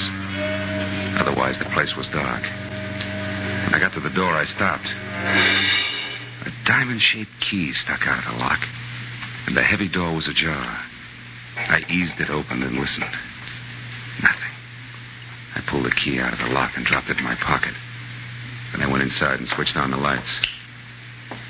Oh, I found him on the floor next to the desk in his private office. He'd been shot in the chest point blank with a .45, which meant that even before he fell, August Quigg was dead. The room was untouched. Quigg's key case lay in the pencil tray on his desk. I snapped it open and saw what I expected. His diamond-shaped key. I switched off the lights and started out. When I heard heels clicking up the hallway, I backed up against the wall and waited. It was Keith Slater. He hesitated in the open door, a startled look on his face. Good Lord. Quigg. Hello, Slater. Who is it? Marlowe. I wouldn't touch anything if I were you. The police will want to see it just as it is. Marlowe, he's been murdered. I had no idea Frank would go this far. Yeah, he's full of surprises tonight. Are you sure he's not carrying any grudges against you? Frank and I are old friends. That old man in there was different. He wasn't human. He was a machine, a rock crusher with a concrete heart. I'm only sorry it was Frank who did that to him because he'll never be able to get away with it. He doesn't intend to. Plans to commit suicide any minute now. Tell me something straight, Slater. How does he feel about his wife? Is he jealous? Jealous? Why, Marlowe, you don't think that he might kill Sheila? I'm going to call her right away. Wait a minute. If Frank is there, a phone call would only hurry things. Come on, let's go.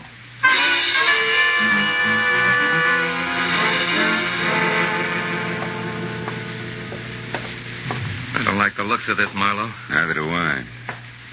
Sheila? Frank? Anybody home? They're not here, neither one of them. Well, if they are, they're not talking. Oh, you've got a macabre sense of humor. Nobody's laughing, brother. Look, you check upstairs. I'll see what I can find down here. And for once, I hope it's nothing. I gave the ground floor a fast run-through. It was neat and tidy, from copper-potted ivy on the dining room wall to the sunbeam Toastmaster on the breakfast tray. The only thing out of place was a bottle of scotch near the kitchen sink, and lipstick on the glass beside it said Sheila. I was back in the living room before I found out why she had needed that bracer. Propped against a bowl of violets on the coffee table were 2 notes pinned together. The top one was for me, from Sheila. It said, "Marlowe, I just found this note from Frank. I'm sure he means that he's going out in our boat, the Carefree. I've got to stop him, Sheila." I turned to Frank's note and was reading it as Slater came down the stairs. Nothing unusual upstairs, Marlowe, did you? What's that? What have you found? Frank's suicide note. He asked Sheila to forgive him and forget him. Yeah, read it yourself. I'm going to call the police. Sure he means that he's going out in our boat, the Carefree. Say! What's wrong? I thought you were going to call the police. I was. But I noticed this phone number here on the desk blotter again. It's a tobacco dealer.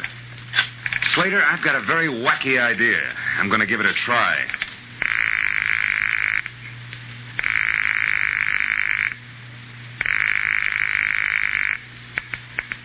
Hello? Newton Tobacco Shop? Yes, but we're closed. It's after midnight, you know. Yeah, I know. This is the police, Mr. Newton. We want some information. Police? What did you want? Take it easy. Do you have a customer named Emery, Frank Emery? Yes. He was in late this afternoon. What'd he buy? Tobacco? A special blend I make up for him. I see. How much of it did he get? Oh, my. Let me think now. 2 pounds. Yes, that's right. 2 pounds. I'm sure of it. Man could lay quite a smokescreen with 2 pounds of tobacco, couldn't he? Thanks, Mr. Newton. You've been a big help. What's the matter, Slater? You look troubled. Are you thinking the same thing I am? I don't know what you're thinking, Marlowe. This. Mighty weird for a guy who's planning suicide to go buy himself 2 pounds of tobacco a few hours before he blows his brains out. Put it succinctly, pal, I'm thinking that Frank Emery's suicide's a big fat phony. This is Lieutenant Ibarra. Marlowe, Ibarra.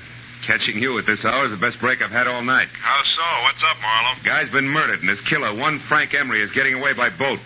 Can you sell the harbor patrol on running him down for me? It's his own, a sailboat called the Carefree.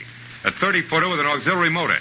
He'll be out a ways, off Topanga Canyon. Well, that can be arranged, but where'll I find you? I'll need some particulars. I'm going to his beach place. It's in a little cove 2 miles above Santa Monica. There's a pier and a boathouse a couple of 100 yards beyond. Okay, Marlowe, we'll find it. Now, listen, don't get your feet wet. Wait till we get there.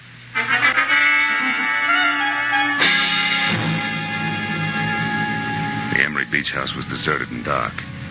So Slater and I went on to the boathouse, which was dark, too. That's where we found Sheila lying on the planks, sobbing out the end of a long, hard cry. Slater ran to her and lifted her to her feet. Oh, Sheila. Sheila, what happened? Where's Frank? Oh, please. I was too late. I saw him leave. He waved to me and called goodbye. I begged him to come back, but no, he never will. Don't be too sure of that, honey. Oh, what do you mean, Marlowe? Oh, wait a minute. That boat coming in is probably Ibarra.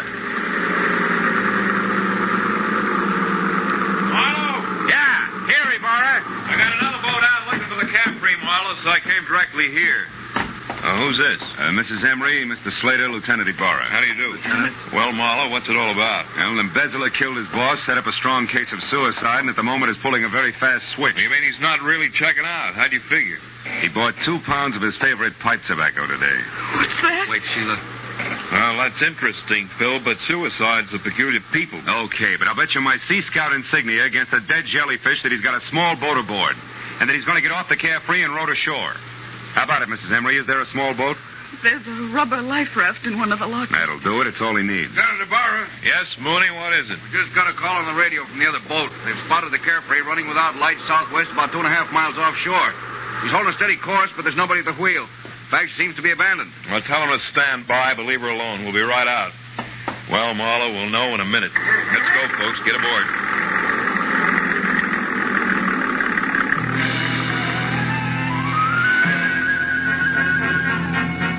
A harbor patrol cutter sliced through the black swells with the easy grace of a head waiter after a $10 tip. And And all the way out, it looked as though Marlowe was going to be the bright boy of the evening. When we pulled alongside the Carefree, made her fast and boarded her, it still looked that way. It looked great, right up to the point when Ibarra peered through the porthole in the closed cabin, jerked the door open, and went inside. After that, it didn't look so good. Marlowe, come in here. Is this Frank Emery?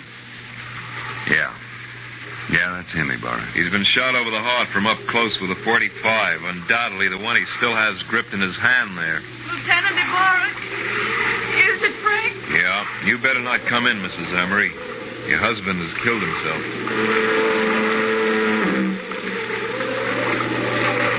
I walked back to the stern and sat down. Ibarra was going through his grim routine inside, and I felt lousy. I stared down vacantly at my feet and only gradually became aware of the little brass cylinder that danced across the deck with every roll of the boat. I picked it up. It was an ejected cartridge from a .45. I'd found an empty .45 cartridge. All at once, things began to take shape for me. Ibarra, hold everything. I was right. Emery didn't commit suicide after all. Phil, the man's body's right here, the gun in his hand. I know, but he was murdered. Now, look, I found this out on deck, and the door to this cabin was closed. Do you remember? When a man is shot with a .45, he drops. He doesn't walk in, close the door, and then fall. Well, that's... Did Emery have any keys on him? Yes, these are his. They're in the ignition by the wheel. Sure. Look, this diamond-shaped one. It matches one I've got in my pocket. Come on out on deck, Ibarra, and watch closely.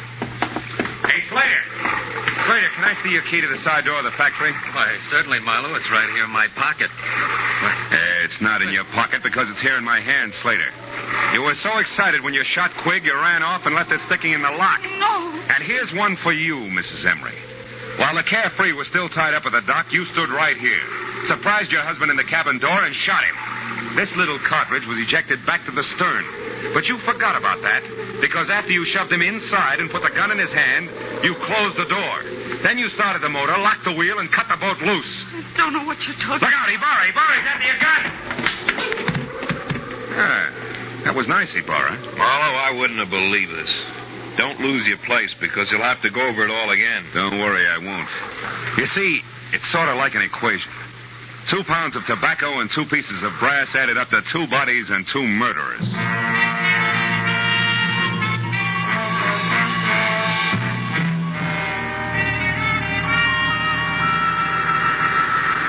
Well, Marlowe, it beats me that Mrs. Emery seemed to be nothing but sweet, soft, and stay-at-home nights. Yeah. Yes, she pulled one of the richest double crosses on record. Ibarra, she let her husband steal a fortune for her, and even helped him plan a fake suicide to get away. Then she turned around and used this plan, only no fake this time, to kill him. So she'd be free to marry Slater. But you didn't want Slater without the money, right? Right. As long as August Quigg lived, Slater could never be sure of his income. So Slater killed him, and they hung that on Frank Emery, too. Mm-hmm. And they worked a fast routine of pass the detective right through the middle of it all. While Slater killed Quigg, I was with Sheila. Then Slater took me over while she killed Frank. They make a great team in a shell game, Marlowe. Yeah. But you did all right. Well, see you tomorrow, the report, you know. Good night, Phil.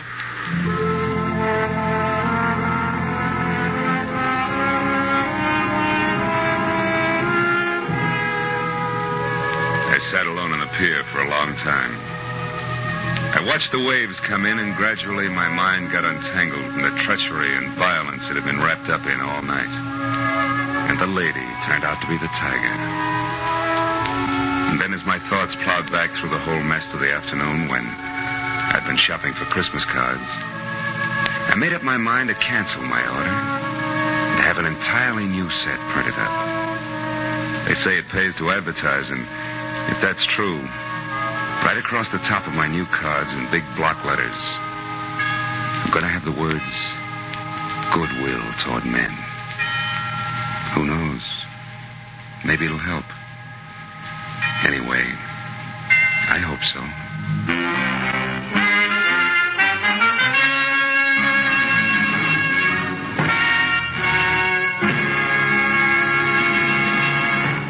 The Adventures of Philip Marlowe, created by Raymond Chandler, stars Gerald Moore, and is produced and directed by Norman MacDonald. Script by Mel Donnelly, Robert Mitchell, and Gene Levitt.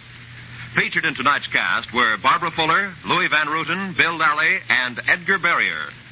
Lieutenant Ibarra was played by Jeff Corey. The special music was conceived and conducted by Richard Arant.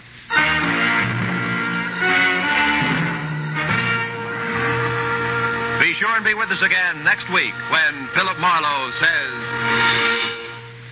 I walked into it smiling because it had all the corny elements. The weird doctor, the beautiful girl, the gloomy house on the windswept cliff, even the hulking menace. Only one thing was missing, the body.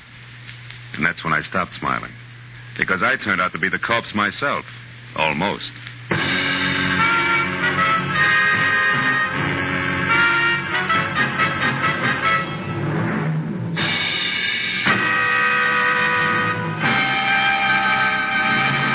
That was Philip Marlowe from 1948, The Hard Way Out. I love that brass at the end. Dun, dun. I love that. It's awesome.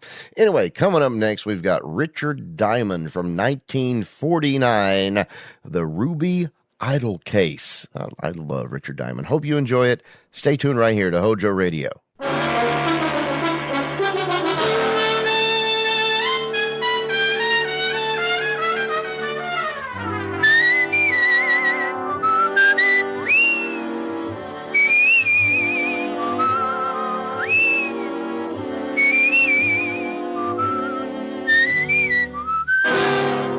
Dick Powell as Richard Diamond, private detective.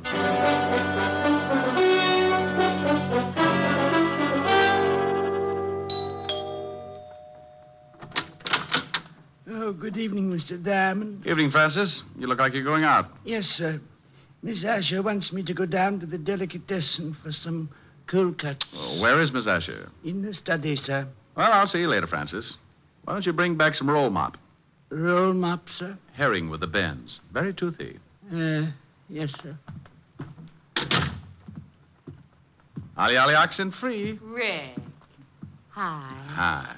Well, get the silk thing there. Lounging pajamas. Yeah. I guess we're going to stay in, huh? Uh-huh. I just sent Francis out for some food. I met him at the door. Look, I've got to do a few things in the kitchen. Why don't you stretch out on the couch and take it easy until dinner's ready? Okay, I'm pretty tired. Might rock out. No, a little sleep might do you some good. Here, read a magazine if you want to stay awake. Oh, swell. Gory detective. Who sends you these things? The Corpse of the Month? Pretty bad. I won't be long. Okay. Oh, no. The case of the bloody... Oh. It was going on 11 o'clock, and the fog encircled the old house like a thin, wet blanket. Oh, swell. The figure of a man crept stealthily across the gravel of the garden path. Oh, these riders really dream it up. Mr. Diamond? What? How did you get in here? I followed you from your office. Shh. You left the door unlocked when you came in. Well, now, look. I know I shouldn't have come into someone else's house, but this is a matter of life and death. Hey, stop pulling down the blinds. I don't want anyone to see us talking. Well, you're on the 8th floor. Who's chasing you? A herd of monkeys? Please, you must listen. Now, look, if you got troubles, come to my office in the morning. Tomorrow morning may be too late. I'm supposed to die tonight. Try breathing. You expand your chest, take a lung full of air. No, Yes, it does wonders. Keeps you around for days. You better get out of here. Please, Mr. Diamond, don't give me away. Please. Yeah, baby. Wait a minute. Duck under the desk. Oh, bless you, Mr. Diamond. Rick, I thought I heard you talking to someone. Talking? Oh, no. Must have been reading out loud. This is swell literature. The case of the grisly ghost. Oh, fine. I like to keep up on the exploits of a private detective. You don't tell me anything about your cases. I'm modest. Hey, you got your coat on. Where are you going? Oh, Francis just called. He's had a flat tire. I'm going to pick him up in the other car. Don't you want me to do it? Oh, I'm not going to let you out of this house. I'll be right back. Okay. Read The Grizzly Ghost. It's not bad. Bye, baby. Bye. Okay, Spider-Man, you can come out now. Oh, thank you. Now, what the devil's going on? I told you my life's in danger. I need help. Tell me about it. I haven't time now. Come to this address in about an hour. My name's Leeds. Leland L. Leeds. Oh, for Pete's sake. I must get back before they miss me. I don't want them to know I got out. Say I called you and told you to come over. Here's the address on this card. Please don't fail me, Mr. Diamond. Now, wait a minute. My fee's $100 a day in expenses. Of course. I'll have a check for you. Goodbye.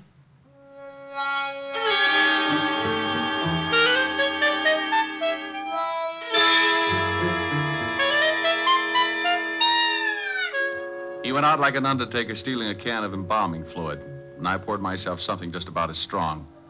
Helen would scalp me for leaving, but for some reason, nutty little guys like that interest me. I left Helen a note saying I'd be back later and took off to the address Leland L. Leeds had given me.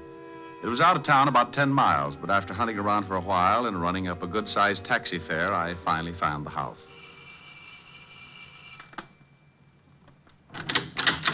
Yes? Yes. I got a call from a Mr. Leeds at this address. He asked me to come over. My brother? I don't know. Well, it couldn't have been. He's very sick. He's upstairs sleeping. Well, he was just coasting off to Dreamland when he called me. I think you'd better let me in. Oh, a detective. All right. Just what did my brother tell you, Mr. Diamond. He said his life was in danger. I'm Nina Leeds. I think you'd better come into the living room, Mr. Diamond. Dr. Miller can explain things better than I can. Sure. Roger? Hmm? This is Mr. Diamond. He's a detective. Oh? Lee just called him. This is Dr. Miller, Mr. Diamond. Hello, Doctor. How do you do? You from the police? No, private stuff. Oh, I see. Now, Mr. Diamond, I'm afraid you made a trip for nothing. Well, here are the drinks. George, this is Mr. Diamond. He's a private detective. What? Mr. Diamond, this is George Brodeen. How are you? Well, fine, thank you. Anything wrong? I don't know. Lee phoned Mr. Diamond and told him he was in danger. How did you know that, Doctor? I told Miss Leeds what he said, but not you. I'm Mr. Leeds' doctor. He's having a nervous breakdown and suffers from an extreme persecution complex. If he called a detective, I'm sure he must have said something like that. That's quite correct, Mr. Diamond. What do you do, Mr. Brodeen? Why, I'm with the New York Museum. I'm a friend of the family. I've been watching Lee break up for the past month. Mm-hmm. May I talk to your brother, Miss Leeds? I don't think you can. I gave him a very strong sedative. Let me get you a drink, Mr. Diamond. When Lee wakes up, you can talk to him. Sure.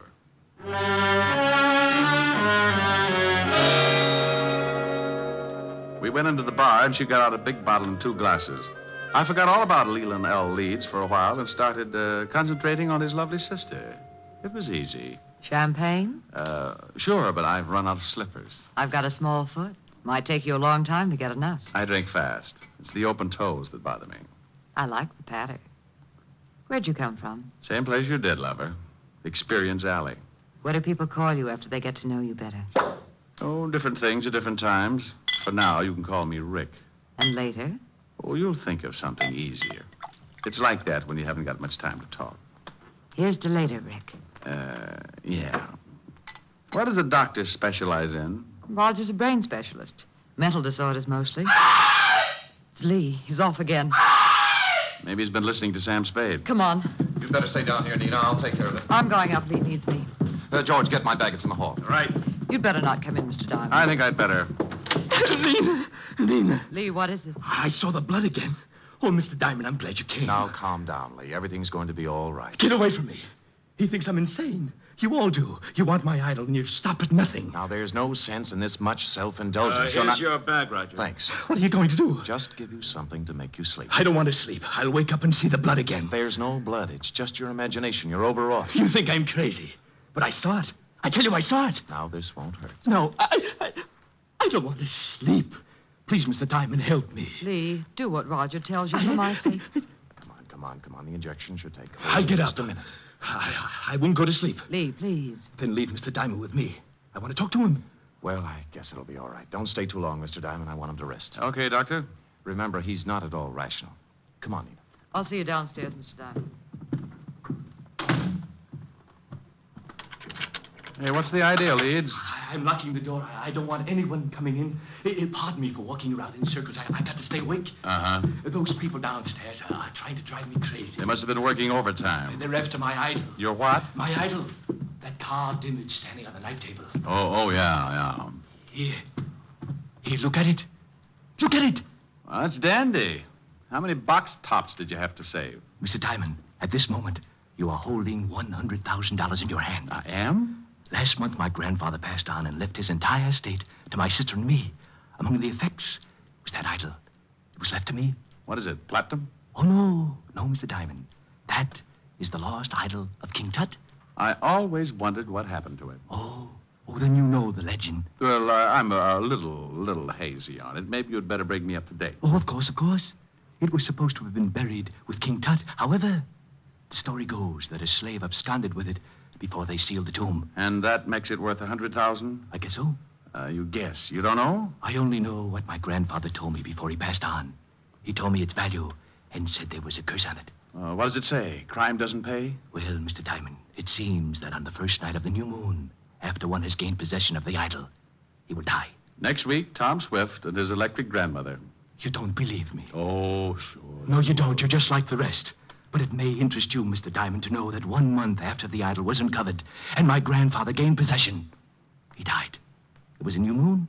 How old was he? 74. Oh, well, that couldn't be it. Now, relax and tell me why you came to me. What about your fee? Oh, forget it. You can just buy me a broom to ride around on. Good night, Mr. Leeds. Remember, Mr. Diamond, it's a new moon. You don't have much time. Oh, brother. Did you talk to her, Mr. Diamond? You might call it that. Now do you understand? Your point's well taken, Doctor. What about that hunk of stone? Maybe if you gave him a teddy bear? Oh, the idol he's got is absolutely worthless. His grandfather had the same unusual ideas about it. Is there such an idol? Well, there's a legend, but no one has ever found even the slightest clue that it's a fact. Now, I've examined Lee's idol, and it's certainly not worth any more than the granite it's carved from. Well, I'll be saying good night.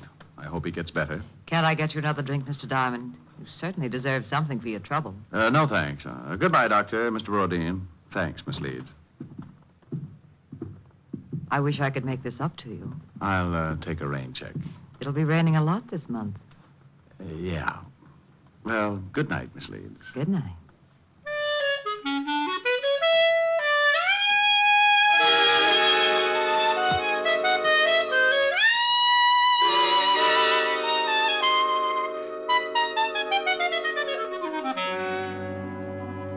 I went out and got a cab. As far as I was concerned, the frightened little man in the nightshirt was going to end up modeling straitjackets, and the private detective would only add to the confusion. It was 8 o'clock, and I told the cabbie to take me to 975 Park Avenue. Helen would be angry, but it was worth going back to. A couple of hours with her could make a guy as contented as a bear that had just cornered the honey market. We pulled up in front of Helen's apartment, and I paid the cabbie. I was just going in when a small convertible skidded to a stop in front of the building. Mr. Diamond! Mr. Diamond! It was Leland L. Leeds again, and you could still see part of the nightshirt under his topcoat. He leaned out of the car window and called. Over here, Mr. Diamond. Please, I must talk with you again. I'd had enough of the jumpy little man with the idol, so I started into the apartment without answering. He called again, climbed out of the car, and started to cross the street toward me. I looked back just in time to see the other car swing in toward me. Look out, Leeds! I ran back into the street and looked after the disappearing car. The lights were off, and I couldn't get the license number. It was too far away. I leaned down by the little man in the nightshirt. He was pretty far away, too. He was dying in a hurry. Mr. Diamond? Yes, Leeds? Take the idol. When you left, I found out why it was worth all that money. They didn't want me to tell you, so they followed me and ran me down. It's in my coat pocket.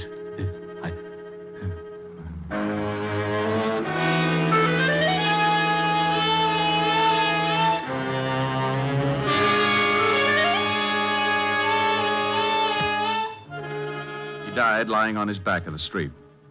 Several people were coming out of the building, so I reached into his pocket and pulled out a chamois bag. I guess the idol was inside, so I put it in my coat and went in to call the police. Oh, Mr. Diamond. Miss Asher's been worried. Hello, Francis. Tell her I'm back and let me use the phone. Certainly, sir. She's upstairs. Is something wrong, sir? You look worried. The man got hit by a car. I've got to call the police. Oh, my goodness. Is he hurt badly? Bad enough to get buried. Oh, my goodness. Homicide, Sergeant Otis. Otis, let me talk to the lieutenant. Is this Diamond? No, it's the Beaver boys. Now put the lieutenant on the phone. And what do you do with all those tired jokes? You can't keep using them. I give them away to idiots. Want to start a collection? Oh. Lieutenant Levinson, Walt, this is Diamond. I got a body for you. I go off duty in 20 minutes. Call back then. Lying out in front of Helen's apartment, 975 Park. Rick, my stomach is bothering me. Why can't you be a good boy and stay out of trouble? Take some soda and get over here. Take some soda. Every time you call, I end up taking enough to give an elephant the hiccups. Well, you're a fine one. Oh, I'm sorry, Rick. I didn't know you were on the phone. Wait a minute, Walt. Hello, baby. I'm talking to the lieutenant. Aren't you afraid you'll catch cold in that thing? I'm mad at you. Oh, you're cute. Hey, what's going on? Just Helen. If you could see her, your ulcers would start popping like chestnuts. Say hello. The law sends you his greetings. Hello to the law. She says... I know. I heard it. Now, what about the stiff? His name's Leland L. Leeds. He got belted by a car. It was too far away to get the number. What makes you think it's a job for homicide? Get over here and Helen will give you the story. I've got some work to do. But wait a minute, Rick. Oh, you're getting lazy. What's the matter? Don't you want to find out things for yourself? Rick, what happened? Francis told me some man got hit by a car. Right on your doorstep. Oh. Let's go into the other room, baby. I'll tell you all about it.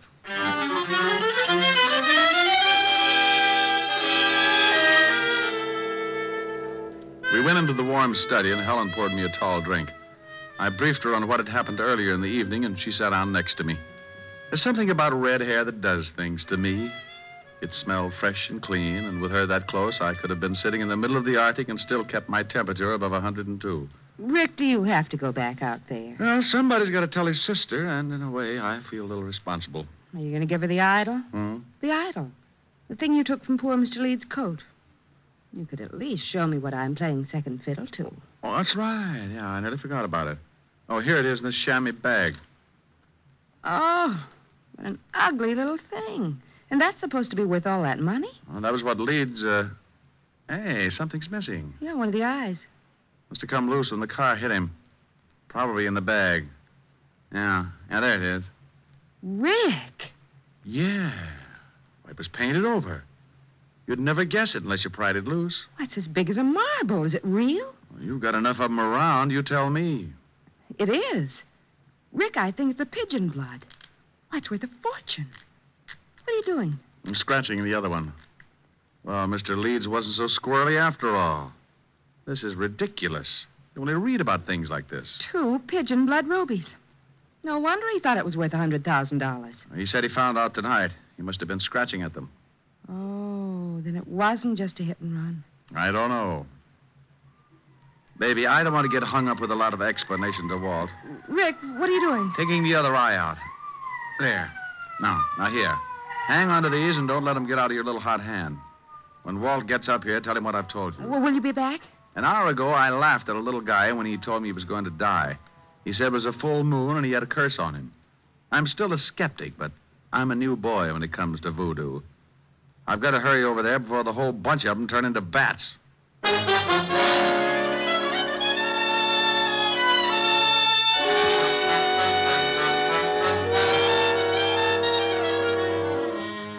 I went down in the service elevator and out on the street.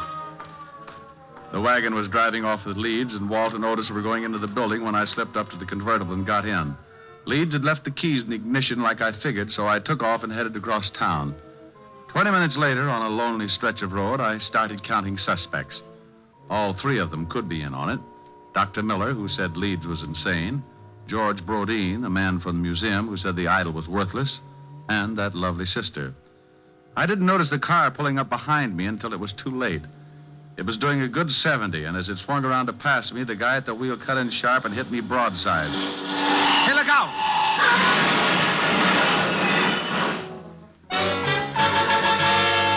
I went through a white fence and over an embankment. The car rolled, and somebody dropped the night on my head. I went to sleep. I don't know how long it was before I started coming around, but when I tried to shake myself back, it was like pulling my head out of a barrel of molasses. It stuck to my eyes and plugged up my ears. I tried to claw the stickiness away, but my hands were like 2 baseballs. I moved my shoulders and felt the stiffness in my back. It spread out to my hands and down to my feet. I opened my mouth and took in a lot of air. I finally made it.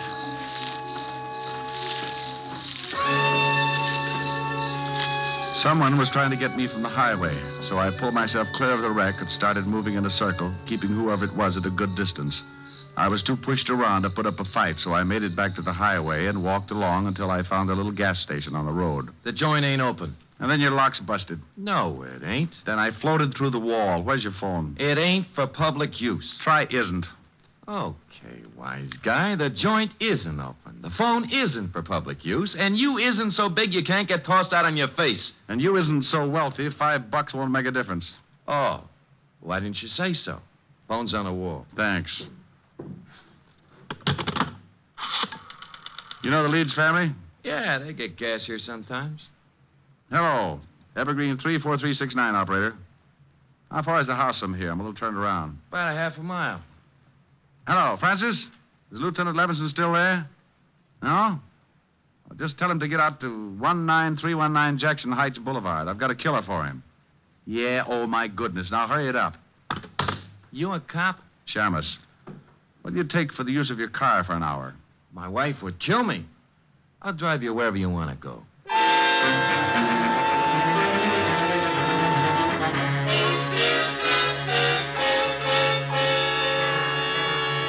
He gave me a lift in his old sedan, and 10 minutes later I was ringing the doorbell to the Leeds house. I was glad the girl answered. She made me feel better right away. Oh, Mr. Diamond, come in. Thank you. Where are your friends? Raj and George? They went out to look for my brother. He disappeared right after you left. I'm terribly worried.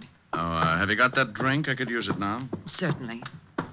I don't know why Lee ran off like that. He shouldn't have been driving in his condition. Were Roger and George together when they left to look for Lee? No, they took separate cars. Why? Has something happened, Mr. Diamond? Have you heard from my brother? I guess I'd better give it to you straight. Your brother's dead, Miss Leeds. I'm sorry. Dead? Oh, no. He was hit by a car. It's all because of that horrible idol. That stupid, horrible idol. If my grandfather hadn't told Lee it was worth that much money, this never would have happened. Did you think it was worth anything? No, of course not. But we couldn't convince Lee. Now he's dead. Would you please answer that, Mr. Diamond? Sure. You take it easy. Nina, Oh, what are you doing here, Diamond? Did you find Lee? Why, no, I didn't. I've gone to every place I thought he could possibly be. I even looked up your address and went over there, but the building was closed. You better go in and see Miss Leeds, Doc. She's pretty upset. Upset? Nina, what's wrong? Oh, Raj, it's Lee. He's been killed. What? That's right. But how did it happen? Bingo. I'll tell you as soon as I let Mr. Brodeen in. There, Nina. Just let yourself unwind. Do you? Come in, Mr. Brodeen. Well, Mr. Diamond, what are you doing here? I think I'd better have a sign made. The doctor and Miss Leeds are in the living room. Well, something happened? Mr. Leeds is dead. What? This is the most surprised household I've ever run into. Roger, is this true? I guess so. Oh, I'm terribly sorry, Nina. Is there anything I can do? No, thank you. Where did this happen, Mr. Diamond? In front of 975 Park Avenue. Car hit him. I was with him when he died. Oh, this is terrible. I thought at first it was an accident, but I'm not sure. What do you mean? When I left to come out here, someone ran me off the road, nearly killed me. Who would want to kill Lee and then try to kill you? Probably a coincidence. Certainly. Probably just a drunk. Could have been. Lee gave me this before he died. A chamois bag. What's in it? The idol. Oh, that awful thing. What do you want done with it, Miss Leeds? I don't care. Just get it out of this house. What are you going to do? I don't know. You want the thing, Doctor? Why, what for? That's a good question. How about you, Brodeen? You want it? Oh, well, what would I want a worthless piece of stone for? Well, as long as no one wants it, may I use this fire poker, Miss Leeds? What are you going to do with it? The idol is worthless. It's caused a lot of trouble for you and your family. I'm going to break it up.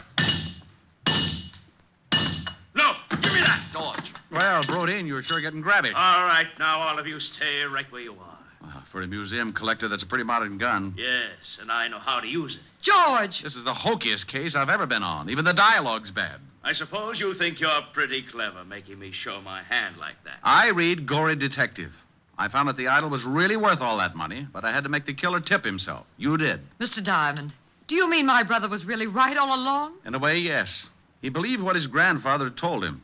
But it wasn't until tonight when he scratched one of the eyes of the idol that he knew for sure. Scratched one of the eyes? That's right. Pigeon blood rubies, painted over. Well, now I'm leaving you. That's good, but you're minus something. Minus what? A couple of rubies. I took them out of the idol. You're lying. Take a look in the bag. What? They're gone. I'll kill you for this. Give me the gun, George. Look out. He's going to shoot. Give me the gun. All right, everyone. This is the police.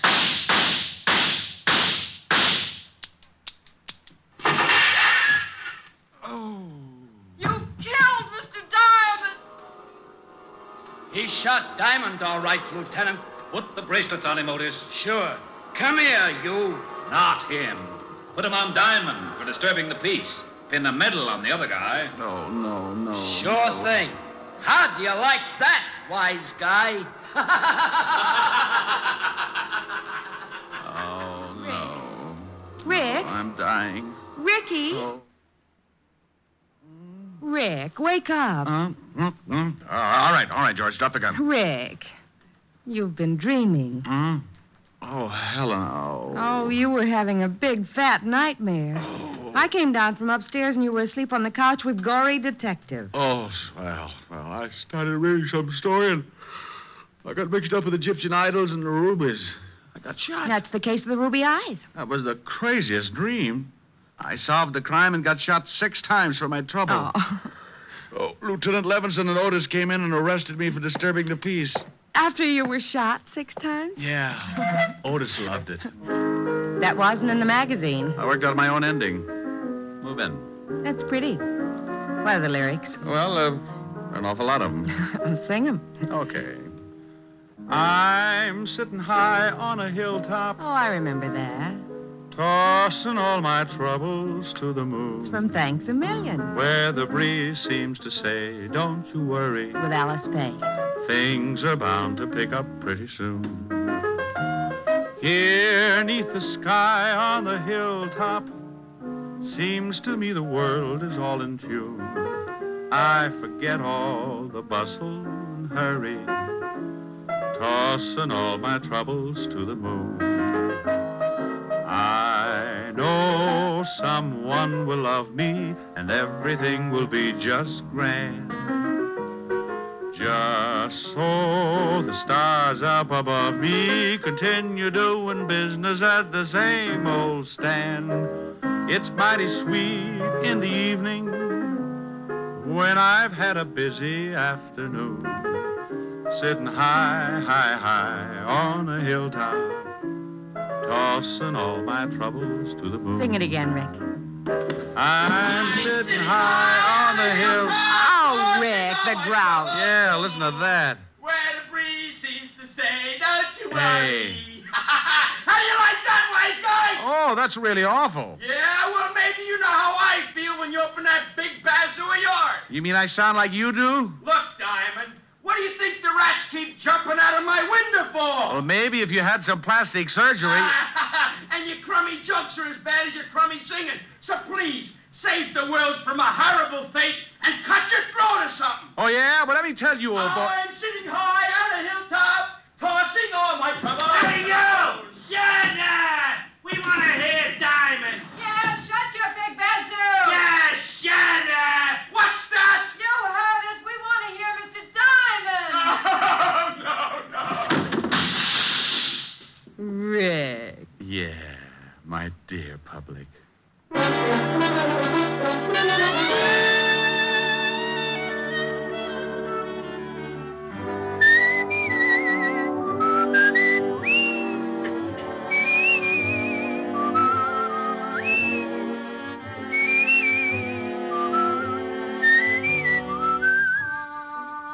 You have just heard Richard Diamond, Private Detective, starring Dick Powell. Helen was played by Virginia Gregg, Lieutenant Levinson by Ed Begley. Also in our cast were Wilms Herbert, Peter Leeds, Yvonne Patey, Stephen Dunn, and Jack Crucian. Music was under the direction of Frank Worth. Richard Diamond is written and directed by Blake Edwards. Portions were transcribed. Dick Powell soon will be seen in the screen version of the best-selling novel, Mrs. Mike. Now, this is Eddie King inviting you to be with us again at the same time next week when we will again bring you Dick Powell as Richard Diamond, private detective.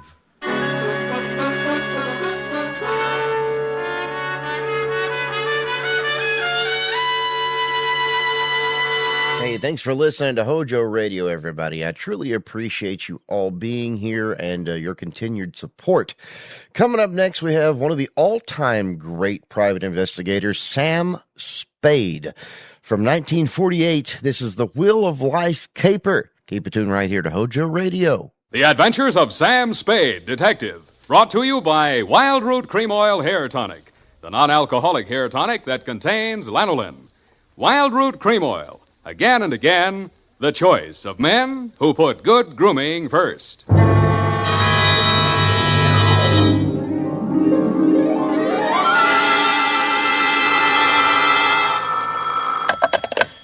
Sam Spade Detective Agency. Are you still there?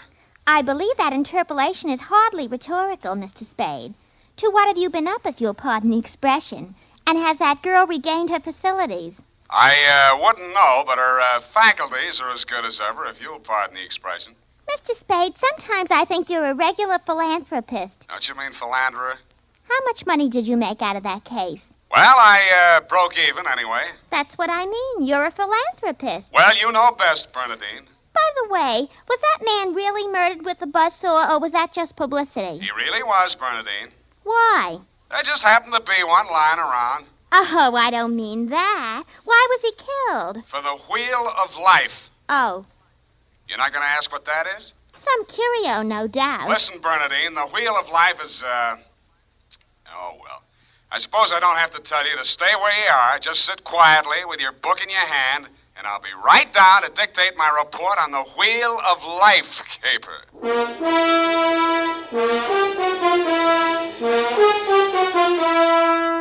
Dashiell Hammett, America's leading detective fiction writer and creator of Sam Spade, the hard-boiled private eye, and William Spear, radio's outstanding producer-director of mystery and crime drama, join their talents to make your hair stand on end with the adventures of Sam Spade. Presented by the makers of Wild Root Cream Oil for the hair. Come on, mister, give the gals a break. Treat 'em to a look-see at a really handsome head of hair, neat, well-groomed hair, the way yours is going to look when you spruce up with Wild Root Cream Oil Hair Tonic. Famous Wild Root Cream Oil grooms your hair neatly and naturally, relieves annoying dryness, removes loose, ugly dandruff. So, how about it, men? Why hold off any longer when now's the time to get Wild Root Cream Oil Hair Tonic? Again and again, the choice of men who put good grooming first. And now, with Howard Duff starring as Spade, Wild Root brings to the air the greatest private detective of them all in the adventures of Sam Spade.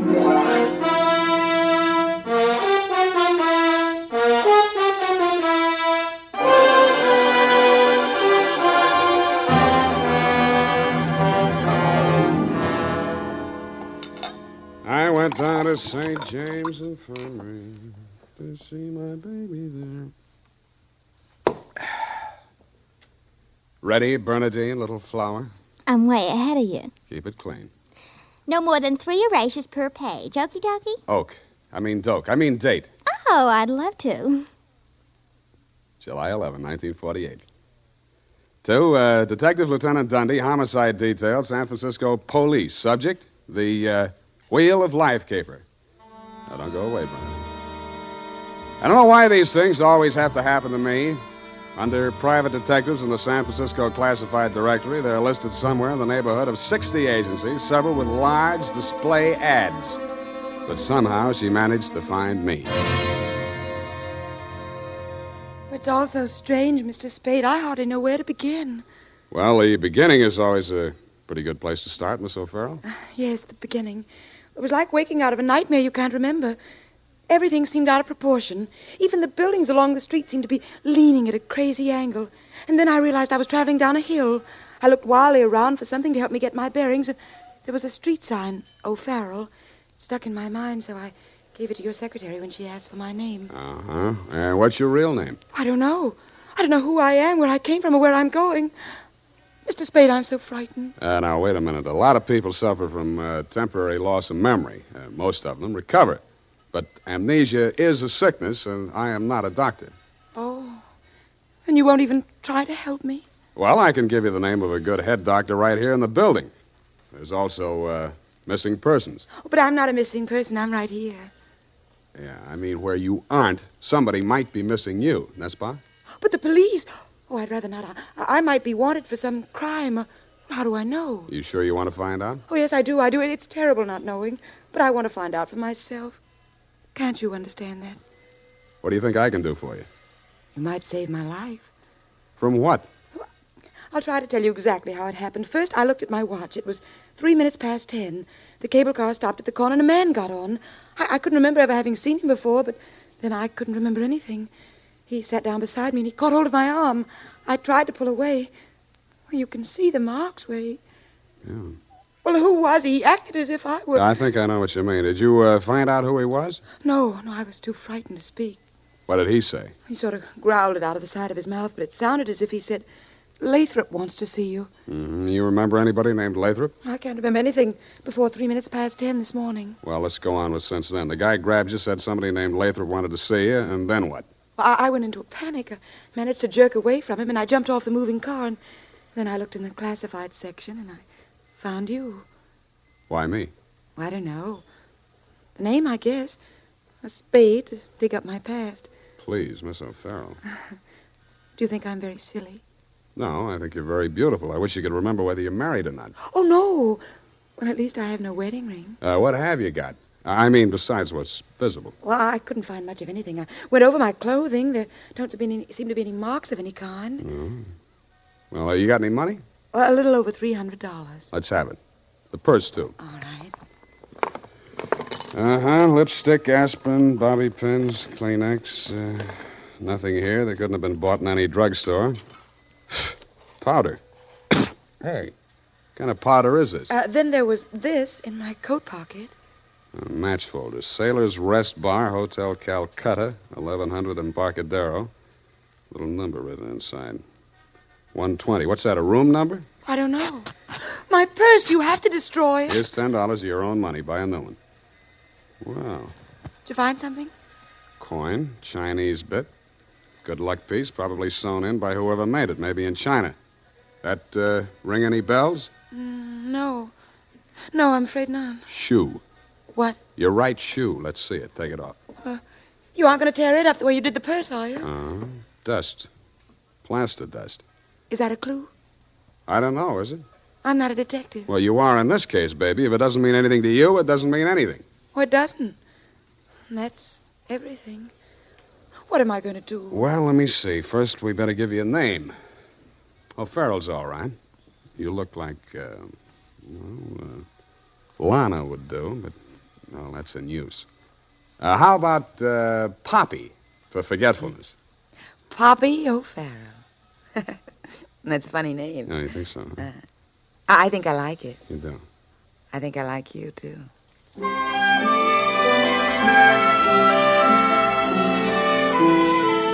I liked her, too. There may have been blanks in her brain, but the rest of it figured. In the elevator, I started adding it up, and by the time we reached the street floor, it came to quite a tidy sum. Where are we going, Sam? Far, I hope. But first, we're going to find you a place to stay. Oh, yes, we must be practical. No use overdoing it, huh? Oh, no, Sam, I didn't mean... Wait. What's the matter? You remember something? That man, the one who followed me this morning, he's standing right out there waiting. The one in the straw hat leaning against the newsstand? Yes. Where are you going, Sam? You stay here. I just remembered something I hoped I could forget. Hello, Shuggy. What brings you back to town? Do I know you? That doesn't matter. I know you. The name you were using when you blew this town was Shuggy Bellows. You wouldn't take the risk of showing your face here again unless the caper was worth it. You got a big nose. Keep it clean. You've been tailing that girl all day. Why? Dame? What dame? Who's Lathrop? I don't remember. Okay, I'll give you a chance to think it over. Hey, officer! You dirty shamus yelling cop. No, you don't. Come here. Here, now, what's going on here? Break it up. Oh, Mr. Spade. Is this fella giving you trouble now? Yeah, what kind of a beat are you pounding here, Clancy? Letting a cheap grifter like this walk around with an armpit full of gun? Or are they handing out permits to characters like these days? Well, now, how about that, son? Have you a permit now? And a gope copper. Oh, so one of them clever lads he is. Well, Come along, me bucko, before I lose me temper and give you your lumps now. Stout fellow. I'm coming. That's better now. Much obliged, Mr. Spade. I'll pay you for this, Shamus. And a goop to you, too.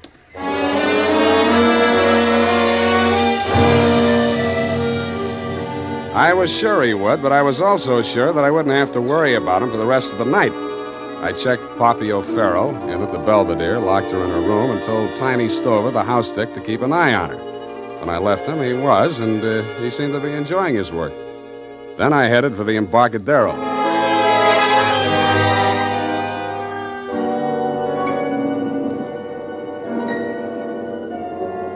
I found the Hotel Calcutta, but I couldn't find the lobby. There wasn't any. It had been squeezed out by the Sailor's Rest Bar. So I tried the bosun-type bartender. Howdy, mate.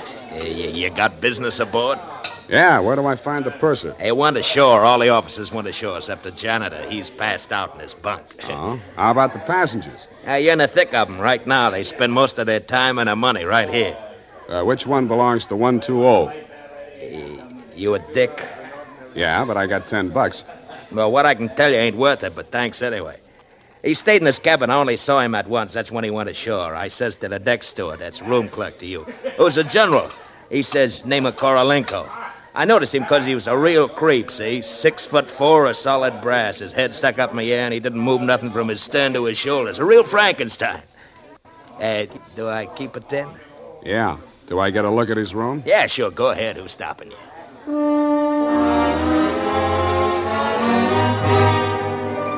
So I went. Nobody stopped me until I opened the door to 120.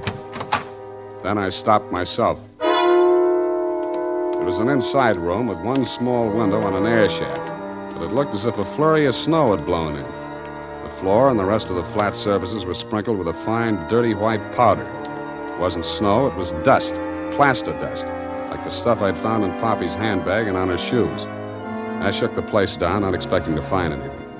I didn't until I opened the wardrobe.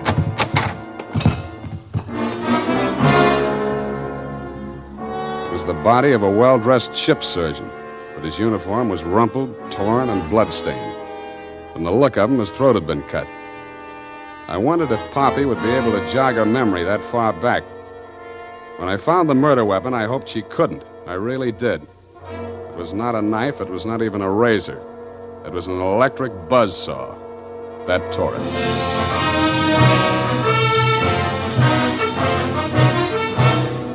The makers of Wild Root Cream Oil are presenting the weekly Sunday adventure of Dashiell Hammett's famous private detective, Sam Spade.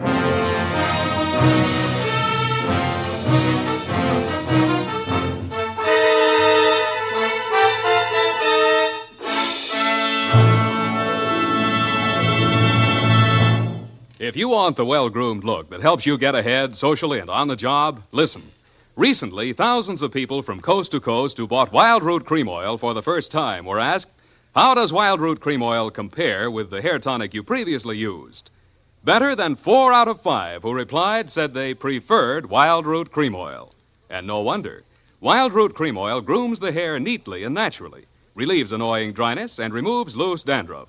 What's more, non-alcoholic Wild Root Cream Oil is the only leading hair tonic that contains soothing lanolin. So ask for Wild Root Cream Oil Hair Tonic. Again and again, the choice of men who put good grooming first. By the way, smart girls use Wild Root Cream Oil, too. And mothers say it's grand for training children's hair.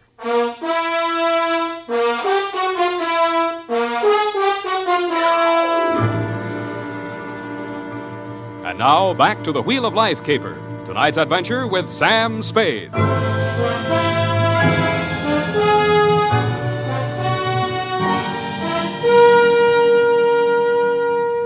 Times being what they are, I could use a little publicity. And so could you, Lieutenant Dundee, what with the elections coming up and you with no promotion all these years.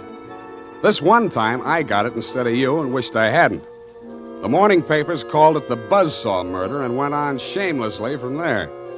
Horror killing related by Private Eye. Stan Slade, ex-Pinkerton man, mum on mystery woman. Elderly sleuth, dodges photographers, denies hotel visit, was in bed with Apple and good book, says Peeper. There wasn't a word of truth in it, mainly because nobody could get at the facts. I wasted most of the day down at headquarters trying to find out what name Shuggy Bellows had been booked under. Then I dropped in at the Belvedere. Poppy had checked out. I decided to get back to my office and drink poison. I hardly got the desk drawer open when a sobering influence walked in. It was a Mr. 6'4" of solid brass, the Frankenstein who had been described to me by the bartender as the occupant of room 120. Excuse me. I am Korlienko. Please, I shall sit down. I am so heavy. Make yourself at home. Oh. Mr. Spade. Slade. Excuse me. I am so heavy. I am Korlienko. So you told me. I am really Spade myself. So, why are she hiding from me? Who? That girl, Miss Paget. Her, I am paying 1 month in advance, $300 American. Me, she have dessert. I am not rich, only moderately wealthy. But you understand, it's not question from money alone. That ship's doctor, he was most kind to me. He cared to me even after I arrive. Now he are dead for his pains, his dirty trick. Yeah, I know how you feel. Now, if you'll take it a little easy, I think we'll get farther. You say this girl's name is Paget, and she traveled with you. From Macau, where she is the Florence Nightingale for Portuguese hospitals, forcing me to employ her, all others being Chinese nuns. That figures. You sick? No, only I am so heavy. They are breaking my back in traffic accident, rickshaw collusion. You're wearing a plastic cast? Yes, like a turtle. I am closed with my neck sticking out. Look, see? Now it is better as before. The ship's doctor trimmed the rough edges with buzzsaw. Buzz, buzz, buzz, I can walk. But it's like suit from armor, for which I alive. Look.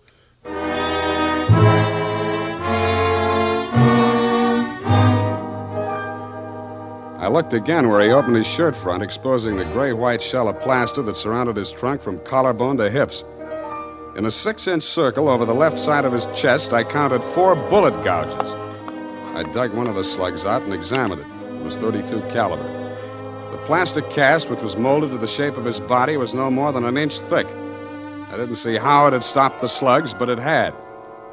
About then, the parts of Korolenko that were not held rigid in the cast began to tremble violently. Why are they doing this? Why? To a virtually helpless man. Why, Mr. Spade? Why? Where did you have that cast put on? Don't I said Macau? The Portuguese hospital there? The same. They are hanging me up with the neck and plastering me. Comes great pain, they put me to sleep from anesthetic. I are waking up in ambulance arriving at shipboard. Why you wish I should tell you my operation? More important things we should be discussing. I think so, too. I think Miss Paget and her friends had something they wanted to smuggle out of Macau and into San Francisco, and you're it. Oh, excuse me. I am not comprehensible. Look, I mean, while you were out with the anesthetic, they planted the goods, whatever they are, in or under your cast. Oh, that is why I am so heavy. The wheel. The what? The wheel. Look, I'll show you. He hauled a manila envelope out of his overcoat pocket and waved it in my face. I took it over to my desk and fished out the contents. It was a set of X-ray films. 3 of his spine, showing the fractures, 4 of the skull, 3 I couldn't figure out, and 1 of his rib cage, only something new had been added. In silhouette, it looked like the wheel off of a child's wagon. What is it, this wheel? What to do? 6 months I must remain in this straitjacket. If I remove it, I die. If I keep it on, they kill me to get their smuggled. Well, you look to me like the luckiest man alive. That wheel, or whatever it is, saved your life by stopping 4 slugs. But still I shall die. How shall I die? When shall I die? Your best advices, please. Korolenko, I think you better die right now. Excuse me? It's the only safe place for you. The morgue.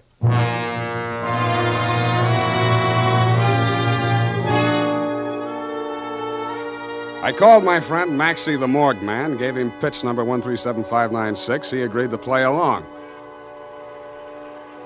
An hour later, I stood on the curb, head bowed, hat in hand, as the morgue wagon drove away into the gathering mist. Stay facing the way, What do you want, Shuggy? I want to blast this gun straight through you, and I will if you give me any excuse at all. You sound like you mean that, Shuggy. You're getting smart, Shamus. Now get going. Where to? Mr. Lathrop wants to see you.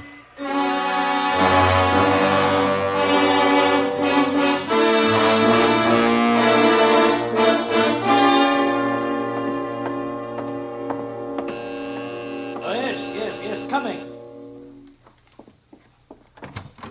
Ah, Shuggy, dear boy, you've not failed me this time. This will be the fabled Mr. Spade, eh? Come in.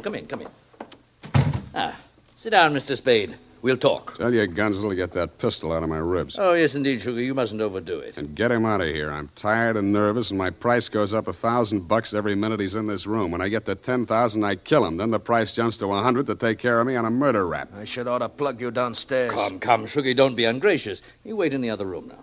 Okay, it's your party. I get mine later. Oh, dear. His bite's much worse than his bark, Mr. Spade. Don't start boring me so early in the evening. I came here to talk about the wheel.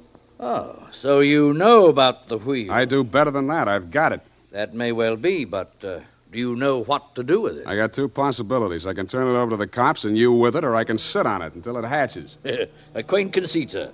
Round and round the little wheel goes, and where it shall stop, nobody knows. That's where you're wrong. It stops right here. So you better start placing your bets. Just what do you mean by that, sir? There's part of it. What is it?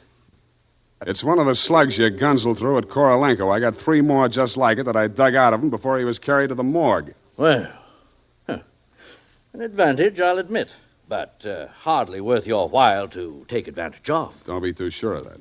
Just how much do you know about the wheel? So far, it's been worth 2 human lives to you at the risk of your own. That tells me all I need to know. Oh, no, not quite. Men have been killed in hold-ups for a few paltry sovereigns, but the wheel is a horse of another color. Let's not change wheel horses in midstream, Mr. Lathrop. Yes. You must understand that the wheel has no absolute definitive value. Monetarily speaking, the British Museum might pay close on to £5,000, hot as it is, for the privilege of returning it. Occidentals aren't the puka sahibs that they once were in the Orient. The theft of the wheel, if countenanced by the Western powers, would have most grave consequences. Most grave. Are you attending, sir? Wake me up when you get to the point. Well, the point, sir, is this. That little wheel of gold, is the wheel of life, which the Buddha himself is said to have received into his hands from paradise. Now, given such a relic, a few old Buddhist monks can set up a shrine which, even in the most miserable surroundings, can attract enough pilgrims to outgross Radio City, Madison Square Garden, and Miami Beach in season. To say nothing of Hialeah. Yes, quite. In short, we propose to act as booking agents for the wheel on a royalty basis with a percentage of the house. Mm-hmm. Why did you bring it to San Francisco? But good gad, sir. Were we to bargain in the Orient, we should be hacked to pieces in our beds. I'll settle for a lump sum and let you do the bargaining. And your price, sir? We can talk money later. First, I got to give the cops somebody for the doctor's murder and for Korolenko. Well, that ought not to be too difficult. When may I expect delivery? I'll check on it. I went down to St. James Infirmary. City morgue. Maxie, Sam Spade. Yeah, Sammy. Deal's okay. Send it up. The address is... Sam, wait. Yeah? Sam, he ain't here no more. What happened? Somebody claimed him. A girl. Said she's his daughter. What did he do? Went on playing dead like you told him to. Maxie, where did she send him? Avalon Mortuary, corner of Lynch and Haight. Okay, by the way... Yeah, Sammy? Maxie, put some clean sheets in that morgue wagon, size 16. I may be your next passenger.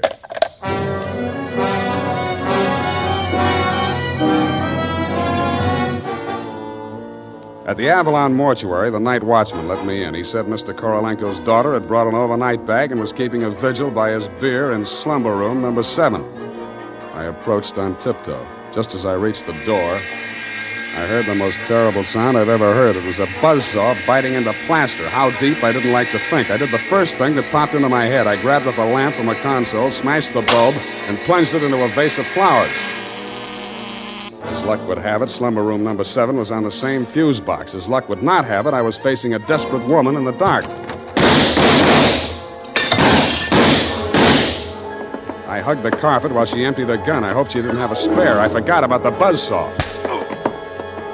The room lighted up momentarily from the lights inside my head, and I staggered back against the wall. There waited for her to get her bearings again. There was no hope of me getting mine. Then I heard a big, hollow thud. The whole room shook and the lights went on. Poppy O'Farrell and or Paget lay on the floor under the stony weight of Korolenko plus 60 pounds of plaster. Get up! Get up! You're crushing me! I can't. I am so heavy. You comfortable there, Korolenko? Comfortable in such situation? Do you ask the turtle, are he comfortable? Is Faker on bed of nails? He's equally here as elsewhere. Yeah, okay. Just hold her there until I get a statement. And he did. Item, statement by the aforesaid. It was like waking out of a nightmare you can't remember. Everything seemed out of proportion. That was her story, and I had to admire the way she stuck to it. But if you keep trying, I'm sure she'll get back enough of her memory to confess that she planted the wheel of life in Korolenko's turtle shell when she decided to double-cross Shuggy and Lathrop. They never tumbled to her hiding place. They were gunning for Korolenko because they thought Poppy was working with him, which was true in a way, but not the way that they thought.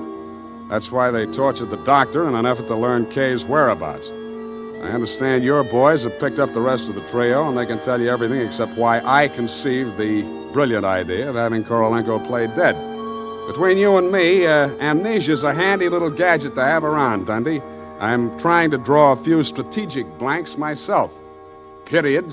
End of report. Pardon me, Mr. Spade. Yes. There are just a few little coincidentals that I do not find entirely reprehensible. Such as? Well, I don't want to appear lucid or anything of that type. Believe me, you doesn't. I mean, don't it? Oh, you say the sweetest things. But it's about the wheel. Oh, yes, the wheel. Well, I'll tell you what you do. You type that up. I've got a call in about that now.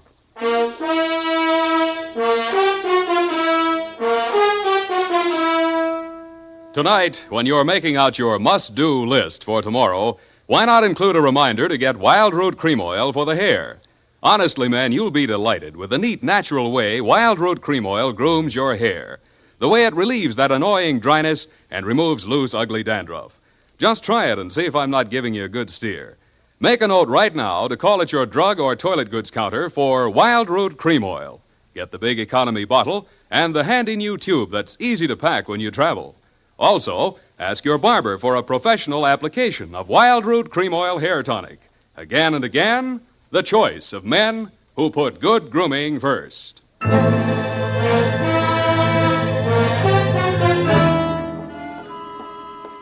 you ascertain the lowdown on the Wheel of Life? I certainly didn't. No, we won't know about that for 6 months. Because definitely, that plaster cast has to stay on him. Doctor's orders, you know. Oh, but I won't be here 6 months from now. You can say that again. But I won't be here 6 months from now. Stop repeating yourself. But you just said you can say that again. Yeah. Just as distinctly as if I was sitting here. Uh-huh. That's what I like about you, Bernadine. A woman of distinction. That's what you are. Well, if you want to take me dancing, why don't you just say so? Bernadine. It's leap year, and I always say discrimination is the better part of value. You are absolutely corrupt. Well, I'm glad I'm right about something. Good night, Mr. Spade. Good night, and I'll say if it kills me, sweetheart.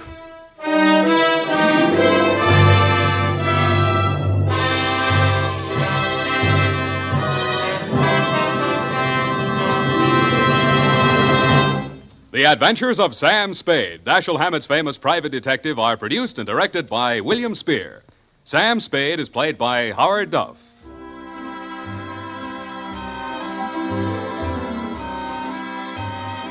The Adventures of Sam Spade are written for radio by Bob Tallman and Gil Dowd, with musical direction by Lud Gluskin. Gil Dowd directed tonight's broadcast in William Spear's absence. Join us again next Sunday for another adventure with Sam Spade, brought to you by Wild Root Cream Oil. Again and again, the choice of men who put good grooming first. This is Dick Joy reminding you to get Wild Root Cream Oil, Charlie. It keeps your hair in trim. You see, it's non-alcoholic, Charlie. It's made with soothing lanolin. You better get Wild Root Cream Oil, Charlie. Start using it today. You'll find that you will have a tough time, Charlie, keeping all the gals away. Hiya, Baldy. Get Wild Root right away.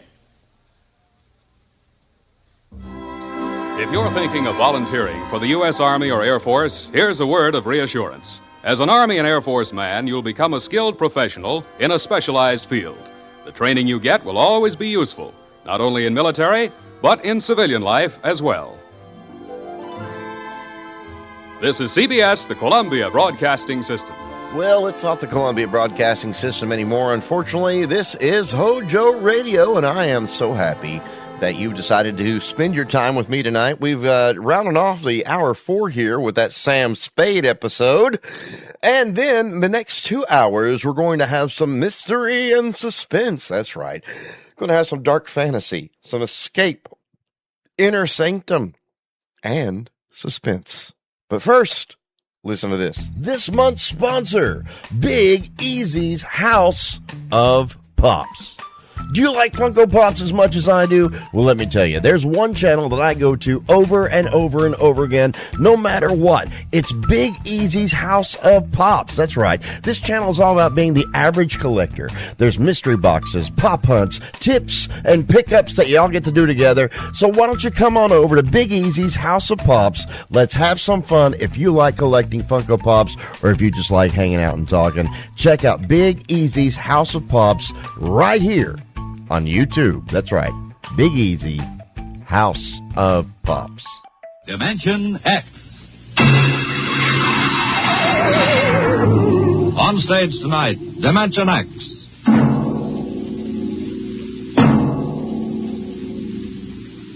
Tonight, Dimension X presents The Martian Chronicles, a dramatization of the new novel by one of our most brilliant young science fiction writers, Ray Bradbury.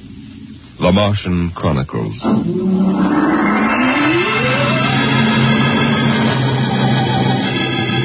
January in the year 1999.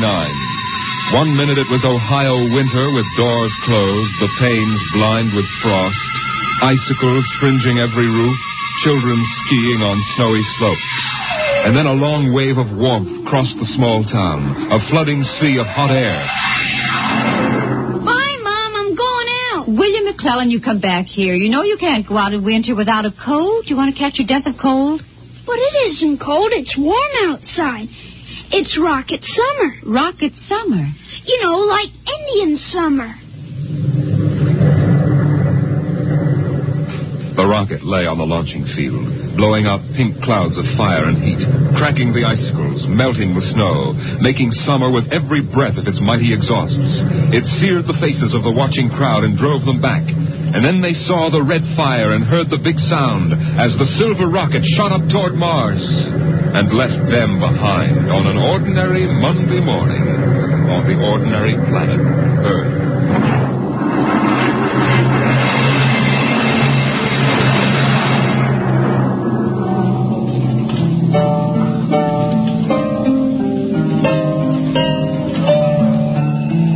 They lived in a house of crystal pillars on the planet Mars by the edge of an empty sea. And every morning you could see Ela eating the golden fruits that grew from the crystal walls, or her husband sitting alone in his room reading from a singing metal book over which he brushed his hand as one might play a harp.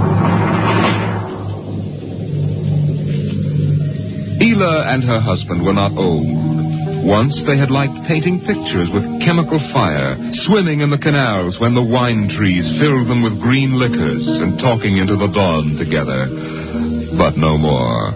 Marriage sometimes makes people old and familiar while still young. And Ela was not happy now. This morning she sat dreaming between the crystal pillars and wished that somehow a miracle might happen. And then suddenly... Ela, did you fall? No. I thought I heard you cry out. Did I? I was almost asleep and had a dream. In the daytime? You don't often do that. Strange. How very strange. I dreamed about a man. A tall man. 6 feet tall. Oh, how absurd. He'd be a giant, a misshapen giant. I know. And yet somehow he looked quite handsome. He was dressed in a strange uniform. And he came down out of the sky in a long silver craft. Out of the sky? What nonsense. And he spoke pleasantly to me in another language. But somehow I understood him with my mind. Telepathy, I suppose. Oh, really, Ela? And he said, I've come from the third planet in my ship. My name is Nathaniel York. A stupid name. Who ever heard of a name like that? Perhaps they have names like that on Earth. That's ridiculous, Ela.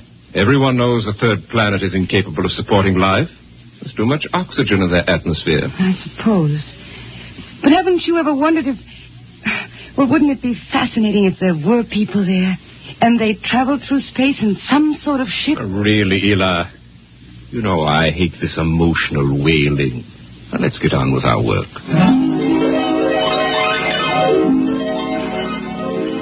Evening came. The twin white moons of Mars were rising, and the house closed itself in like a giant flower.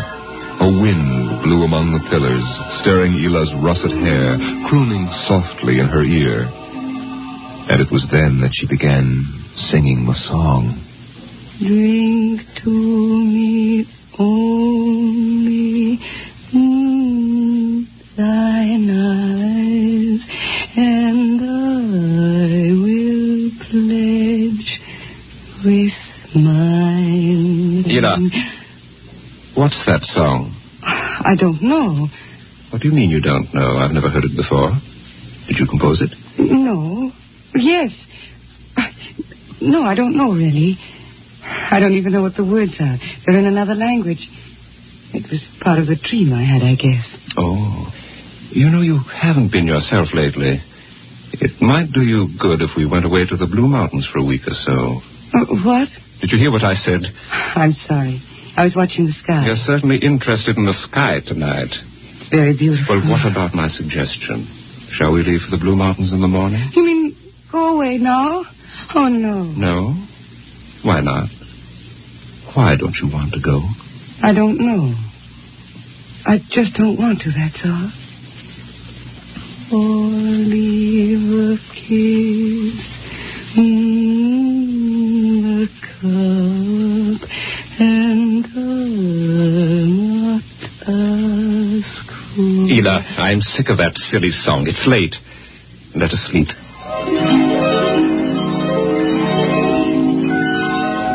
From the crystal walls poured a soft carpeting of mist to support Ela where she lay down to sleep. But through the night she tossed restlessly until just at dawn the dream recurred. Ela, wake up. What?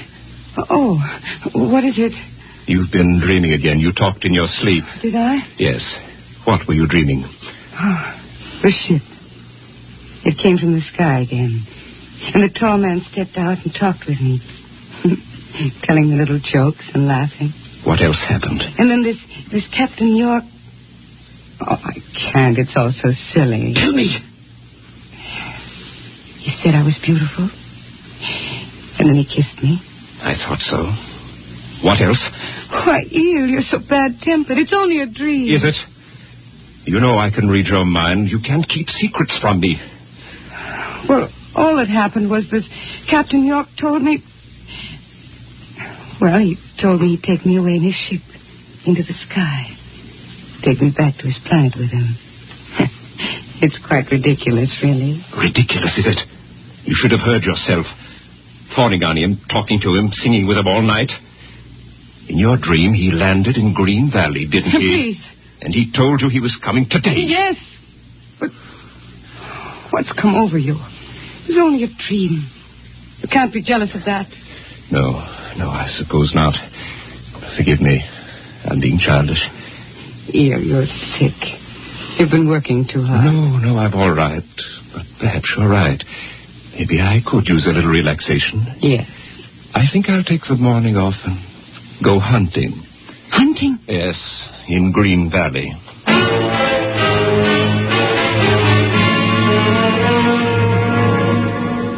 Numbly, she watched him go to a closet and draw forth an evil-looking weapon. And then her husband was gone, walking toward Green Valley. And Ela waited, watching the sky for an unknown thing, trembling with a nameless fear. And then it happened. A whirring, rushing sound. The warmth as of a giant fire passing in the air. The gleam of metal in the sky. He's come. It's true. The dream is true. The rocket vanished over the hill. The sky was empty again, and trembling, Ela waited again, looking toward Green Valley and seeing nothing, listening for sounds and hearing nothing, until a shot sounded, very sharply, the sound of the evil weapon. Oh, no. Her body jerked with the sound, and she wanted to scream and never stop screaming. For now she knew the dream could never come true. There was nothing left but the song, the strange and fine and beautiful song. Drink to me only with thine eyes, and I will pledge with mine, or leave a kiss within the cup.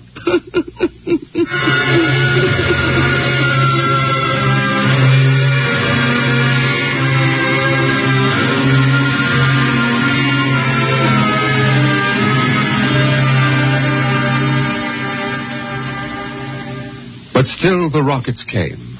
The next ship came down from the stars and the black velocities and the silent gulfs of space, and landed by night near a Martian city.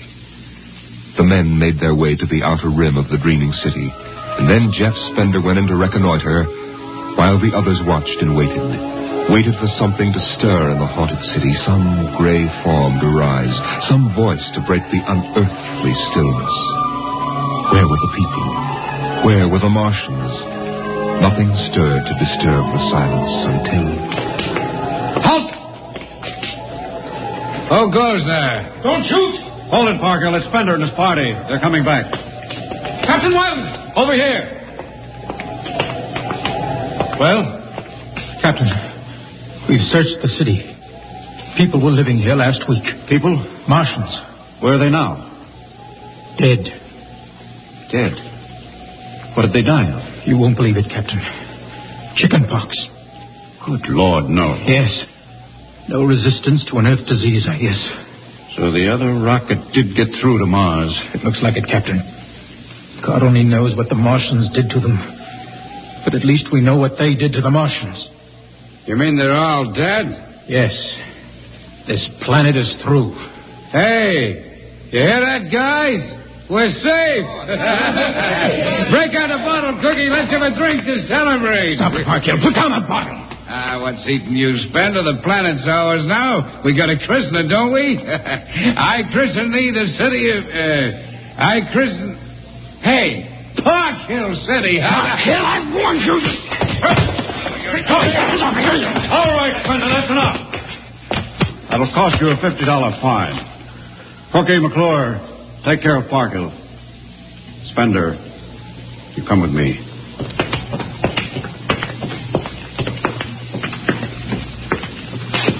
All right, Spender, why did you hit him?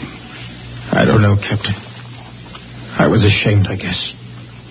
Ashamed of Sam Parkhill and the noise and the spectacle the whole crew was making. It's been a long trip. It's only natural they'd want to have their fling. Yes, but where's their sense of what's right? Their respect for what's happened here? Captain, a race builds itself for 1,000,000 years, refines itself, builds cities like this one, does everything it can to give itself respect and beauty, and then it dies. Of what? Not anything fine or majestic or fitting, but a dirty little thing like chickenpox. And Sam Parkhill wants to celebrate. I know, Spender, but you've got to remember you've a different way of seeing things. I'm seeing things all right. I'm seeing what we'll do to Mars. We'll rip it up, rip the skin off, ruin it the way we've ruined our own planet. Captain, look at the city. It may be the last time you'll ever see it this way. Beautiful in the moonlight, isn't it? Yes. There's a poem by Byron that describes it, and how the Martians would feel tonight, if there were any of them left. So we'll go no more a-roving so late into the night. Though the heart be still as loving and the moon be still as bright. For the sword outwears its sheath, and the soul wears out the breast, and the heart must pause to breathe and love itself must rest. Oh, the night was made for loving, and the day returns too soon. Yet we'll go no more a-roving by the light of the moon. Without a word, the Earthmen stood and looked at the city. A bottle lay shattered at Sam Parkhill's feet, and the sour stench of liquor filled the cool air. The men of Earth had come to Mars.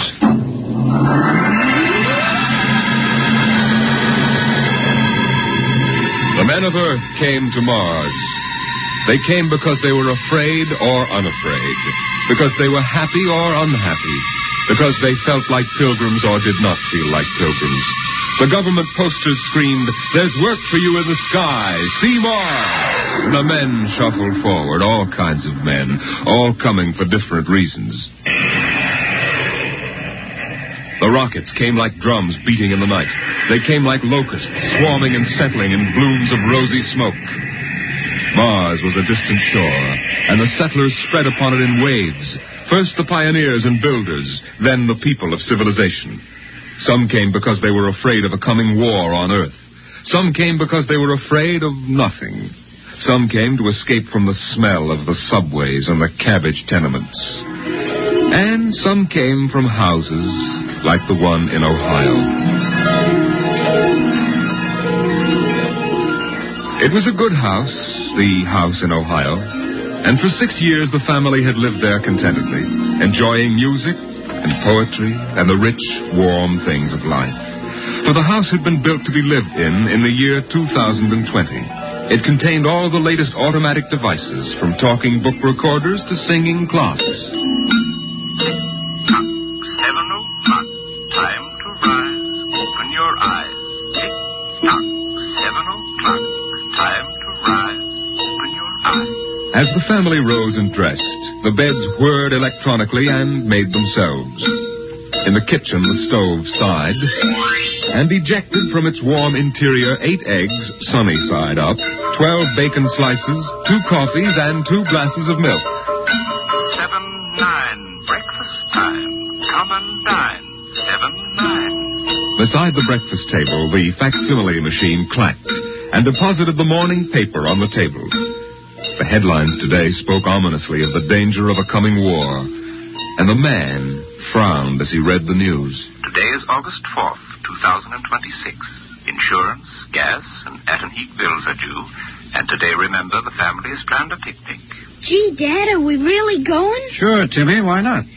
It's raining out. It's not raining where we're going, son. Now run upstairs, pack your fishing tackle. We're going on our picnic, all right. Okay, Dad. Bill, are you sure we ought to go? Yes. Have you seen the headlines this morning? Looks bad, doesn't it? Mm-hmm. The rocket's ready. All we have to do is pack and take off. I know, but... Well, flying to Mars, it seems so crazy. Well, all right, then we'll go. Should we tell the children why we're going? No, not yet. Let them enjoy the picnic. The house went on with its appointed tasks. 9:15, time to clean. 9:15, time to clean. Out of the molding darted hundreds of tiny mechanical mice, all rubber and metal. They sucked up the dust and dirt in the house and puffed back into their burrows. In the walls, relays clicked, memory tapes glided under electric eyes, recorded voices moved under steel needles. 12 o'clock, 2 o'clock, 4 o'clock, 6 o'clock, tick-tock, 8 o'clock. Evening came. In the living room, the hearth fire bloomed out of nothing, and the phonograph spoke from beside the fireplace. Mrs. McClellan, what poem would you like to hear this evening? Mr. McClellan? Since you express no preference, I shall select at random from among your favorites. Sarah Teasdale, There Will Come Soft Rains. There will come soft rains and the smell of the ground, and swallows circling with their shimmering sound. and frogs in the pools singing at night, and wild plum trees in tremulous fight. Robins will wear their feathery fire, whistling their whims on a low fence wire, and not one will know of war, not one will care at last when it is done. Not one would mind, neither bird nor tree, if mankind perished utterly, and spring herself, when she woke at dawn, would scarcely know that we were gone. The phonograph finished the poem, but there was no one there to hear, for the family had gone to Mars.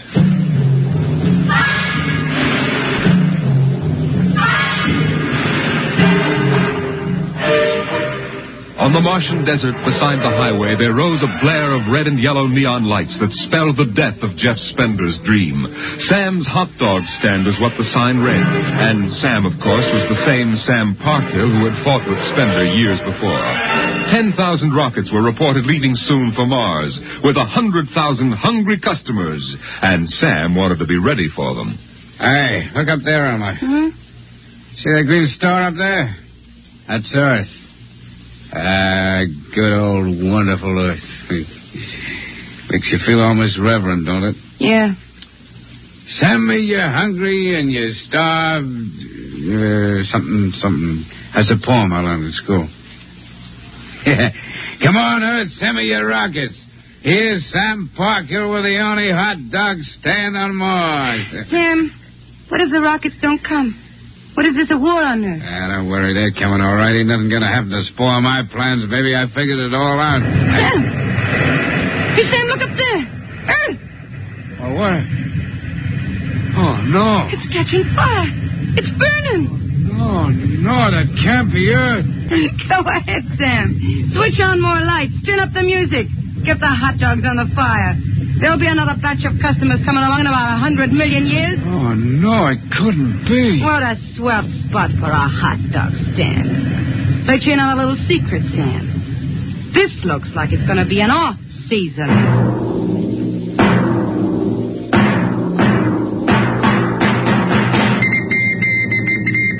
The light beam radio crackled with the news.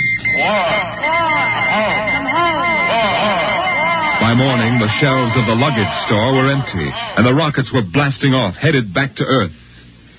In a few days, everyone was gone, and the planet of Mars once more lay deserted and silent.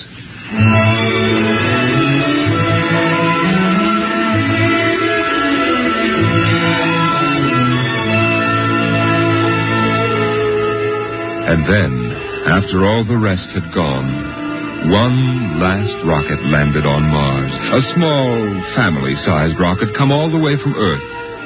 It seemed a long way to go for a picnic, but Dad had suggested a fishing trip, and Mother thought the whole family would enjoy a vacation. So here they were, floating down a Martian canal, with Timothy sitting in the back of the boat with Dad and Mother up front holding Alice the baby, and the deserted Martian towns drifting slowly by. Dad? What is it, Timmy? When do we see the Martians? You promised we would. Soon, Tim, soon. Oh, but William, the last Martians died out years ago. They're a dead race now. Not quite. Don't worry, son. I'll show you some real live Martians later on. Gee, this is swell. I wish we didn't ever have to go home. How long can we stay? 1,000,000 years. 1,000,000 years? Yes. It's time we told you, son. We're not going home. This is where we'll live from now on. But what about the rocket? What about Ohio? There's nothing there now but ruins. The last Earth radio just went off the air. That means the war is over and Earth is finished. We're going to blow up our rocket and start all over. See if we can't build a better world up here. You mean Mars is going to be our home? Yes. I hope you don't mind too much. No, sir. But what about the Martians? When do we get to see them? There they are, son. Look down at the water. I don't see anything there. Beside the boat. Look at the reflections in the water. But that's us down there. Just you and me and Mom and the baby. Yes, son. You see, we're the Martians now.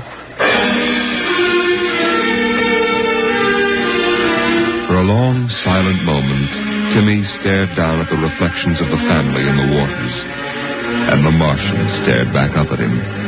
Then he lifted his eyes to the deep ocean sky, trying once more to see Earth and the house he had always called home. But Earth was too far away, and the house was now only a heap of radioactive rubble.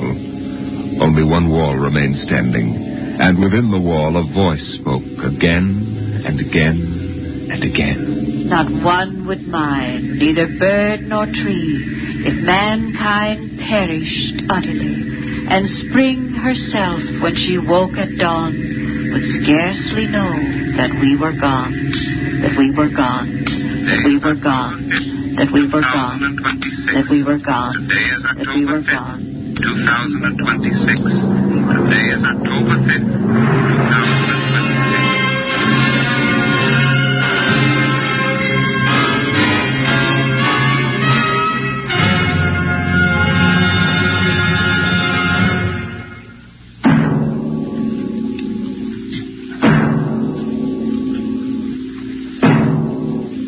You have just heard The Martian Chronicles, a dramatization of highlights from the new novel by Ray Bradbury, The World of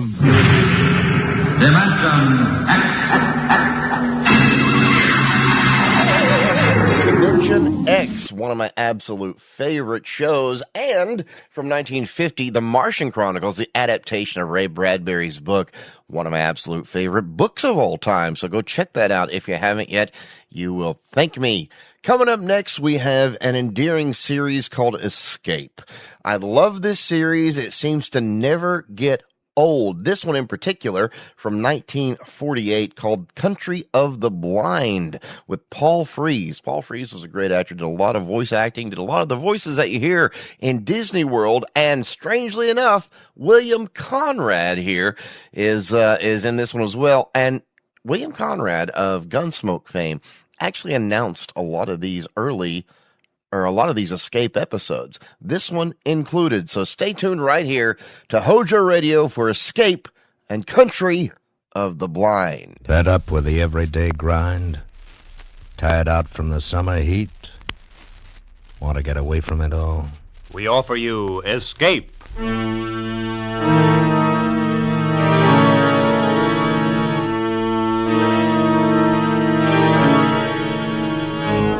Escape, designed to free you from the four walls of today for a half hour of high adventure.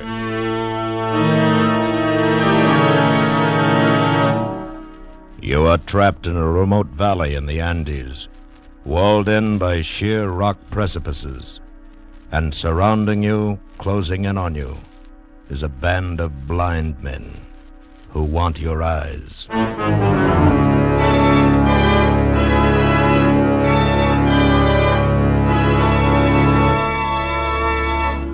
Tonight, we escape to the mountains of Ecuador and to a remarkable world where sight is unknown, as H.G. Wells imagined it in his gripping story, The Country of the Blind.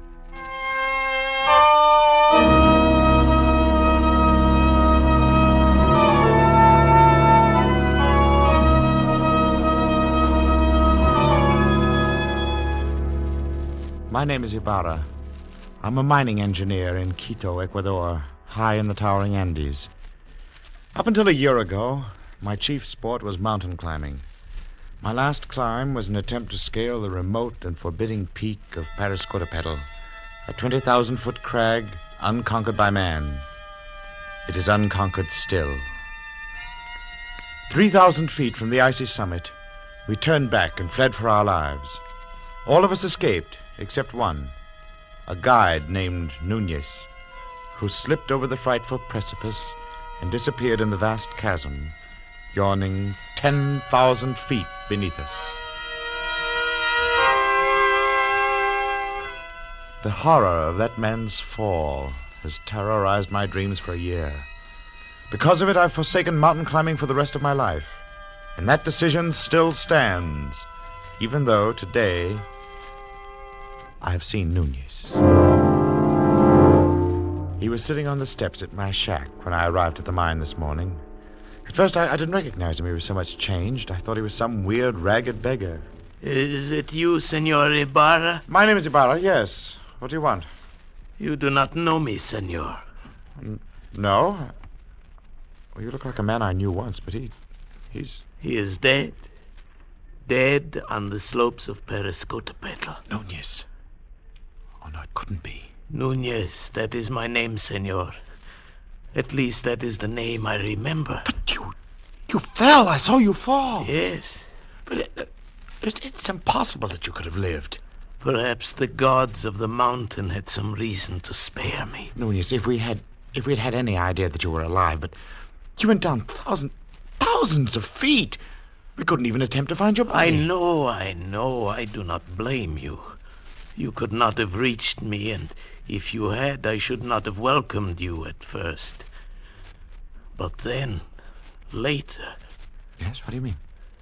Senor, you will not believe what I have to tell. I can hardly believe that I'm seeing you, Nunez, and talking to you.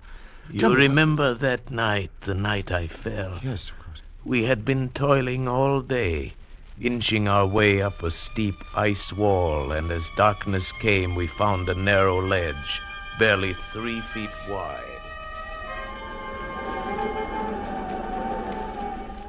It's not very wide, but we can get our shelter wall up. Cut off some of this wind. Well, that will be welcome. Yes, but first we'll rest a moment. Oh, look at that icy devil up there, glistening in the moonlight. Yes.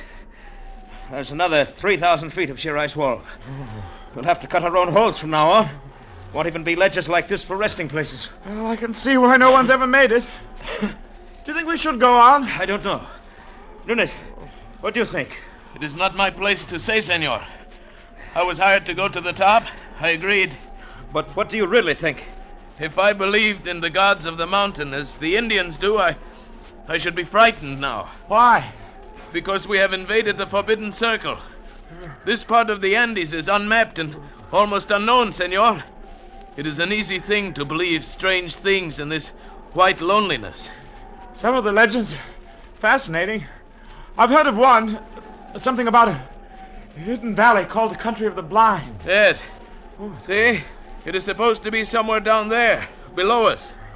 A fertile valley which was settled many centuries ago and then cut off by the great landslide of Arauca. Yes, but why the Country of the Blind? Even before it was cut off, the people developed a strange illness. All of them slowly went blind, and after that their children were born blind.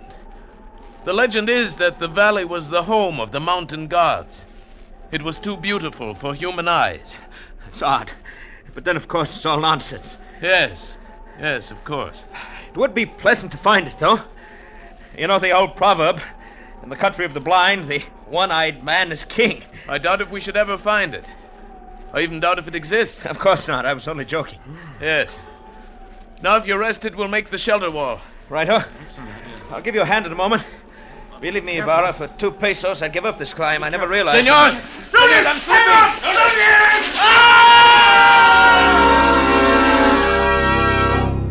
I fell perhaps 1,000 feet, and then I felt the heavy stinging impact of snow. I'd fallen onto an almost perpendicular slope, and once again I was sliding down, tumbling over and over. But now under me, around me, over me, an immense avalanche of snow was rumbling, sliding with me.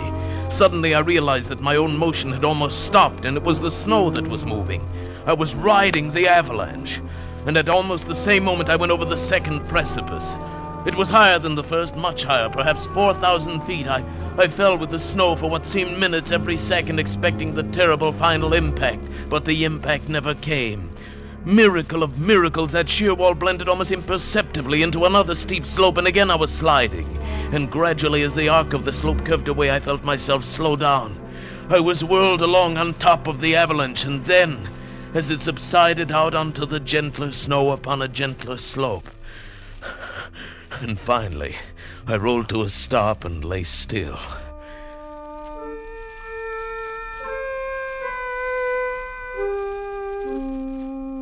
When I awoke, it was morning, and I was covered with snow.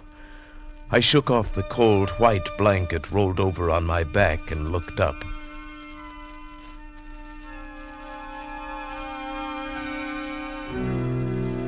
My heart almost stopped as I saw from where I'd fallen The mountain towered 10,000 feet above me. Carefully, I felt myself.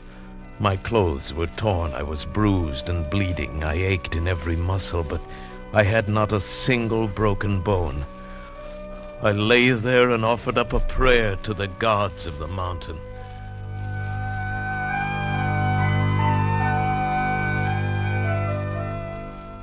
Far below me lay a lush valley sparkling in the morning sunlight. I could see the stately trees and green meadows fresh with dew. I started down, but it was still an arduous descent. The farther down I got, the more I realized the beauty of the scene. Why, this was a hidden paradise I'd fallen into, and I was the first man ever to see it. So I thought. But I was wrong. I realized at first when I saw the cultivation in the meadows, and then the walks, well-kept stone walks laid in a symmetrical pattern all over the valley. And then I saw them.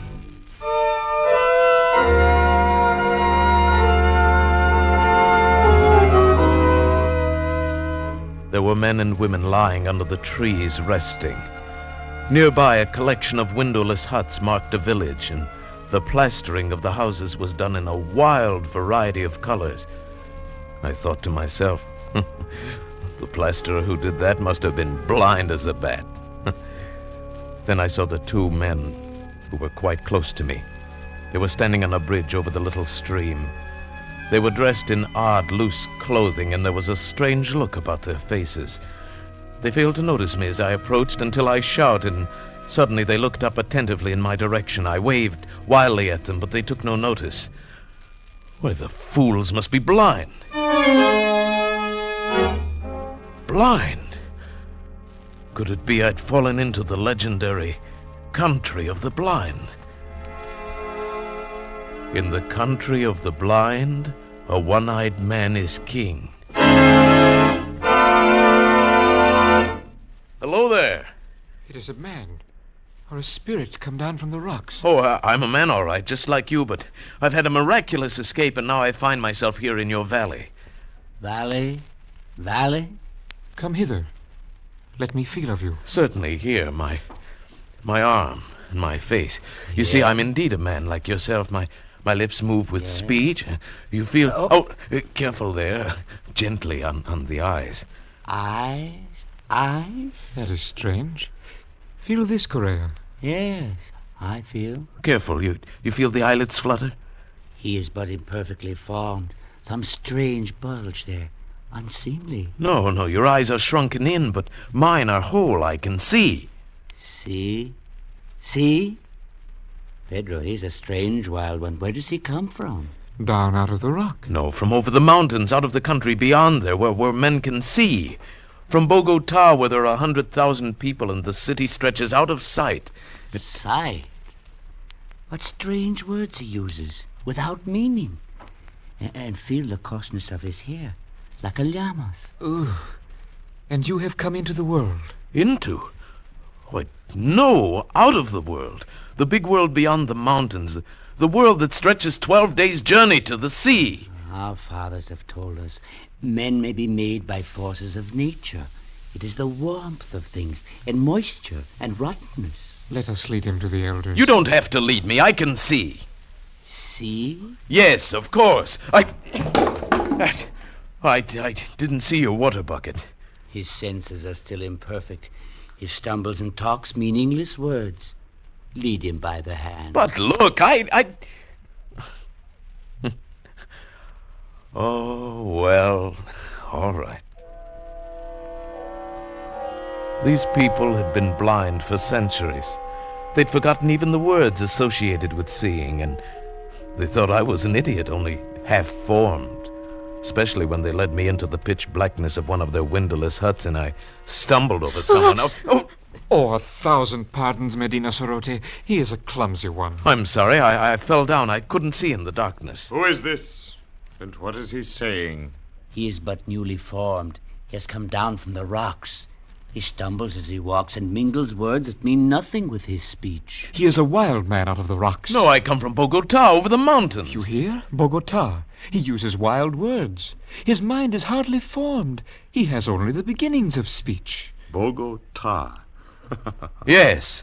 I come from the great world where men have eyes and see. That must be his name, Bogota.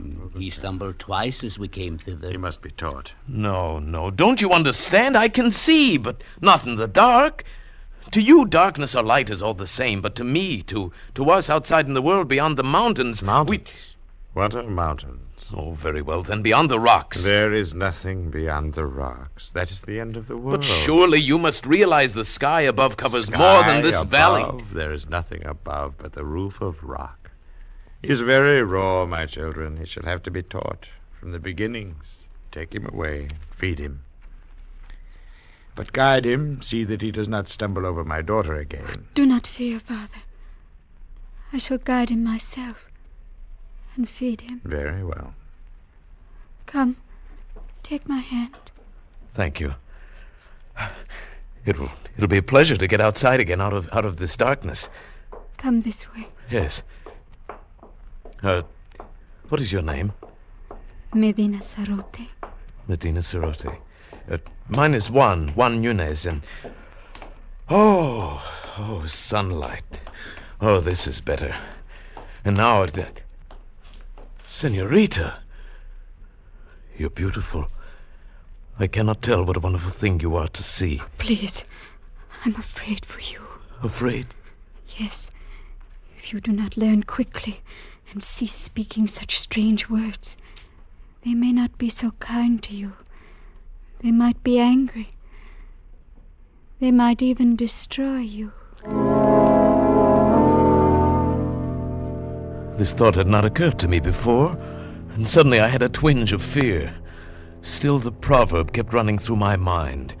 In the country of the blind, a one-eyed man is king.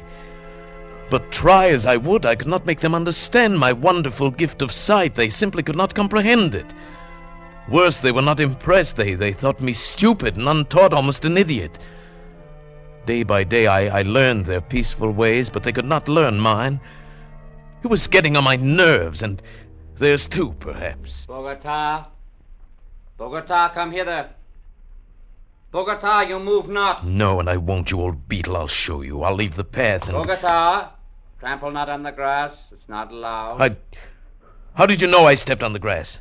I heard, of course. Heard, but I didn't make a sound. Why do you not come when I call you? Can you not hear the path as you walk? I can see it. There is no such word as see. Cease this folly and follow the sound of my feet. Oh, my time will come. You will learn. There is much to learn in the world. Has no one ever told you in the country of the blind the one-eyed man is king? Blind? What is blind? Oh, never mind. Go on. Bogota, I must warn you. Just keep quiet and learn. And stop this nonsense about seeing. Nonsense, is it? I'll show you. I've taken enough of your insults. Unformed mind, got no sense. I'll be king here. I can see, and I'll be king. Bogota, stop it. No, I'm through with your orders. I'll show you what an advantage sight can be. I can hit you, hurt you, and you can't see me to strike back. Bogota, put down that spade. You devil, your ears are sharp, aren't they? But it won't do you any good now. I'll show you. I'll strike. No, I can't do it. I cannot hit a blind man. Bogota, pick up that spade. Do not leave it lying on the walk. Someone might stumble. Pick it up yourself. Do as I say. Take your hands off me. Take them off. Bogota! Stop! I finally lost my temper and shoved him over and ran. The next half hour was a nightmare. Before I reached the fields, they were following me, 20 or more of them, armed with sticks and spades, fanning out across the meadows, following my trail like bloodhounds. At first I wanted to laugh, but on they came, swift, inexorable, and the laugh froze in my throat. They didn't need eyes. They could smell me, feel my trail. On they came, closer and closer, encircling me, closing in. Bogota, there must be no violence. You must come peacefully. By heaven, I'll hit you if you come any closer. I swear I will. Bogota. You don't understand. You are blind. I can see. I can see. Grab him. I'll hurt you. I swear I will. Leave me alone. I hit his arm, turned, and ran over the wall outside the valley back to the rocks to the precipitous cliff I'd come down. But when I reached that sheer rock wall, I knew there was no place to go. For 2 days and nights I stayed outside the valley, hungry and cold, and then I realized the hopelessness of my position. I was trapped. I must spend the rest of my life here. There was no way out. So I went back. I confess I was mad. I admit I was only newly formed. That is better. And do you still think you can see? No, that was folly. The word means nothing. Less than nothing. And what means overhead? Rock is the overhead. There is a roof above the world, a roof of rock and very smooth. Very well. Now... Before you ask me any more, please, give me food or I shall die. Very well. Give him food. I shall. And after that, give him the most menial tasks in the village. Guard him well, and perhaps he shall learn yet. Thank you. Thank you.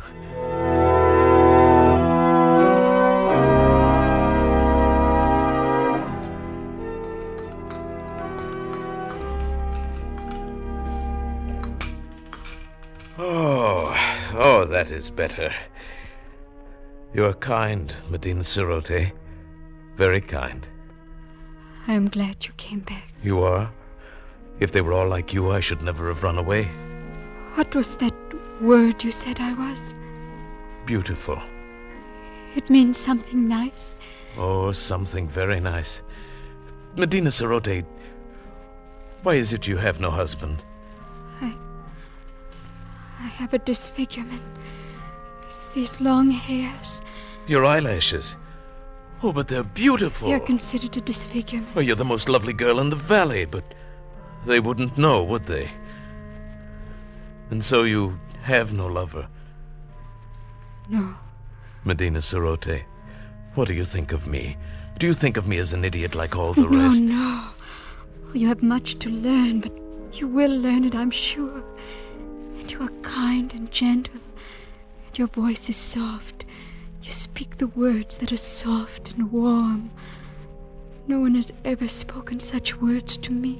Then I shall speak them often, Medina Cerote. You are the only one in this valley, in this world, that I care for.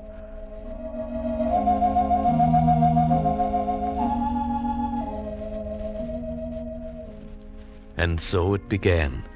I, the village idiot, the slave boy who dreamed to be king, I, with my eyes still whole, fell in love with Medina Cerote, the daughter of the elder of the village. Only to her could I open my heart without fear, and only to her could I speak of the beauty I could see around me. It is a beautiful valley, green with grass and yellow with sunlight, and flowers, bright flowers dotting the hills. And in the cool of night, the stars gleam like diamonds in the sky. Oh, the words sound lovely. But what are stars? Stars? Why, they are... But no. No, you wouldn't understand. And what do you mean, in the cool of the night? You still get that confused one. The night is warm, the day is cool. No, it is you here who have them backwards. Because the darkness means nothing to you. You work in the cool of night and sleep in the heat of day. You are teasing me. Oh, no. I'm... Oh, what does it matter? All that matters is you. You here beside me. Medina Cerote, I love you. And I love you. I know they still think me an idiot, but you listen to what I say, and you don't think me an idiot, do you? No, I like to hear you speak. Then, would you marry me? I would be very happy.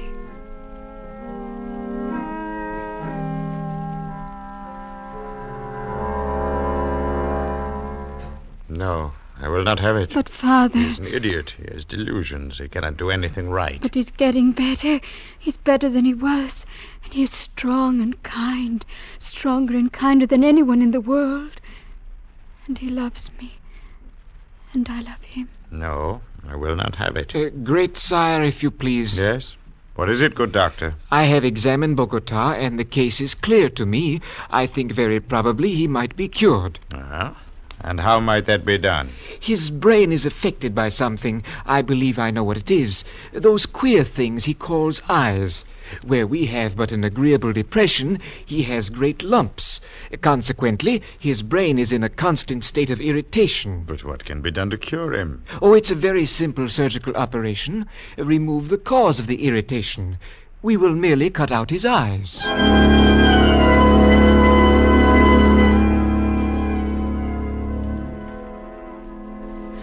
But they say it will make you well. But you don't understand, Medina Cerote. My world is sight.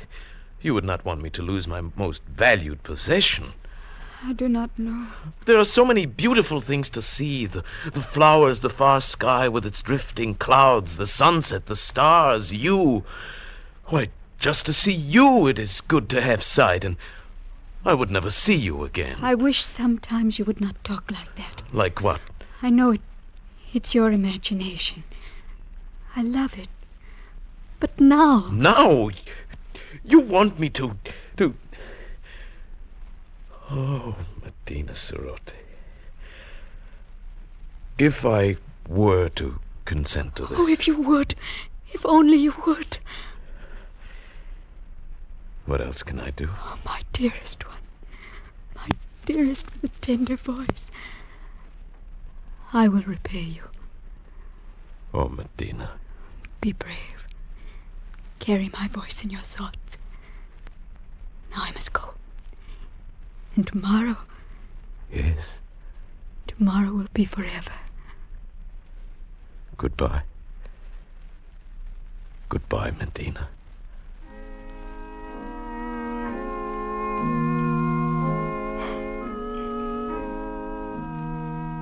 I suppose I knew it then, when I said that.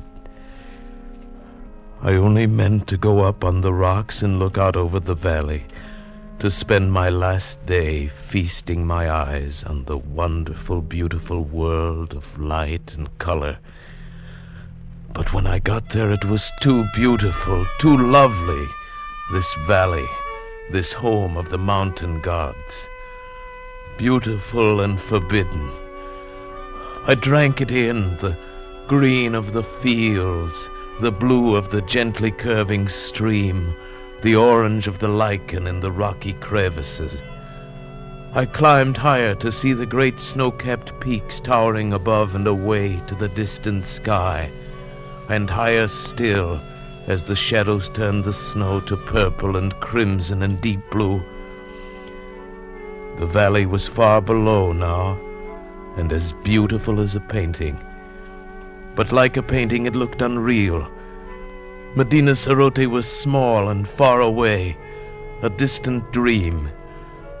And the world of sight was here, all around me, overpowering, wonderful. I turned and began to climb up that sheer rock wall.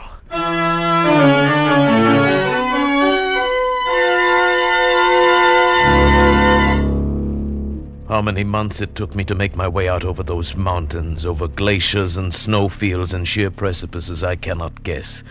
How I lived through the cold and hunger of it, I cannot tell you. But I'm here at last, back from the country of the blind. Good heavens, man. What an experience.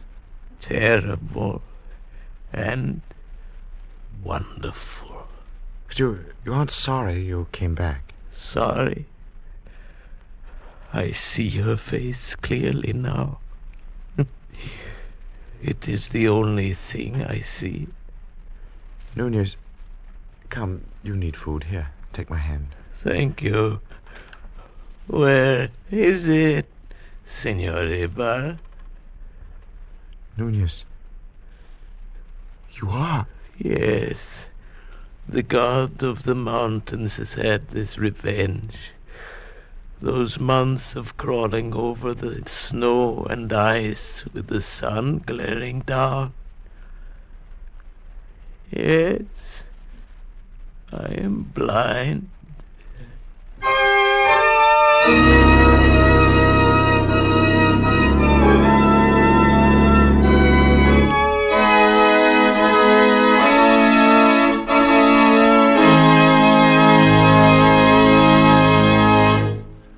Escape is produced and directed by Norman MacDonald, and tonight brought you The Country of the Blind by H.G. Wells, adapted for radio by John Dunkel, and featuring Paul Frees as Nunez, Barry Kroger as Ibarra, and Peggy Weber as Medina Sorote, with Wilms Herbert as Correa and Byron Kane as Pedro. Music was conceived by Cy Feuer, with Ivan Ditmars at the organ. Next week. You are spurring a lathered horse through the darkened streets, trapped between two hostile armies with a bit of magic in your pocket and the American Revolution in the balance.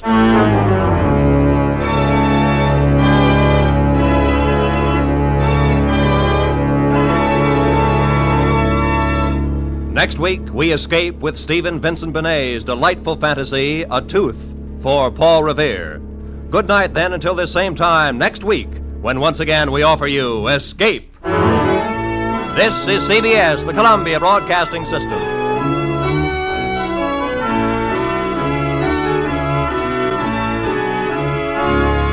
That's right, H.G. Wells' Country of the Blind with Paul Frees and William Conrad.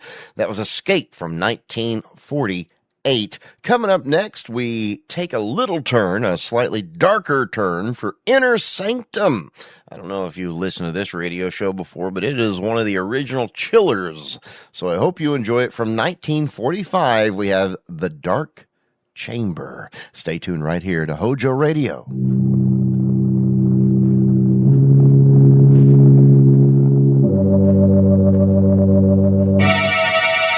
Lipton Tea and Lipton Soup present Inner Sanctum Mysteries.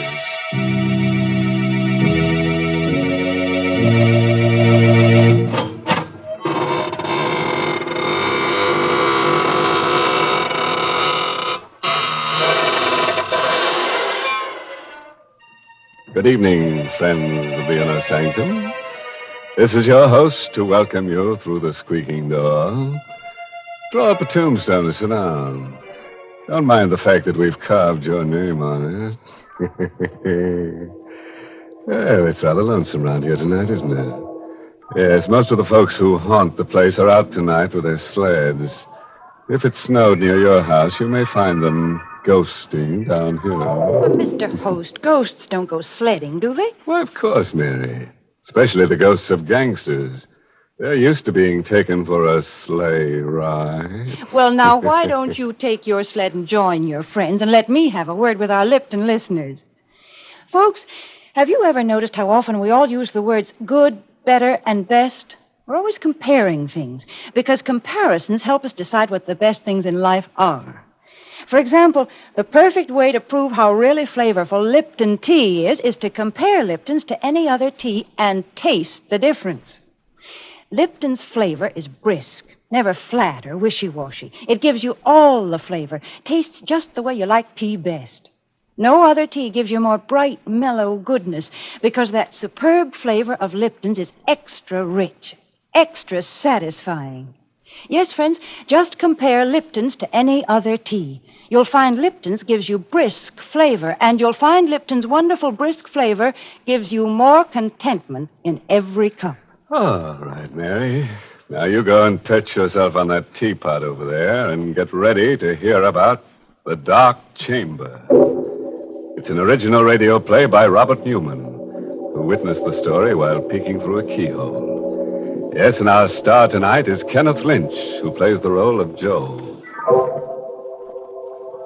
Our story tonight is about death, violent death. And also about something which is even more terrifying, the unknown. You don't believe that anything can be more frightening than death? Then you've never experienced the ultimate in fear. But you will within the next few minutes. If you'll put out the lights, pull your chair up close, and listen to the dark chamber.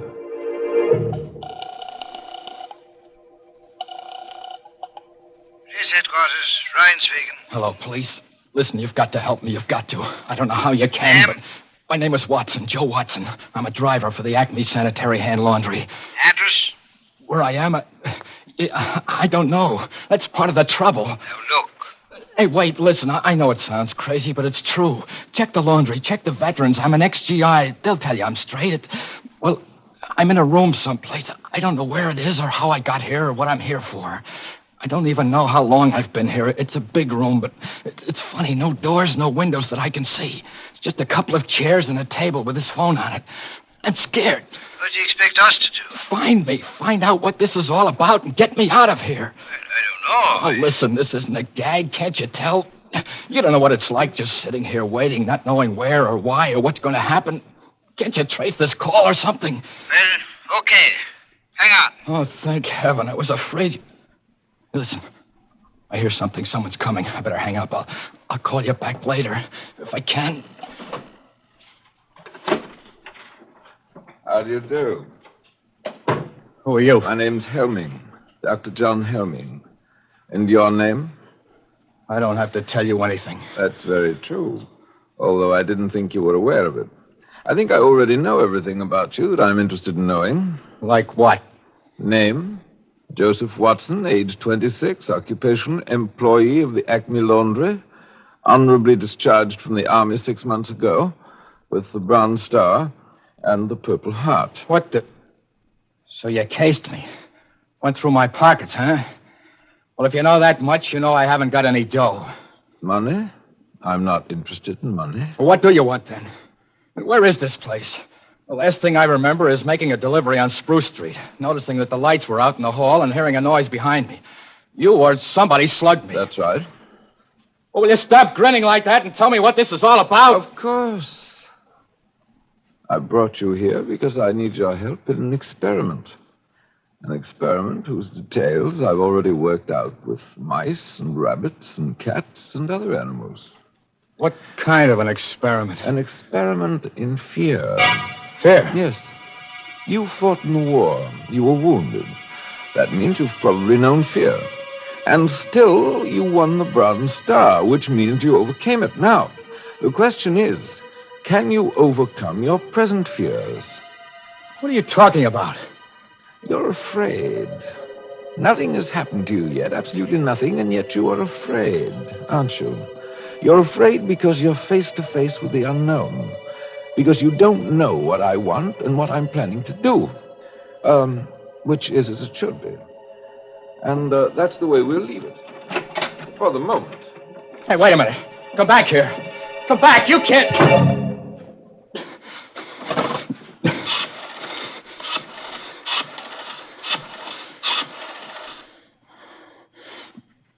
Hello, police. This is Joe Watson again. Listen, I got a little more dope. I don't know if it'll help, but there was a guy in here just now. Said his name was Helming, John Helming. That's probably a phony. He's about 50, tall, over 6 foot, white hair and gray eyes.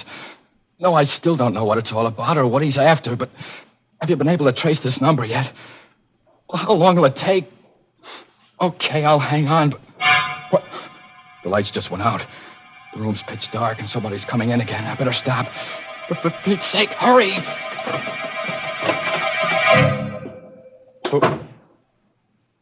Who's that? Who just came in? Who are you?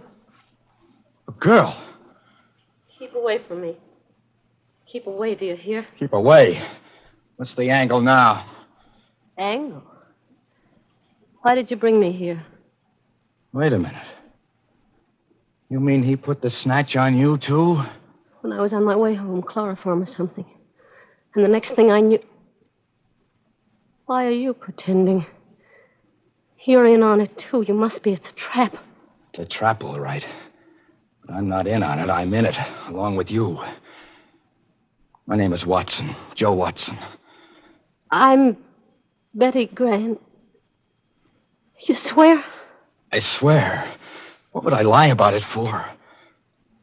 I wonder why he put you in here. Put us together. Who is he? What's he going to do? I don't know. He said something about an experiment. An experiment in fear, but... Hey, listen, we've got to get out of here somehow, some way. He might be listening. Very astute, my dear. Of course I'm listening. What the... Where are you? Right here in the dark. I've been here all the time. Why, you... No, Joe, don't. He must want you to go for him. He's probably got a gun. Right again, my dear. Not that I'll need it. This is stage 2 of the experiment. A new stimulus to action has been introduced. Man against the unknown has become man and woman against the unknown. Look, let's get down to brass tacks. Be sensible about this. Thank you, Joe. That's why I won't need my gun. This new stimulus has been negated by an increased sense of responsibility.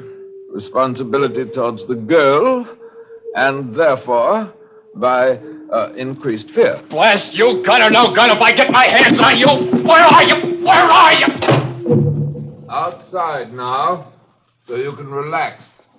That was the final stimulus in this stage. Injured pride. The discovery that I could read your innermost thoughts and knew exactly what you were going to do. But you mustn't let that bother you. I already know everything you're going to do from now on. Till the end. Listen, you!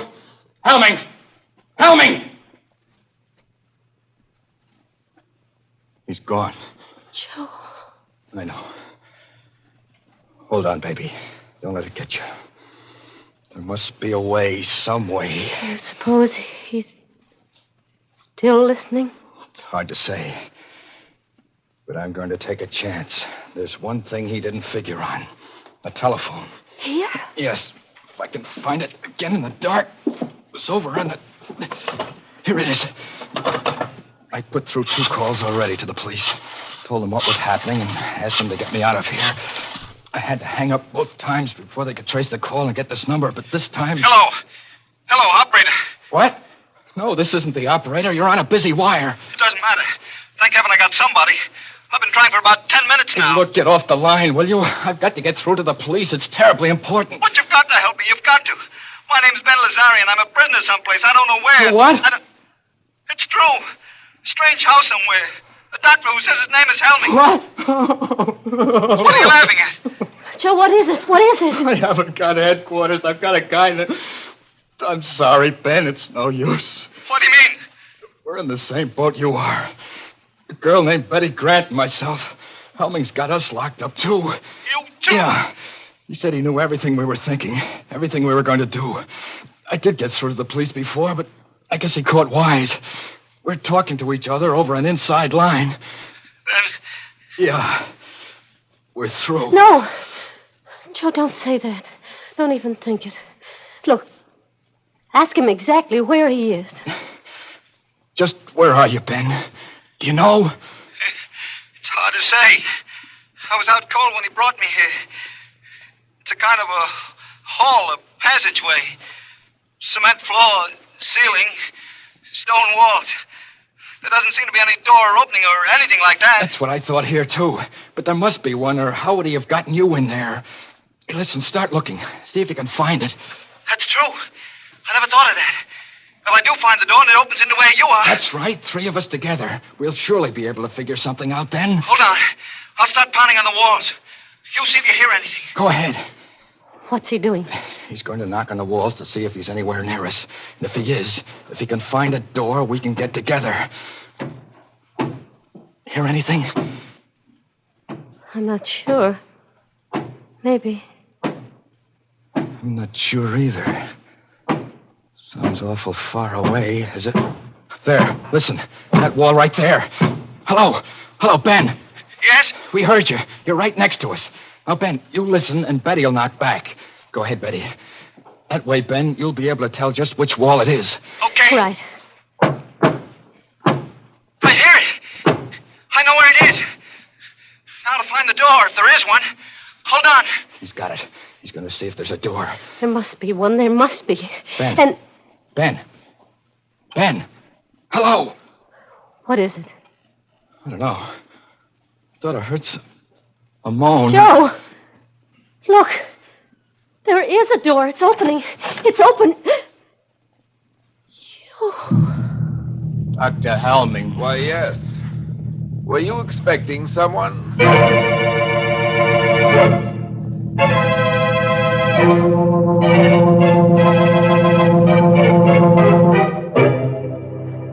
Well, now that you mention it, Doctor, there was someone we've been expecting and waiting for since we first heard about that cozy little place of yours. I think he's finally arrived. He's a tall, rather striking gentleman with a skull for a face, and his name is Death. Mr. Host, that Dr. Helming is insane. Brr, he gives me the chills. Oh, maybe it's just because it's so cold tonight, Mary. You know, it's getting so nippy these days that some of my friends are having fur collars put on their shrouds. Well, my friends are smarter. They know that the way to warm up in cold weather is with a hot cup of fragrant, delicious Lipton tea. A cup of tea in front of the fireplace just hits the spot these chilly days. But make it Lipton's and your pleasure's complete. You brew up a pot of Lipton's, throw another log on the fire, and summer tiptoes right into the room. Let the wind blow and the snow pile up on the roof. There's all the magic of June in a cup of Lipton's, in its deep amber color, its tantalizing fragrance, and its rich, hearty flavor. And what flavor that is.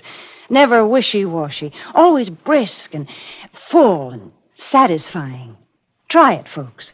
You can let winter do its worst when you've got Lipton's in your cup. That's right, Mary. But I think it's time now for something a little more cold-blooded, such as a cold-blooded murder. We're having a juicy one here tonight. Tale of gore galore, so let's see what's happening in the dark chamber. It's just a moment later now. Standing in the darkness of the strange room, Joe and Betty stare at the tall figure of Dr. Helming, silhouetted against the dim light from outside. I asked you whether you were expecting someone. Then it was just a trick. It was you on the phone all the time. Now, don't you think I'd know his voice? Where is he? Our friend, Mr. Lazare, right outside. What did you do to him? Answer me. What did you do to him? Don't you know? Sure, I know. You killed him. Did you kill him? Quite a state you've gotten yourself into. Why? Is it because you finally tried to do something about your predicament and failed? Or is it because you weren't sure whether I would kill or not, and because you still don't know? You're mad. Really mad. You'll be interested to know you have not done, nor will you do, one thing that I did not foresee. Every move you made, every emotion you felt, was charted, outlined, and... What's that? That, I think, is probably the police. The police? Yes. I know that you're very anxious to talk to them, and I'll see that you get a chance to. Soon.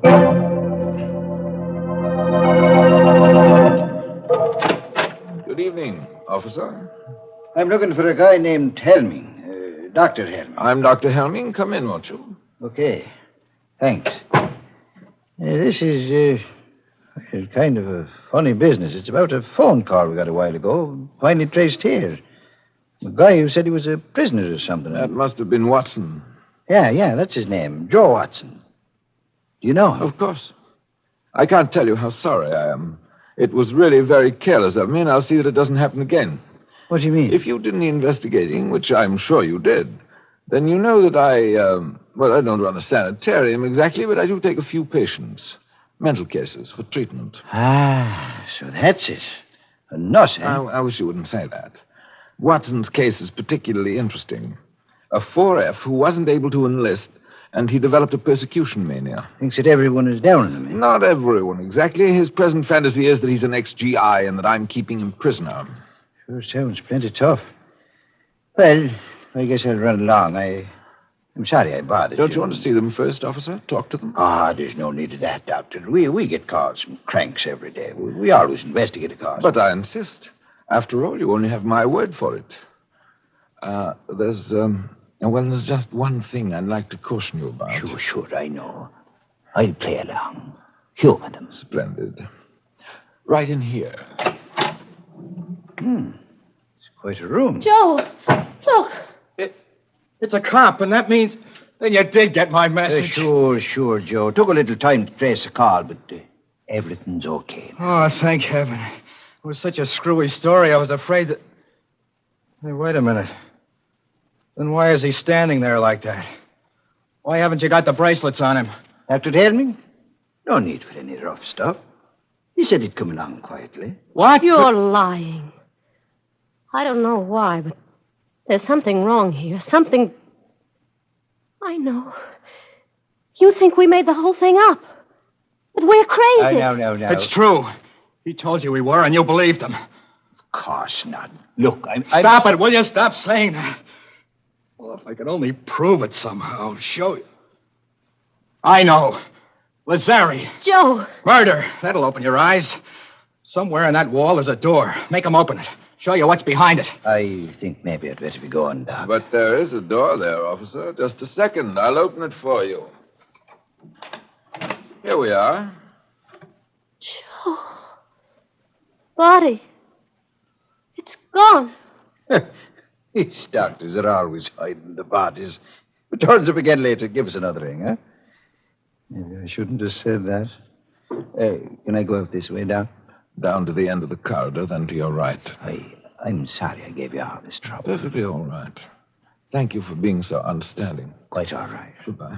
Goodbye, Doc. Well, children? Don't look that way, Joe. Don't. I know what you're thinking, and it's not true. We're not crazy. There was a body there. Of course. You hid it when you went out to let the cop in.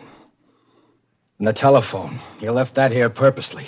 Wanted me to use it. Get the police here. Obviously. I told you that this was to be an experiment in fear. What I didn't tell you was that, in a sense, I was one of the subjects, too. It was important for me to learn how I would function under pressure. And speaking objectively, I think I did rather well. Don't you? Why are you doing all this? What are you after? There's no reason why I shouldn't tell you. If anyone truly understands the nature of fear, is able accurately to forecast the actions and reactions of an individual, then he can use fear as a weapon. Society will react as the individual reacts. You see, society doesn't want to believe that anything can menace it. Doesn't want to take action to protect itself, any more than the individual does. This was something that Hitler and Mussolini understood intuitively. I understand it scientifically. They failed, but I shall succeed. You mean that you... I'm afraid that's all I have time for. As far as you two are concerned, the experiment is finished. Completely finished. I have a few arrangements to take care of, and then, well, make the best of these last few minutes, for they will be your last.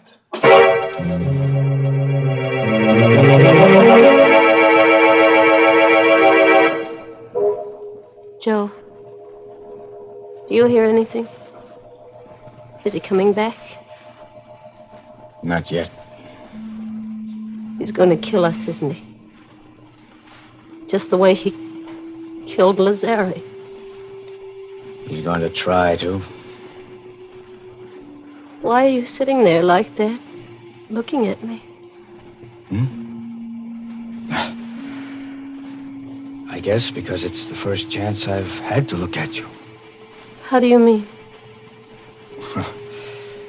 When they first put you in here, it was all dark. So many things happened after that.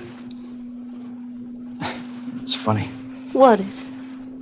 The things that you can tell about a person even in the dark. I kind of thought you were little, and I knew you were awful nice and had a lot of nerve, but I didn't think you'd be so pretty. I'm not so pretty, Joe. I'm not very brave either. I'm scared. I'm awful scared. And I don't want to die. Don't worry about it, baby. Don't think about it. Just sitting here like this, waiting. And there's nothing we can do. Every time we did try to do something, it was something he knew about. He was expecting us to do. Please, baby. Joe, something happened to you. You were scared before, too, but now... It was not knowing that was scary. Not knowing what was going to happen or why or what you could do about it. But once you do know, once you make up your mind, then you've got to forget about it. Forget about everything. Make up your mind about what? This is going to sound kind of funny, especially now, but... Well, do you have anyone special? A fellow, I mean, that... Why... Oh, no. That's good. I mean... Well, gee, it's a shame we never met before. If we had, we wouldn't be here now. I mean, we probably would have been out together someplace, and... What time do you get through work, usually? About 6. The store closes at 5:30, but... Me too. I could have picked you up at about 6. Joe, I hear something. He's coming. Yeah. Okay, get up. Over in the corner of the room so that he'll see you as soon as he opens the door. What about you?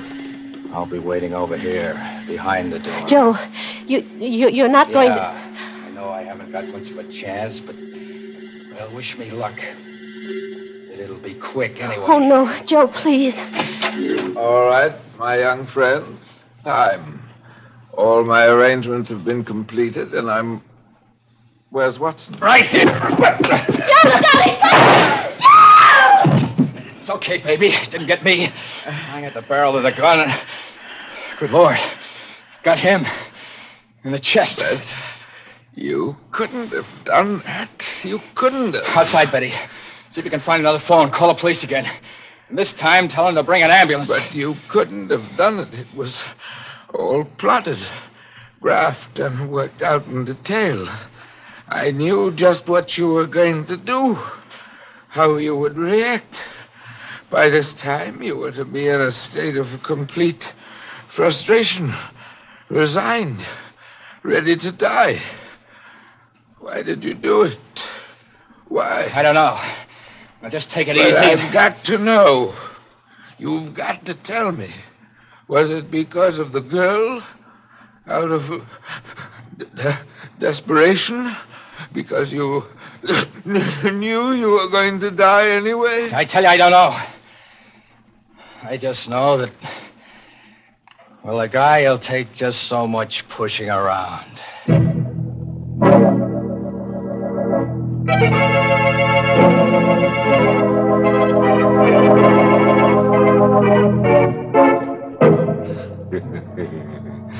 Pushing around, eh? Well, it sounds to me as if one of our characters is going to get a lot of pushing around. At the end of a pitchfork and in a very warm climate. Yes, good old Helming's finished. He's got to be if we're to have at least 2 corpses, the inner sanctum minimum. Oh, you think that's a little arbitrary? Not at all.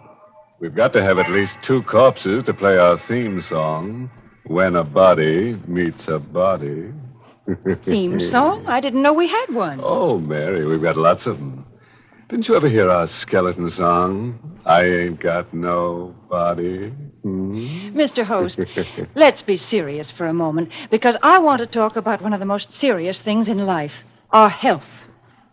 For instance, the war may eventually lead to an increase in tuberculosis. And that's why the makers of Lipton tea and Lipton soup have asked me to remind you of the annual sale of Christmas seals. Funds raised by this sale support tuberculosis control programs, X-rays, health education, and medical research. Remember, over 500,000 people in the United States and Canada suffer from this disease. So buy as many Christmas seals as you can. No one is safe from tuberculosis until everyone is safe. And Christmas seals can save lives.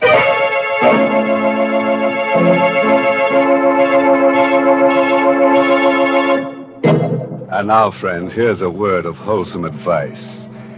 If you've had any murderous thoughts lately, give them up. It Just doesn't pay. Well, I know a lady who killed off her husband, and it just ruined her marriage. Yes, he grew very cold to her. Oh, by the way, this month's Inner Sanctum mystery novel is The Fearful Passage by H.C. Branson. Yes, and next week's Inner Sanctum story, directed by Hyman Brown and brought to you by Lipton Tea and Lipton Soup. Next week's story is about a vampire. He's a very stingy fellow. That's when you go out with him, the drinks are always on you. Naturally, we're going to try to make him feel at home here, so I've just ordered a good supply of bats with green eyes, a coffin for him to sleep in, and a wooden stake to drive through his heart. I wouldn't stake my life on it, friends, but he may visit you before next Tuesday. Until then, good night. Pleasant dreams.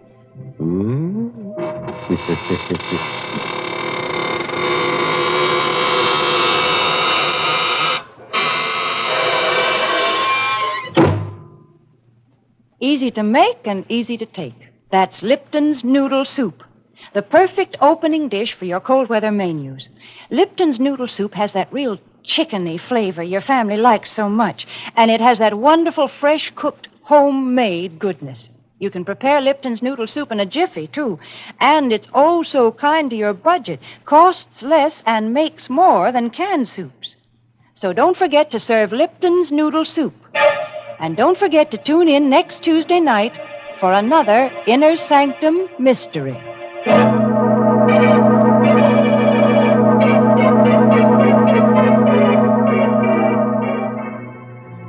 This is CBS, the Columbia Broadcasting System.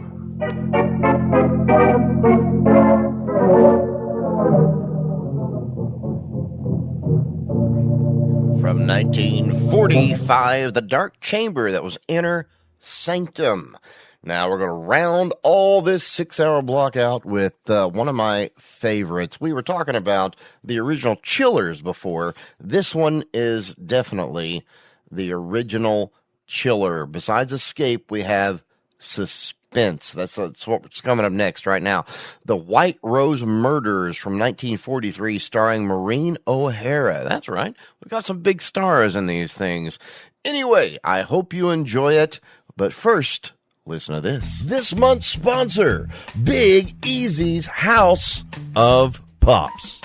Do you like Funko Pops as much as I do? Well, let me tell you, there's one channel that I go to over and over and over again, no matter what. It's Big Easy's House of Pops. That's right. This channel is all about being the average collector. There's mystery boxes, pop hunts, tips, and pickups that y'all get to do together. So why don't you come on over to Big Easy's House of Pops? Let's have some fun if you like collecting Funko Pops or if you just like hanging out and talking. Check out Big Easy's House of Pops right here on YouTube. That's right.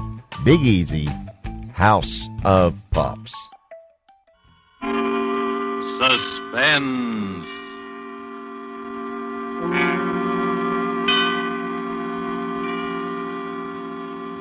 This is the Man in Black, here again to introduce Columbia's program, Suspense.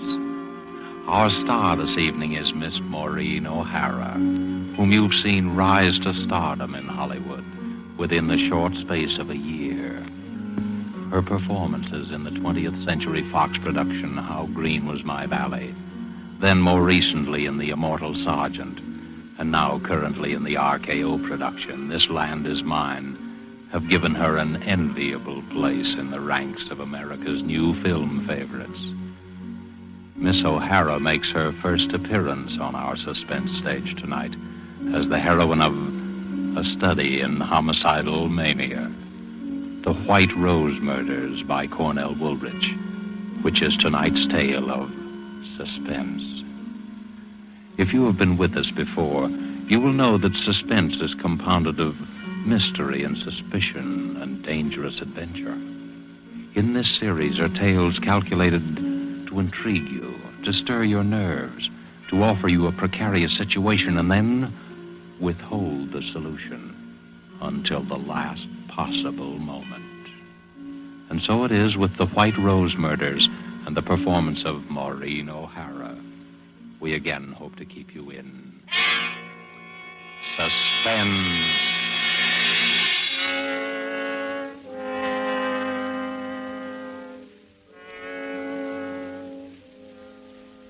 He stood there waiting.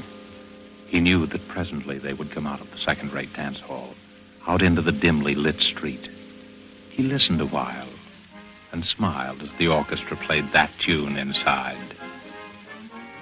And then they came out, the two girls, and still he waited, close enough to hear what they were saying. Well, I'll see you at the office tomorrow, Sally. Oh, I don't know how I'll get up. It's after 1 o'clock. 6 hours sleep. Oh, I'll be dead tomorrow. Me too. Oh, gosh. I gotta have at least 8 hours or I'm no good at all. I wish I had someone to walk me to the bus. It's 4 long blocks. I'll walk you down, Sally. Oh, don't bother. We go in different directions. It's no trouble. Really, I don't mind. Well, really, it's not necessary.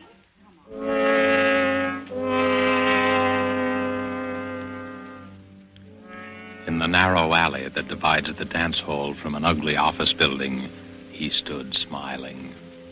Just a little inside the alley, he stood stiffly against the wall, his head back, eyes closed, arms straight down, and in his left hand, a white rose. Well, all right then, Sally. Good night. Good night, Joan. See you in the morning. Dum, da, da, da, dum. Da, da, da, da, da, da, dum.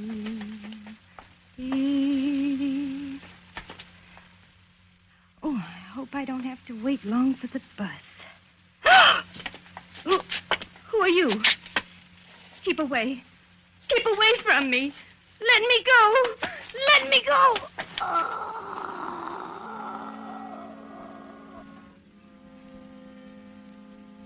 The girl is dead.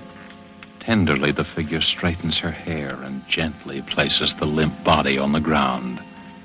Then he opens her clenched fist, and carefully, so that the thorns will not bruise her flesh, he places in her hand the white rosebud.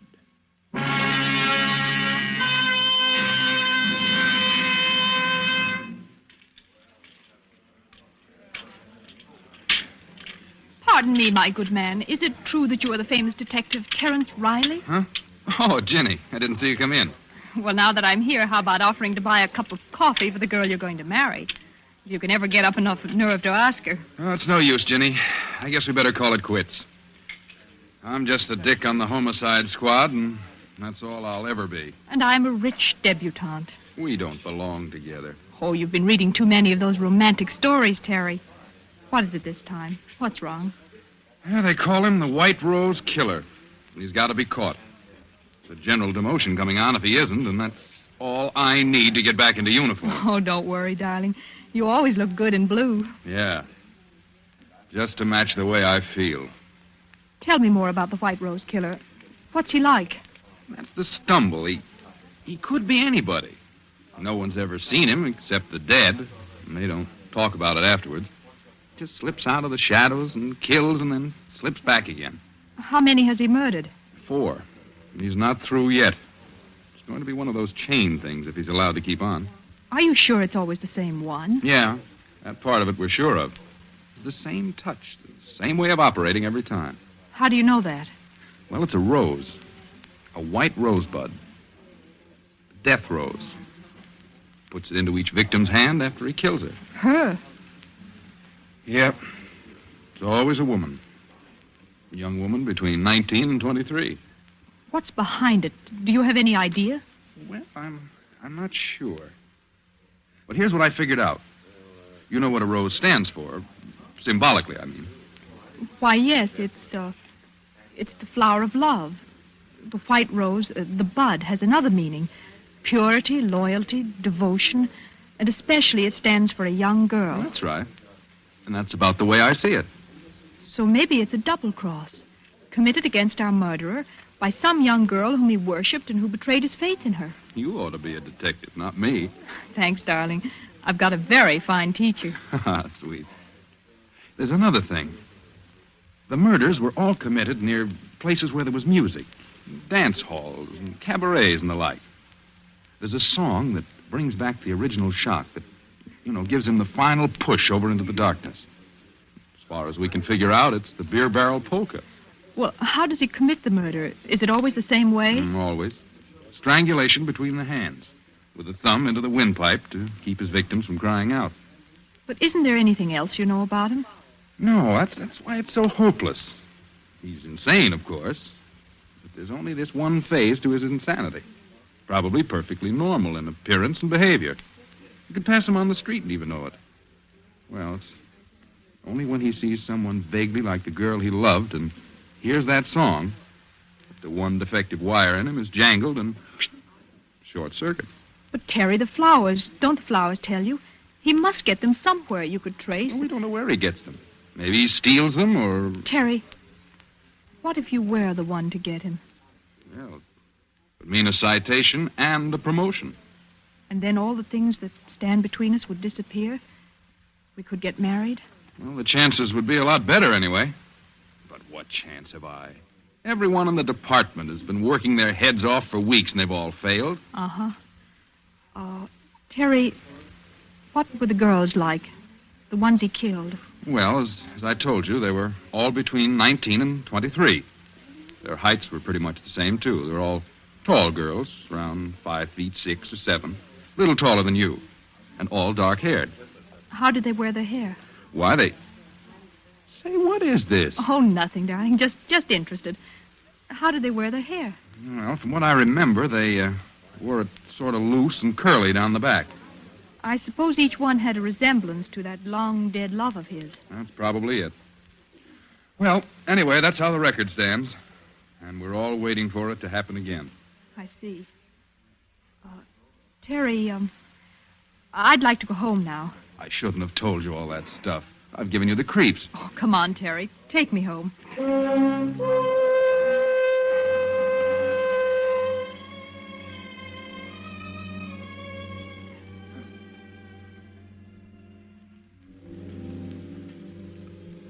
Later, Jenny stands by the window in her room, looking out, thinking. She doesn't move for a long time. Then suddenly, quickly, she goes to her closet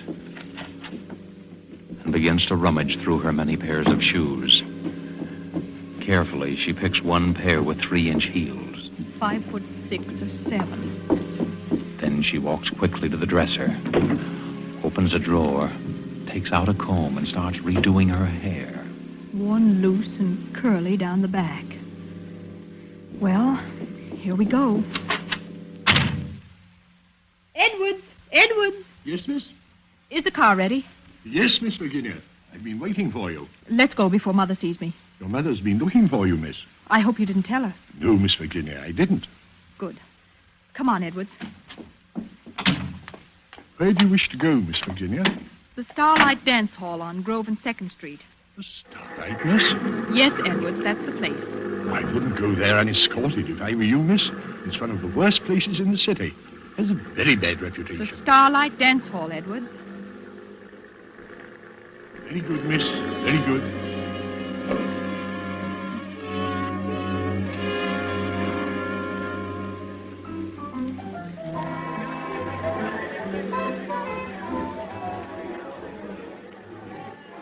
Jenny walks slowly around the low-lighted dance hall, trying to make herself conspicuous. A tall figure leaning against a pillar watches her intently as he idly smokes a cigarette. He doesn't seem to belong there. His clothes don't have the nattiness of a dance lover. Jenny pauses not far from him.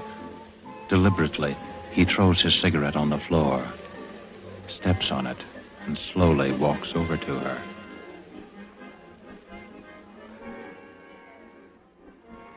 Hello. Oh, hello. You're not with anyone, are you? Oh, no, I'm alone. I thought so. I've been watching you all the time. Have you? I haven't seen you dance yet. I don't know anyone here. How about dancing with me, then? All right. Come on.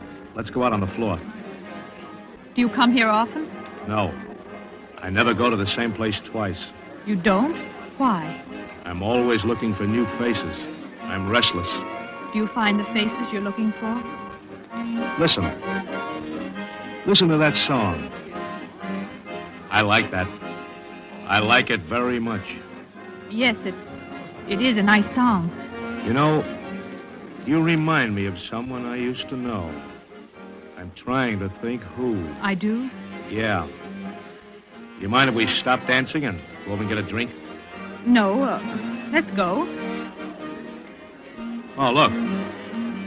They sell flowers here. Yes, I see. I'll get you some. What kind would you like? Oh, any kind. You pick it out. All right. Let's see. There's something kind of innocent and young about you. Different from most of the girls that come here. Can't we stay here a little longer? It's intermission now. They won't play again for 10 minutes. Come on. But I like it here. Let's stay a little while longer. Well, then let's go down for some air. We can come back in a few minutes. Come on. But... We'll be back before the music starts. Oh, you're hurting my arm. Am I? I'm sorry.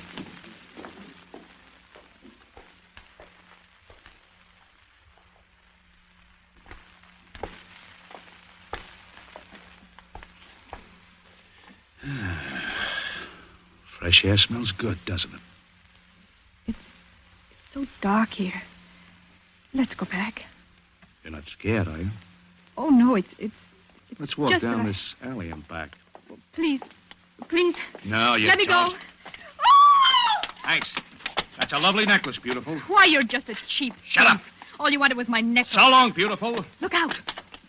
What's the matter? Behind you, look. Holy... She's dead. A girl. Murdered. With a white rosebud in her hand.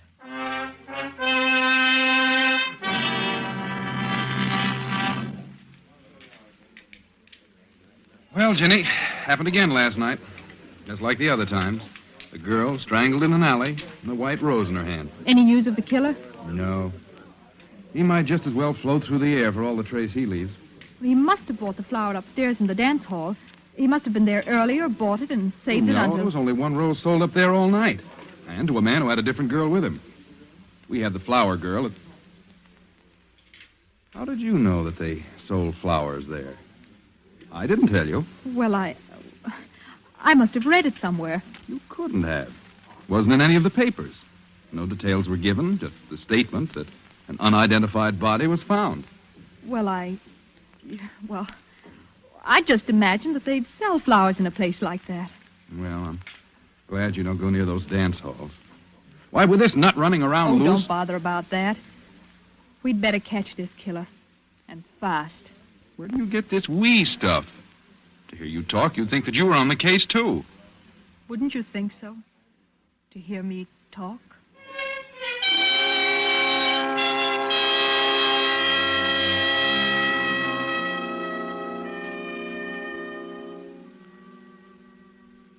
Again, Jenny tours the low dives, hunting for the White Rose Killer. Her search carries her to the waterfront. And as she walks past each dingy bar, she listens to the jukebox music.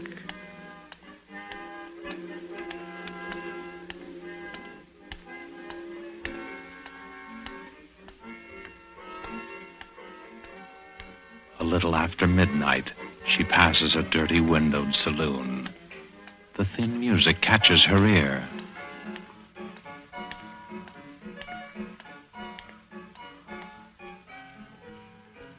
She pauses and listens, her eyes alive for some sign, some indication of the person she's looking for.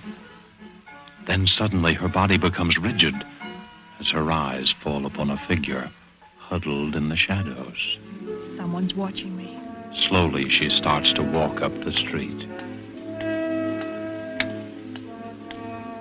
Behind her, the heavy tread of a man's footsteps keep pace with hers. It's a quiet tread, unhurried but deliberate. For several blocks, it keeps the exact distance. Jenny starts to walk faster. I've got to know if he's really following me. The man quickens his pace. Jenny starts across the street. The man follows. She's sure now, sure that the man is following her.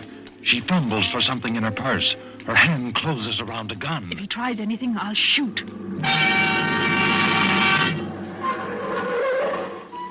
You in any trouble, lady? Oh, no, officer. It's all right. You scared him away. Scared who away? Oh, just a man who wanted to bring me flowers. That's all. Well, he brought you one anyhow, lady. What do you mean? Right there on the ground, right by your feet. A white rose.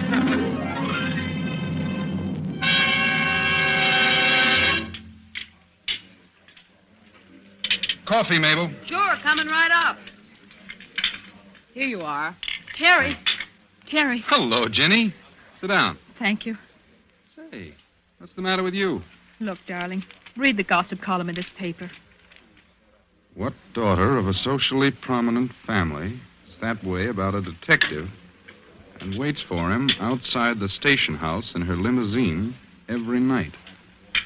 Private chauffeur and all. But Mama says no. That's not so funny. Oh, they held a big family war council over me just now. Indian powwow, feathered headdress and everything. They did, huh? Well, what'd they decide? Oh, I was asked to give my word that I wouldn't see you anymore. I refused, of course, so I'm to be exiled. Where to? Our summer home. It's just a few hours out of town, but I'll be there all by myself. Just with Mrs. Crosby, the housekeeper. Oh, maybe they're right. Why don't you listen to them? Are you on their side, too? No. When you leaving? Right away. Edwards is driving me out. I just slipped out to let you know. Here's the address and phone number of the place in case you want to reach me. Don't lose it. I won't. Well, what's new and exciting about the White Rose Killer? Our famous lover of flowers? We're still trying to track him down. I suppose I'll go looking for him at the flower show that's just opened. Oh, a flower show just opened? Yeah. Well, goodbye now. I'll be seeing you.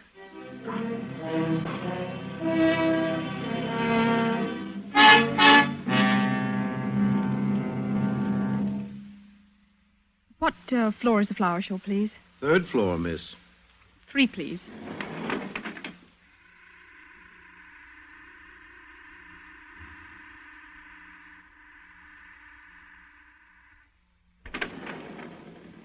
Third floor. Where's the rose display, please? To your left, over there. See where the man in the gray coat is? In the gray coat? Oh, yes, thank you.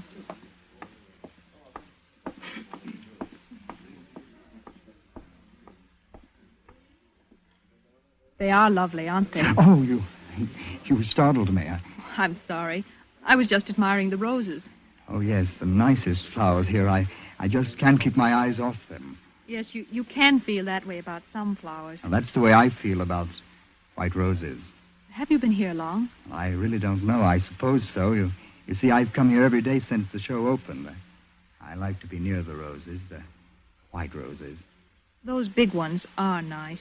No, I like the little ones best, the little tightly curled rosebuds. They're so little and innocent. Oh, well, I really better be going. Are you going down? Yes.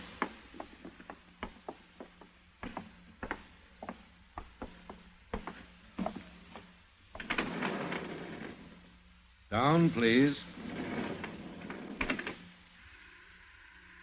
Here, miss, I took a rose for you. Thank you.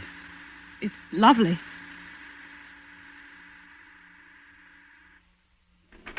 Would you care to have a drink with me? Why, yes, thank you. I know of a little place a block or two down there. They have nice music. We'll go there. All right, whatever you say.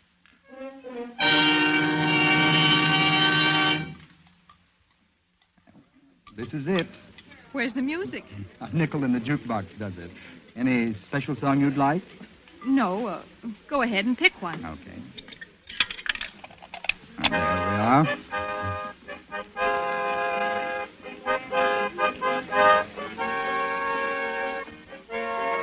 Oh, that's my favorite song. Reminds me of a girl I used to know. Excuse me, I want to powder my nose. I'll be right back. Do you mind? No, of course not.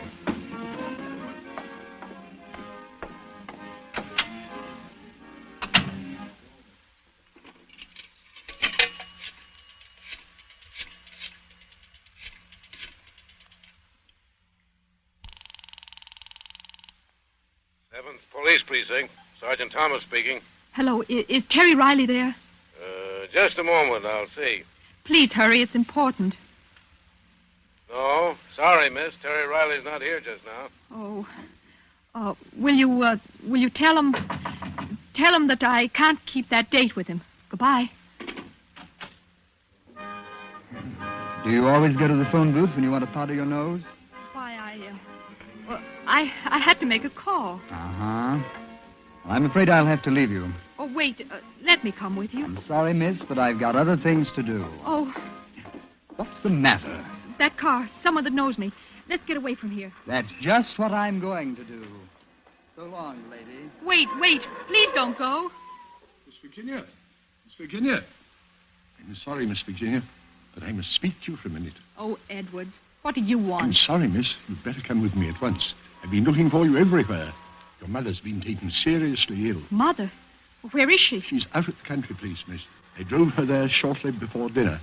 She wanted to pay you a surprise visit. Oh, I believe the shock of not finding you there upset her, miss. is she very bad? She had the doctor with her when I left. Mrs. Crosby has gone away for the day. Your mother needs you, miss. Well, let's go. Hurry, Edwards, please. Right, miss.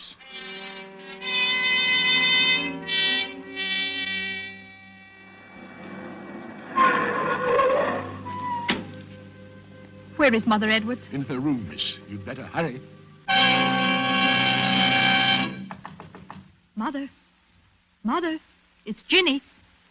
Is the doctor in there with you? Mother? Why, there's no one here. The room's empty. The bed hasn't been touched.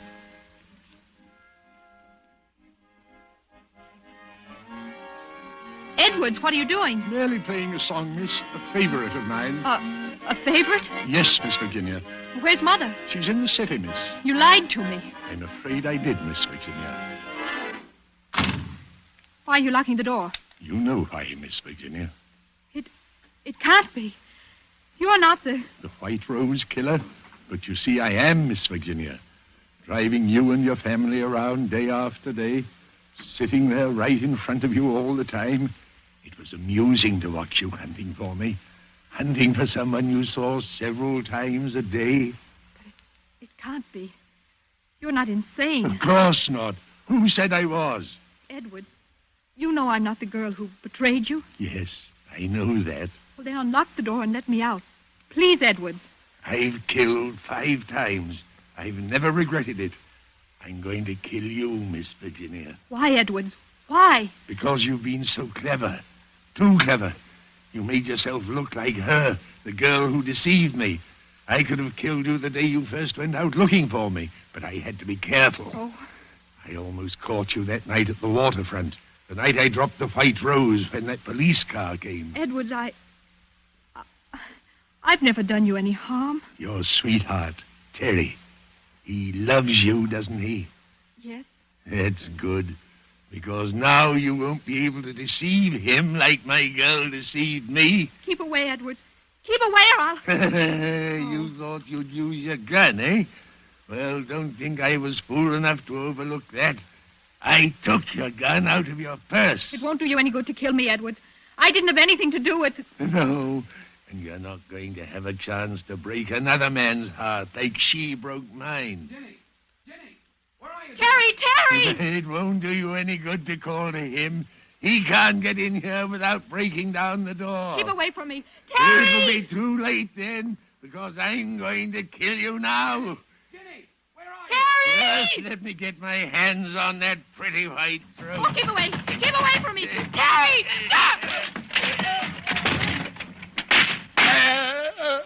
Jenny, are you all right?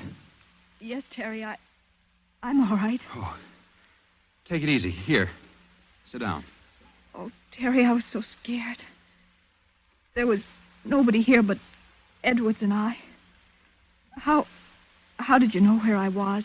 Oh, it was simple. You were supposed to meet me at the coffee shop. You never broke an appointment, and when you didn't show up, I called the number you gave me. You told me the housekeeper was here all the time, and when there was no answer, I got suspicious and came down. Besides, when I got a message down at headquarters that you had to break a date with me, I knew something was wrong. Are you sure you're all right? Yes, I'm, Terry, look. On the floor beside Edwards. A white rose. Must have fallen out of his pocket. That was meant for me. Oh, Terry, it's all crushed. Yeah. Crushed and dead. Just like the white rose killer.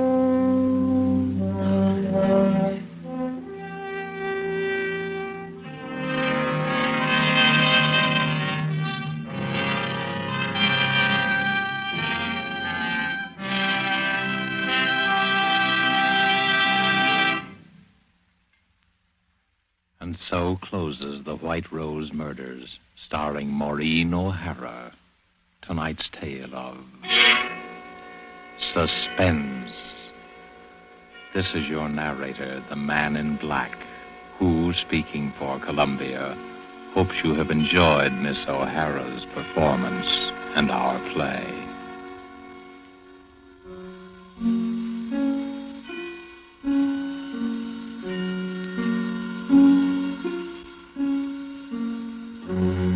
Next week, because of a special broadcast of the All-Star baseball game, Suspense will not be heard.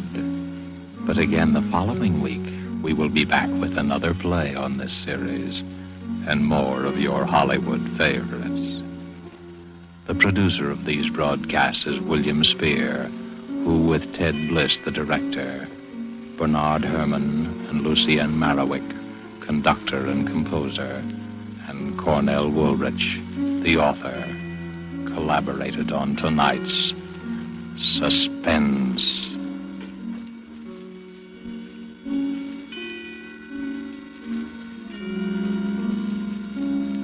This is CBS, the Columbia Broadcasting System.